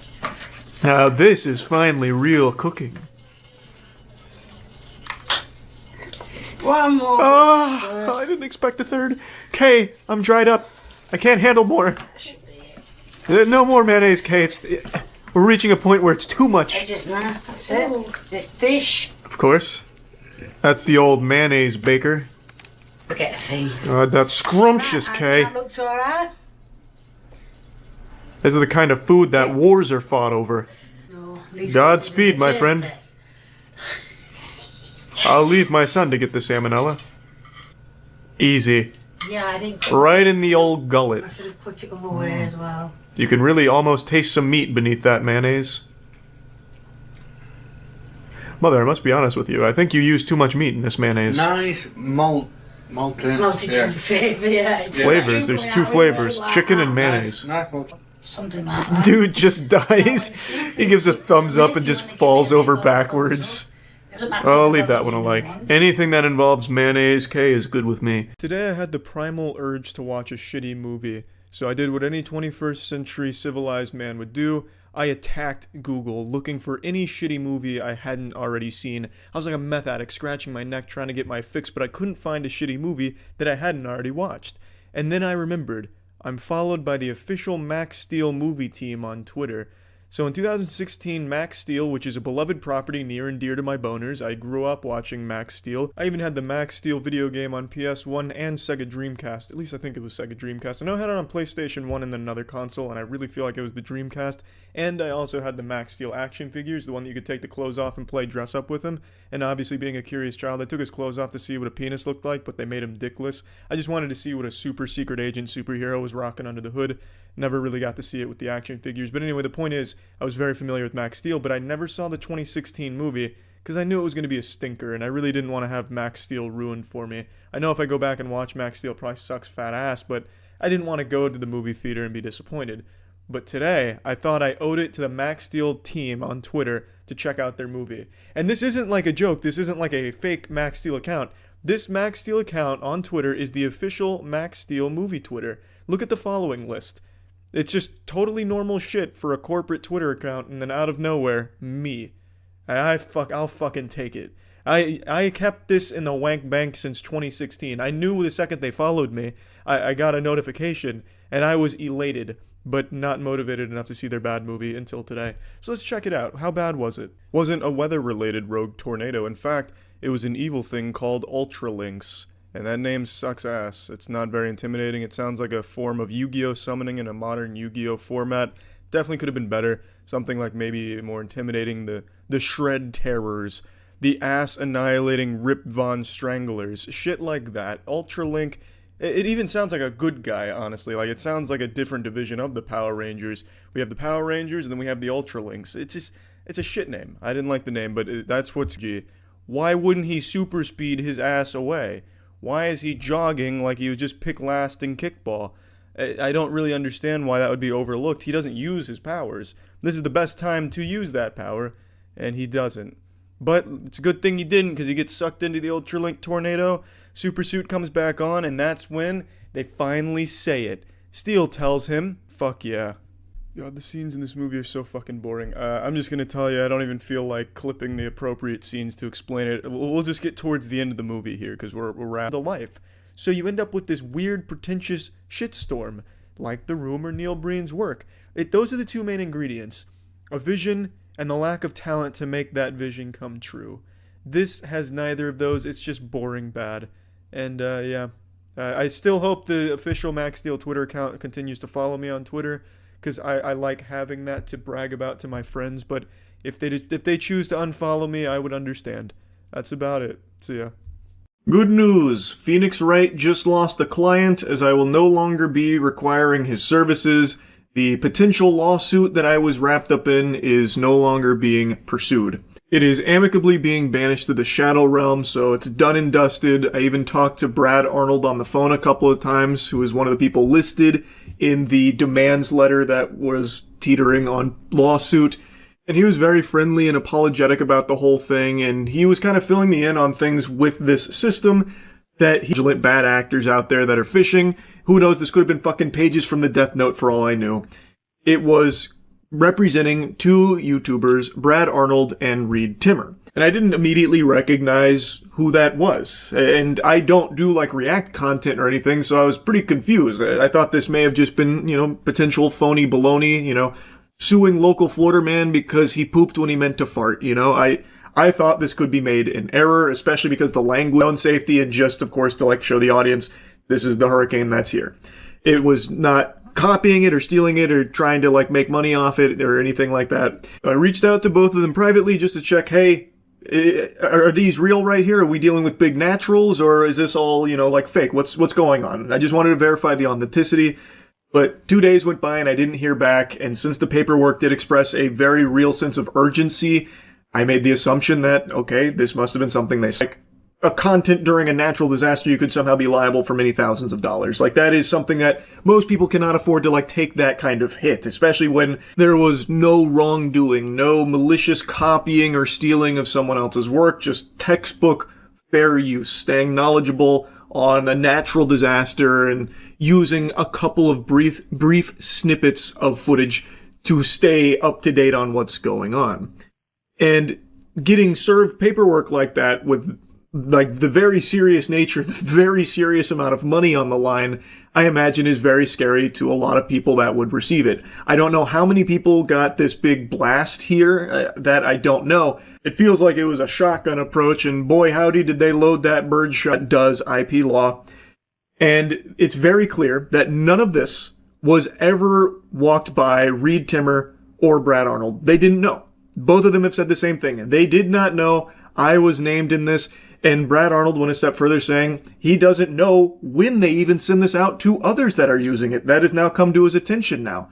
That they are not even brought up to speed with who their digital rights manager is even going after and what for. Now, based on the conversations I've had and from what I've gathered here, I believe the process is Viral DRM has this content that they have the rights to protect. They log it into their systems and then, full Yosemite Sam here, firing from the hip, shoot first, ask questions later, making the assumption that it must be a bad actor doing something, nefarious with this content to try and avoid paying for it, and thus action must be taken. And according to what Reed Timmer and Brad Arnold are saying, they don't even consult them first or anything. They just take matters into their own hands and do it without ever even bringing them up to speed on what's going on or why in regards to that content.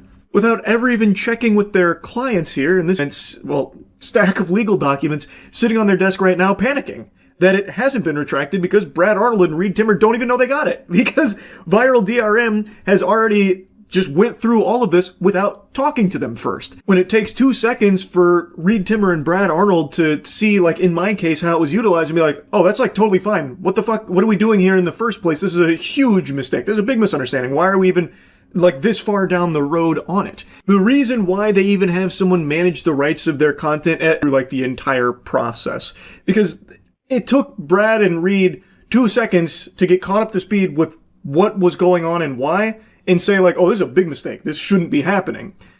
But the Viral DRM has already gone through all of it, and I'm now served these papers. So it feels like they just built the case very quickly, and it feels very weird to me. Because I don't think, like, if this didn't get retracted, like, if this went through the entire song and dance, the bells and whistles, I really don't think there's a world in the fucking multiverse that Doctor Strange would peer into where this would win. So it's just, the whole thing is just odd to me. I do think that there was probably paperwork signed between Reed Timmer, Brad Arnold, Viral DRM, about how they have like full autonomy to manage their rights in whatever way they deem appropriate. But I don't know if Reed Timmer and Brad Arnold were aware of things like this happening. And based on how I was speaking with Brad Arnold and what he was talking about, it seems like he doesn't really like that. He doesn't know what's going on in regards to how his content is managed here and like this litigious nature. And like, it seems like the whole purpose is to stop like legitimate bad actors from stealing it and circumventing like the licensing fee and that kind of thing, which this was not doing here. And again, I have no idea if this went to a lot of people or just me. I don't know. Anyway, though, I'll stop blabbering here. Like I said, I did talk to Brad Arnold on the phone, and he was a very nice guy and very understanding of like how messy all of this was here. So, and like I said in the last video, there's no ill will here from my end towards Reed Timmer or Brad Arnold for this. I appreciate it being handled so quickly here, and I've got my fingers crossed, really hoping that if others do have this, it can be actually looked at from all parties here to see, is it a mistake like it was in this case here? So hopefully all of this can be, you know, more buttoned up and better in the future so it can actually be used to protect their content from people that are actually trying to steal it, rip them off, and that kind of thing. So wishing both Reed Timmer and Brad Arnold the best here. I know they both have YouTube channels and their own careers. Hopefully this kind of thing is just water under the bridge now, and there'll be no more scary legalese paperwork going to people that don't deserve it. So anyway, that's really about it. See ya. Can you guess the emotion I'm feeling right now based on my face? Is it painted all over me? If you guessed refreshed, you'd be correct. It is refreshing to see a horror movie that finally lives up to the hype. I just got back from seeing Hokum and I really enjoyed it. Going into it, I saw all of the stellar reviews saying how great it is, and surprisingly, it didn't tiptoe over the edge like a lot of horror movies love to do, where they just slap, scariest movie ever made, hope you brought your diaper, you're gonna be pooping, it's turbo extreme spookiness, that kind of thing, like Longlegs. And I know I've spit on that a lot, because I think it is just the perfect example. I think it is the epitome of this overhyped, exaggeratory marketing that horror movies are really leaning into these days. Longlegs was just but the advertising would lead you to believe that it's scarier than hell itself, that it was opening a fucking portal to the underworld or something.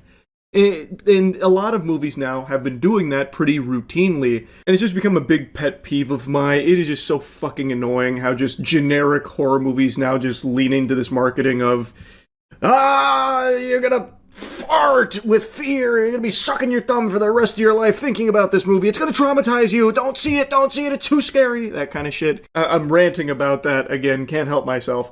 The point is, Hokum didn't have that around it. The reviews were just extremely positive about how well shot it was and just how great it was at being unnerving and intense, and how well Adam Scott played his character here. And all of that I agree with. I think this was a really good movie. And interestingly enough, Hokum is... Oh, we're going to get into some spoilers here. I'm not going to do like major spoil. Well, maybe I'll do that. Spoiler warning. I don't know how deep into spoilers I'll get, but in order to talk about some things, we got to get into spoilers. Spoiler warning.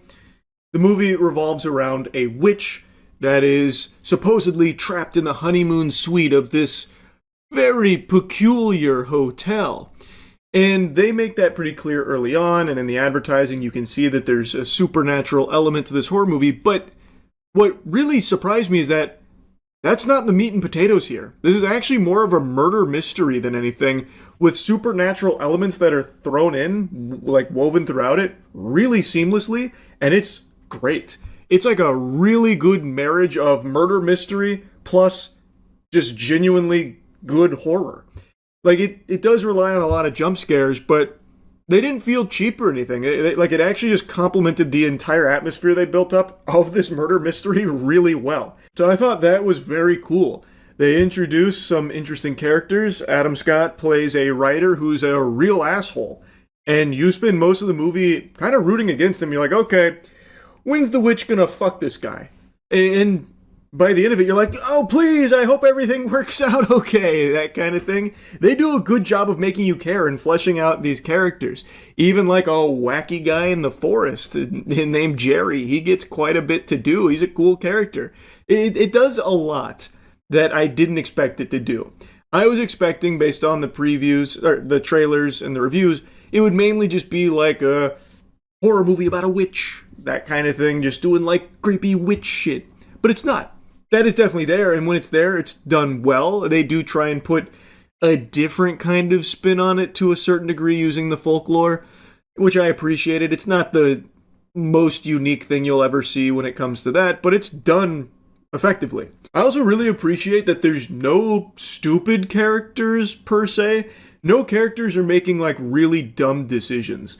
Like, there's even a moment where they basically do like a video game puzzle, like some shit you'd see out of like Resident Evil or something, where Bowman, Adam Scott's character, has to brainstorm and come up with a good plan on how to utilize a dumbwaiter without just trapping himself in basically game over there. And the solution was really creative. I just appreciated that, because usually a lot of horror movies rely on characters being super stupid. Here, not so much the case. That being said, there is something in the very beginning of the movie. He is writing a story, and it is reaching its conclusion. And there is a glass bottle with a very important item inside. And the character and a child that's traveling with them are in the desert, and they reach their destination. But then he realizes he can't open that bottle to get the piece of paper inside of it out. So his plan is pretty morbid. He believes the only way to open it is to break it on the skull of the child. So he was going to bash his skull with the glass bottle in order to break the glass to get the item out. And I think that's just a little silly. And this is something kind of important to the film because it shows Bowman's outlook. He has been through something very traumatic, so he views everything as just having bleak endings. And that's a point he makes to a waitress at that hotel while he's drinking. He's describing the ending of that story, and she says how bleak it is, and he's like, yep, that's how everything goes. And this is a perspective that he has carried his whole life after that incident that happened in his past. And even at the end of the movie, as things change and the ending of this book maybe gets altered in certain ways, it is still reflective of his outlook, and that's why it's something that's kind of important to the overall film. But even in the end, the solution of bashing the bottle on the skull is still the only thing that the characters thought of there. And I just thought that was really silly. Immediately what came to mind is, why the fuck would you decide that the only way to break that glass bottle is by killing your child there with it, breaking it on their skull? If that is let's just assume the sand is way too soft and there's nothing you can do to like stomp on it to break it, because the sand would just absorb all the energy. It wouldn't actually like explode the glass. There's obviously no rocks around them because they were looking for a rock, couldn't find a rock. The skull is not the only part of the human body. Like, you could do like elbows, you could do knee. I feel like there's 100 other ways of breaking the glass there that doesn't involve just bashing someone's skull in to hopefully break it. So I had to just suspend disbelief there and just write it off as, well, it's because he wanted it to be a bleak ending, and that's why that's the only solution that he could come up with. But I feel like when he was talking with the waitress, he made it sound like it's the only logical one, too. Thus, everything has to be bleak because it's only logical that it's all bleak, that kind of thing. When really, if you just think about it for a handful of seconds, you can come up with multiple other solutions. Like, fuck, you could have someone hold that glass bottle and then you kick it. Like, there's a bunch of ways to break it. Like, genuinely, a bunch of ways to break it that aren't that one. So that was the only time where I was like, okay, that's a little silly, that's a little stupid. Everything else the characters do, I think, is very smart. And I know that actually flies in the face of some reviews that say that the characters are really dumb. And then they point out things that genuinely I feel like they didn't even watch the movie. So like one of the things is, he didn't even try and break any windows. He's in the honeymoon suite, which is at the very top of this hotel. And the windows are completely fucking boarded up. There's only one that's accessible that we can see in the film that has some holes in what's blocking it, and he looks through the window. That's how he sees, like, Jerry's there. How's he breaking that? And also, even if he did pull it off, then what? It's abandoned. Everyone's out because it's closed for the season, so then what? It wouldn't do anything. Everything he was doing, I think, made sense in trying to get out there.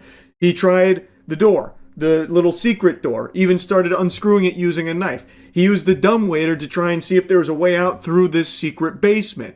He then used the manual pulley system in order to ring the bell to try and get someone's attention for help. Everything he was doing felt pretty smart in trying to get out of there. Like, I don't think the characters made standard shitty horror movie character decisions. I actually think for the most part, it was pretty sound. I don't have any complaints in that department at all. The only other complaint that I have is that I do think that when they showed the witch, it wasn't really creepy. It was a little silly. Like, all the scenes with the witch, like, creeping up and doing, like, freaky shit, I thought was good and unnerving.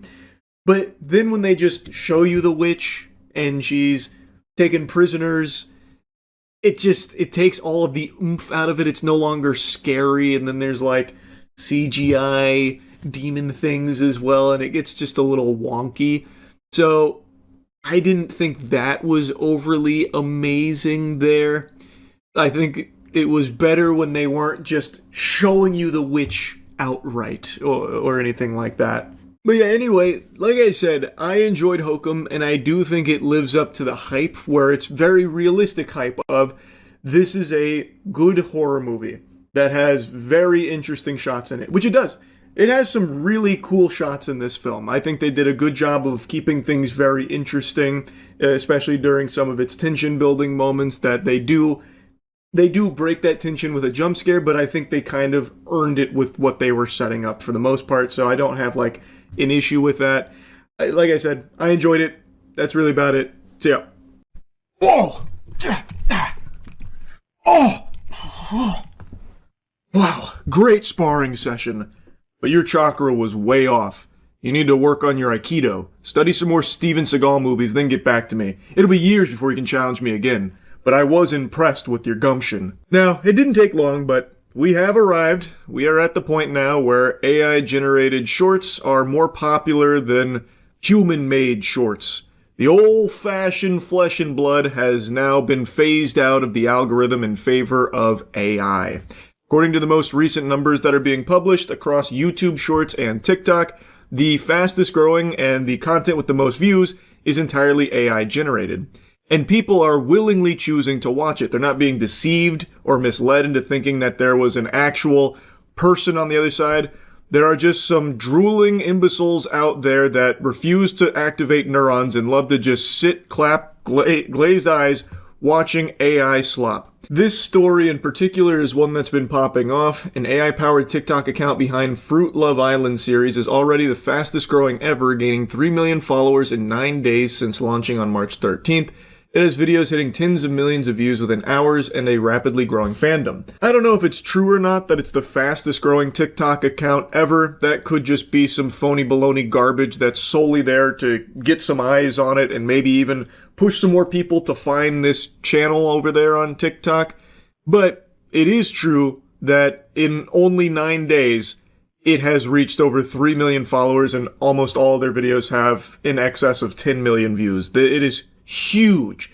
Now, I believe a lot of it is botted. I think that's probably the main strategy these AI slop factories use, is they make some shorts and then bot the views to try and get people to organically filter in and then stick around. And you can see for AI.cinema021, this has been a home run strategy for them. Even that name makes it very clear that this is just one of their endless attempts to have an AI account pop off. It is just a throwaway name, AI.cinema021. It is probably like their 21st account doing this exact same fucking thing. This just happened to be the one that caught fire. But yeah, it has worked wonders for them. It's been a slam dunk. They have a whole community that's starting to prosper and bloom. They talk about Fruit Love Island like people used to talk about Skibbity Toilet. Why did you hide your phone? It's nothing! Wait, who is Peachy Baby? Give that back! You told her you were single? Vomit-inducing trash. And they're also using, like, really early AI for this, I think. They're probably using the fucking prototype that Will Smith was eating spaghetti on a few years back. They're on fucking Grok negative 1.0. Like, the lip syncing doesn't match at all. And everything about it is just super fucking cattywampus. So, like, the way that they're holding the phone there, the hand is completely wrong and backwards. But I imagine people like that as part of the charm, it being so wonky and shitty. And that's not to say that if it was a more sophisticated AI video, that'd make it better. It'd still be an entire pile of dog shit for sure. I can explain! He told me he was single too. Wait, what? You know what? He can keep his stupid phone. Let's just leave him. Honestly, he was the worst. Yeah, but at least something good came out of it. This is what gets shown in hell. This whole account is like the Emoji Movie if it was made by a glue-huffing PCP addict. It's just so bad. This was the first video on the channel. Then it went into its iconic Fruit Love Island series, Season 1. I just don't get it. I really don't. I don't know how anyone finds that entertaining, like, oh, haha, look, the fruit relationship, it fell apart. He pretended to be single when he wasn't, and now the fruit broke up with the other fruit. Holy shit. Wow, only possible through the power of AI. I can't believe it. Future, it's here. Welcome to Fruit Love Island, where 8 single fruits are about to flirt, fight, and trust. Things get messy fast. Okay, this villa is insane. I'm not leaving here single. I just hope the guys are hot. I'm here to have fun, and probably break a few hearts. Bro said the quiet part out loud. I just hope the girls like nice guys. If you're an avid watcher of Fruit Love Island, if you're an AI cinema enthusiast, you are a genuine loser. You deserve the apple juice that keeps getting poured on your head at the lunch tables. This is pathetic. Now, I know everyone's expecting it to only be children that's watching this, coloring on their construction paper with crayons and endlessly consuming this AI slop, but you'd be wrong. Granted, a lot of it, I imagine, is that where parents just refuse to raise their kids, so slap them in front of the iPad and they end up finding Fruit Love Island. But there is a large portion of this fan base that are adults. I cannot fathom being a grown-ass man sitting down to watch my soap opera, Fruit Love Island from AI.cinema021. If you ever catch me watching shit like this, please just Baker Act me. My God. Okay, the banana guy is definitely my type. Wait, I saw him first.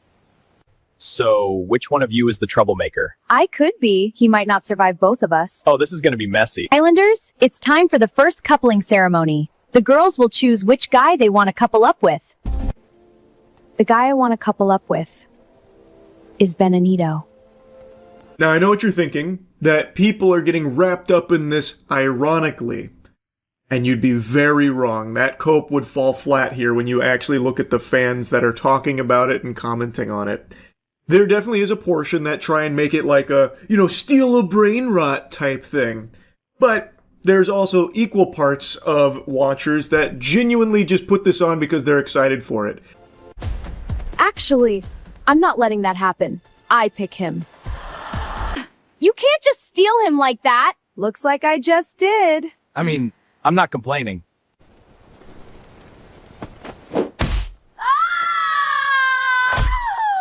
The final couples are Pina Pina and Bananito.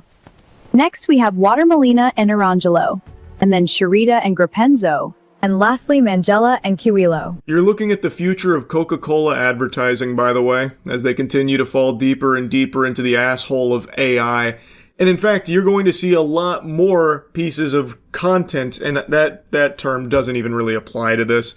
You're going to be seeing a lot more of this plague sweeping through as more and more companies see just how lucrative it is. And not just companies, individuals, they're all going to latch onto this titty here and try and suckle some milk out of it. It's already happening. There's a ton of other AI Love Island videos popping up now. For example, Candy Lovers Island is what it's called. That's another one that's blowing up. They're coming up on like 200,000 followers and getting millions of views. Welcome back to Candy Love Island. Quick reminder before we start. The official account is Vasai Faz on TikTok. Stop following fake accounts. And if you want to vote, link in bio or go to candyloveland.com.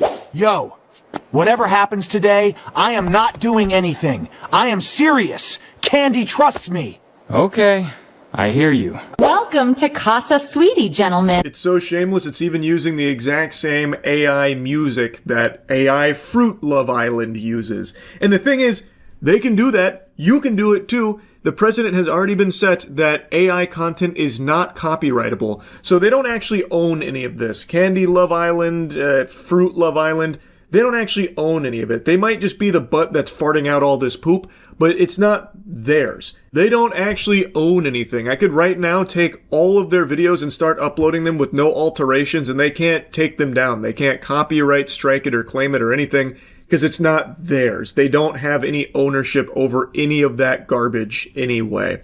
So that call to action at the start of the Candy Love Island segment was really fucking beautiful. That's a certified chef's kiss moment, because they're bitching about like fake accounts that are getting traffic now, and they're not following the real one, which is Faz Asif or whatever the hell it was. He's trying so hard to get some clout to his account. This is the real official one. I'm the one that's producing this masterpiece of a series with Candy Love Island. Guys, come flock to me. What are you doing? These are all impersonators. They're fakes. They're stealing from me. They're stealing my IP, my AI Candy Love Island, which they literally can't even steal it from you because it's not yours. It's actually a thing of beauty to see them try and put these call to actions now in there to protect their work. Again, not theirs. Night, it's time for the recoupling. You know the deal. If you're not picked, you're going home. I just wanted to clear the air. Okay. I'm not trying to get in the middle of you and Mangella. Strawberina was talking crazy about Mangella. What did she say? That she's dramatic, and that I handled everything better. Wow. I feel like you act very confident, but I can't tell if that's just your thing. I mean, maybe at first, but with you, I'm actually a little nervous. Here's the most recent episode. It's got already multiple millions of views. It hasn't even been a whole day yet. Comments were going ballistic, set ablaze by all the twists and turns of Fruit Love Island. People talking about how they stayed home from school to watch the newest Fruit Love Island, that kind of thing. Which, of course, I'm sure is just an exaggeration, but there are genuinely people that are really, really into this shit. And it just goes to show you just how far we are degrading as a species. People are willingly watching this over actual people. They want AI slop. They are craving more AI slop. So I can't even be mad at the people that make it anymore and capitalize off of these brain dead fucking fools like these zombie husk people, because they're making so much money off of it and people are begging for more. Like they are literally on their hands and knees asking for more AI trash. It's so fucking sad. And it didn't take long at all for it to overtake human-made content. So we've fully entered into that era now. It is the more popular content out there according to the numbers that I've been seeing. Now, of course, I guess those numbers could also be fudged. Those could be a lie as well. But you can also just look for yourself with your own peepers and see how popular all this AI content is on YouTube Shorts and on TikTok. On YouTube Shorts, you can actually see what the most viewed content is, and most of it is AI from the last time I checked. TikTok, I don't know if they have that same ability, but just take a look at AI.cinema. Over 3 million followers in 9 days. I don't know of any other TikTok accounts that are actual human-made content that's doing numbers like that with that kind of motion. So it seems like it's probably accurate to say AI content has fully taken over Shorts platforms now, and people are welcoming it with open arms. It fucking sucks, man. That's really about it. So yeah. Gambling has become the lifeblood of all sports. It is like peanut butter and jelly now. These two are married together forever. Sports betting has become more normal than saying bless you after a sneeze at this point. If you watch anything sports related, you will be fed endless advertisements for, Hard Rock Casino, betting apps, sportsbook, this kind of thing, out the wazoo. Gambling has just become so deeply intertwined with the sports industries across the board, you just expect it now. Like when someone farts, you're expecting stink. It's the same thing here with sports.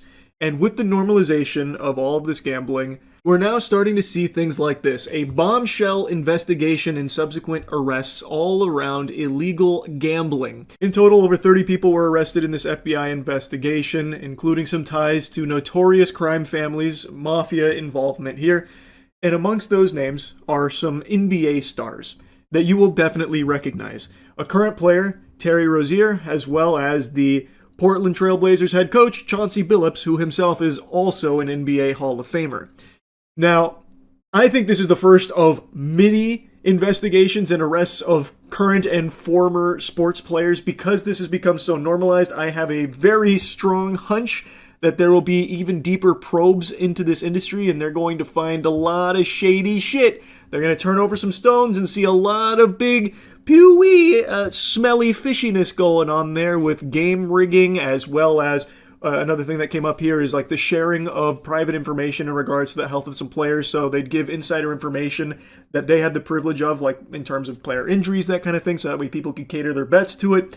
In the case of Terry Rozier, he was actually involved in this for game rigging, allegedly, where in one game, he took himself out after a handful of minutes and did not return, and apparently had people betting on his unders, meaning he was going to have an off night. People were betting he would have an off night. He took himself out of the game early. Obviously, he wasn't going to have a superstar performance there, so they cash in a lot off of those unders bet, and apparently he got a huge portion of that. That is one instance here that we have been made aware of. In Chauncey Billups' case, his wasn't game rigging, but instead he was working with illegal poker operations where they were using like fucking high-tech technology that you'd only see out of like James Bond's Q laboratories, where he would have victims lured in there. He'd be like the face of it to like use his fame as a means of luring people into these illegal poker games with all of these bad actors.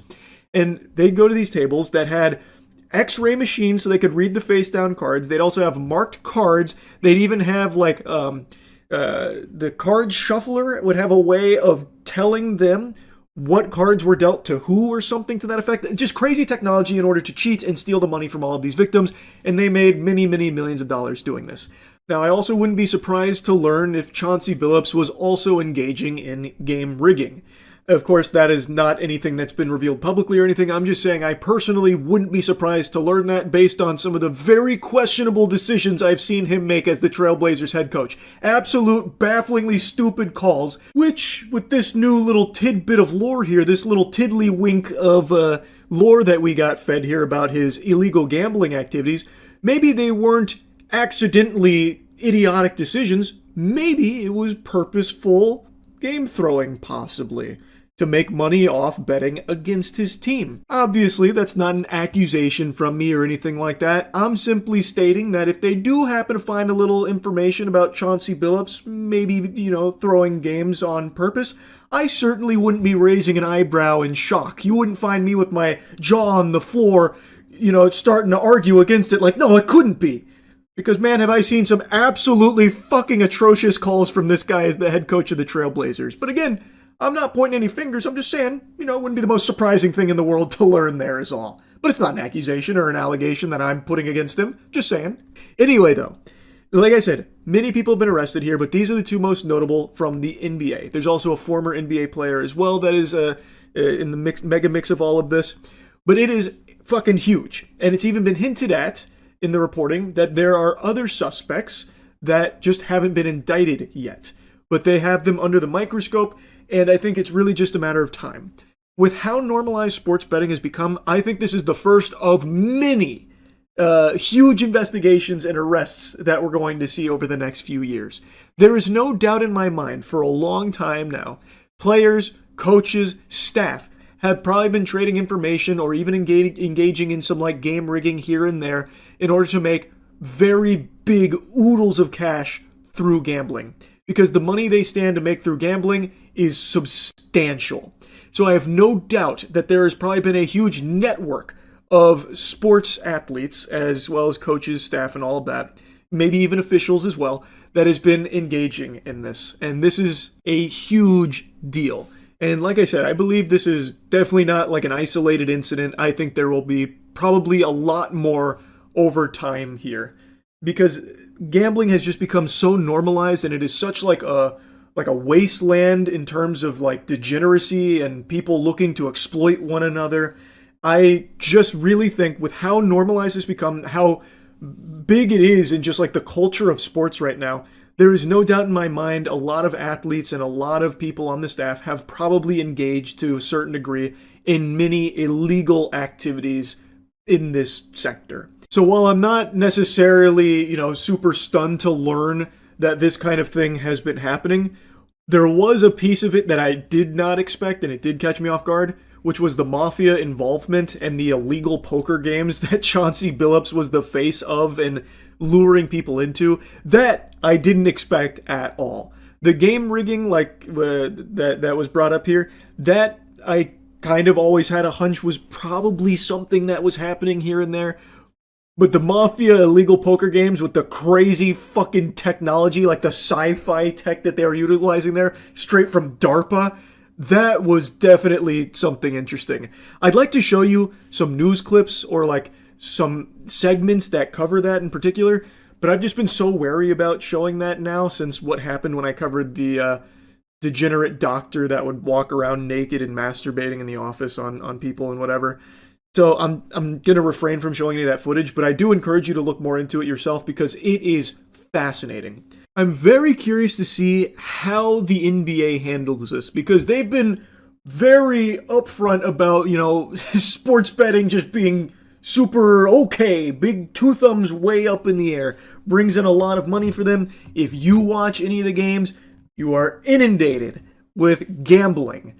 It is not something they try and hide or shy away from. It is up in your face. And that's not exclusive to just the NBA, but since 3 big NBA names have now been indicted here, I am curious to see how they handle this. I know they released like a pseudo statement about, the disappointment and like how they need to look at things a little differently here, but I do wonder what meaningful changes they're going to make. Because sports betting has been so normalized and such a huge core component of these sports in the first place, what do? They can't really like break it off cold turkey or anything.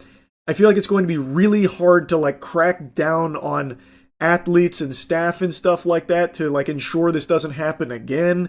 I'm just really interested to see what steps they're going to take. So I'm going to definitely be keeping my eyes on this going forward. And anyway, that's really about it. So yeah. You ever been to a dog show with the sole purpose of arguing with the other dudes there about how your dog is the most exotic? What do you mean no? What's wrong with you? You off your gourd or something? This is what sane, healthy people do. It is what it is. I don't give a fuck. Why? Because it's exotic. This right here, everybody has. This right here, nobody has. Exotic is something. I got the Ain't nobody got this, though. though. Everybody got bluffy. Nobody got this. And Exotic got the smash mug, not the long snout. Long snout? How you figure? That's them 2 fingers. Snout. He could breathe. Wait. You got a tail? You got a tail? You got a tail? Oh, shit. It's pure chaos here at the Westminster Dog Show. It's going nuts. There's blood and guts everywhere, and there will be no survivors. Like, this is like a lot of hostility here at the dog presentation. It's like listening to Bills fans and Chiefs fans arguing. All this while holding dogs that they're treating like pieces of jewelry. Specifically, the dude that looks like the Rizzler was set to Wumbo and then found cocaine, the guy that's really like fucking steaming. He just keeps going on about how exotic his dog is and how no one has it, as he's like showing it off like a luxury car. No high rear though. This ain't high rear. Stand them You up. crazy? Stand that dog up. Stop pulling that rear back. Not putting no rear back. back. That rear back. Let's do a side shot. Side shot. Let's do a side shot. Let's do a side shot. Let's do a side shot. Buddy tries to call him out for high rear, looking to throw a flag on the play, like, nah, it's disqualification, rear too high.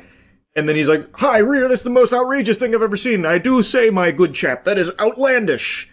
It's this whole thing is so absurd, and I feel horrible for the dogs here. They all look like they have been bred for the sole purpose of being in these kind of shows from these fucking weirdos. So I imagine they probably have like a lot of health problems. Like, it's no secret, this kind of garbage can cause a lot of like genetic issues in them, and it's very sad.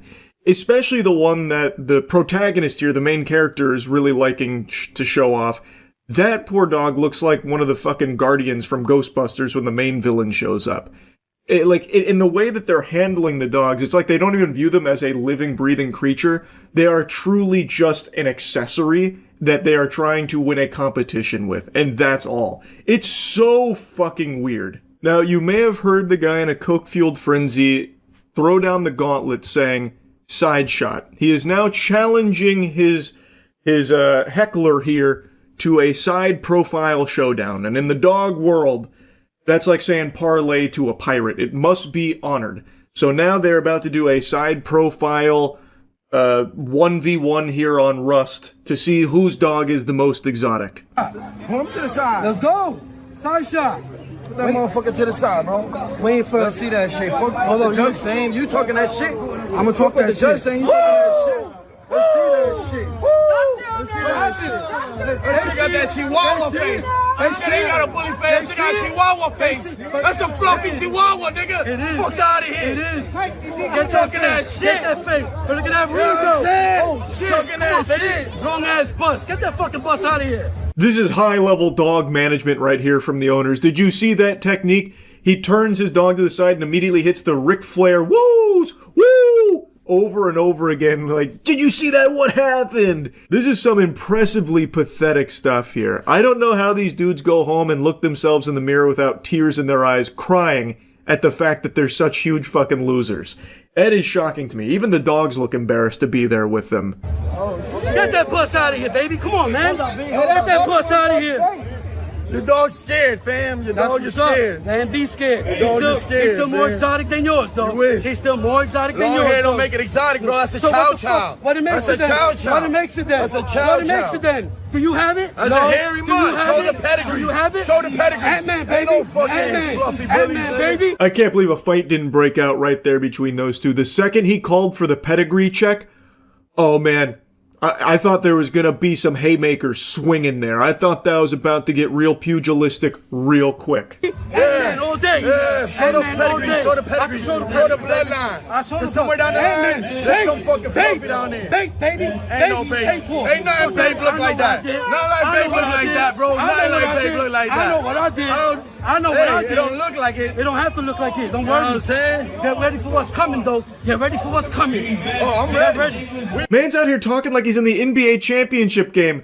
Get ready for what's coming. I'm dunking from the free throw line like Air Jordan. I swear to God. Brother, calm down. You're at a dog show. Get ready for what's coming. Mayan calendar predicted end of the world's 2012. Guess what? It's 2025. I'm shutting the world down with my dog right here. You're not ready for this. We're waiting. They're ready. There won't be no long snout shit. This ain't what's now? What's now? What's now? That shit more Yorkie than bully. Let's see who can run and come back without breathing. That shit more Yorkie than bully. Let's see who can run and come back. You know what I'm saying? Let's see who can run and come back. Functional. He's functional as fuck. You know what I'm saying? None of that bullshit. That's good, baby. Get that clout off of Bluffy. Get that clout off of the Bluffy, my girl. I don't need clout. Sure. I don't need clout. Real bull's back in style. And there ain't no fucking bull. Yeah. That ain't no fucking bull. Yeah, hell yeah, it ain't no bull, baby. Fuck out of here. That shit mutt. These owners were getting so feral there for a second. I thought they were about to start eating their dogs there for a moment. Just like, actually like, oh yeah, not functional. Well, he can run there and back. And he also tastes great. And then just takes like a bite out of him or something. Shit was going like actually Insano style. This guy's now bubbling over with rage. That ain't no fucking bull! And the other guy's like trying to get on his ass for clout chasing off of his, I think he calls it a bluffy, is what he was saying. I don't really know. But man, they are like actually foaming at the mouth here. Hell yeah. Let it be a month. Let it be a month. This is a new month. This is the new wave. Look at that front. Come on, baby. Look at that front. I see cameras on this. What about that? Fuck out of here. Get that shit off the table. Fuck out of here. They're looking at that shit because they don't know what the fuck it is. That's why. They're looking at it. That's why. They don't know what it is, bro. This is the new wave. They don't know what it is. Trust me. They don't know what it is. Trust me when I tell you. The new wave. There's just no way it can be this serious. Like, what's on the line? What do you win? A year-long subscription to Chewy or something? Like, I cannot imagine it's worth all of this fuss. These two goofballs are about to blow a gasket. They're arguing like it's an Xbox Live lobby. All over this weird dog show that they're at. Also, apparently this isn't that unusual. 4 years ago, there was an actual brawl at one of these kind of things. This was at something called a bully takeover, which I think is probably like the same competition that we're watching this argument at, since the whole thing they were talking about was like bullies and shit there too. So like, it feels as though like this is less of a dog competition and more of like a place where you can bring your dogs and eat some knuckle sandwiches. It's just such an unlikely event to imagine such a heated argument to arise at, or a violent brawl. And it is a violent brawl. Like, it's like a hockey fight. I can't show you any clips because I think the video would probably get taken down or flagged by YouTube. But like, it's an actual like hockey fight where one guy's grabbing the other guy and they're just fucking exchanging blows. And apparently it was a full brawl. It wasn't just those two, but in that video right there, they were like kind of the centerpiece to all of it. So it's just so weird that these dog shows apparently are so incredibly hostile. Like, maybe all the guys who show up are the ones that are actually neutered, not the dogs, so they just go there with a chip on their shoulder or something. I have no fucking clue. But it is wacky to watch. Anyway, I saw this today and I just had to yap about it a little bit. I don't know what animal there won the competition, but really, there are no winners there. And again, I feel so fucking terrible for those dogs. Not only are the owners just loose cannon, unhinged lunatics, but the way that they have been bred, I think no doubt has led to them having health issues, most likely. And that's just super sad. Anyway, that's about it. See ya.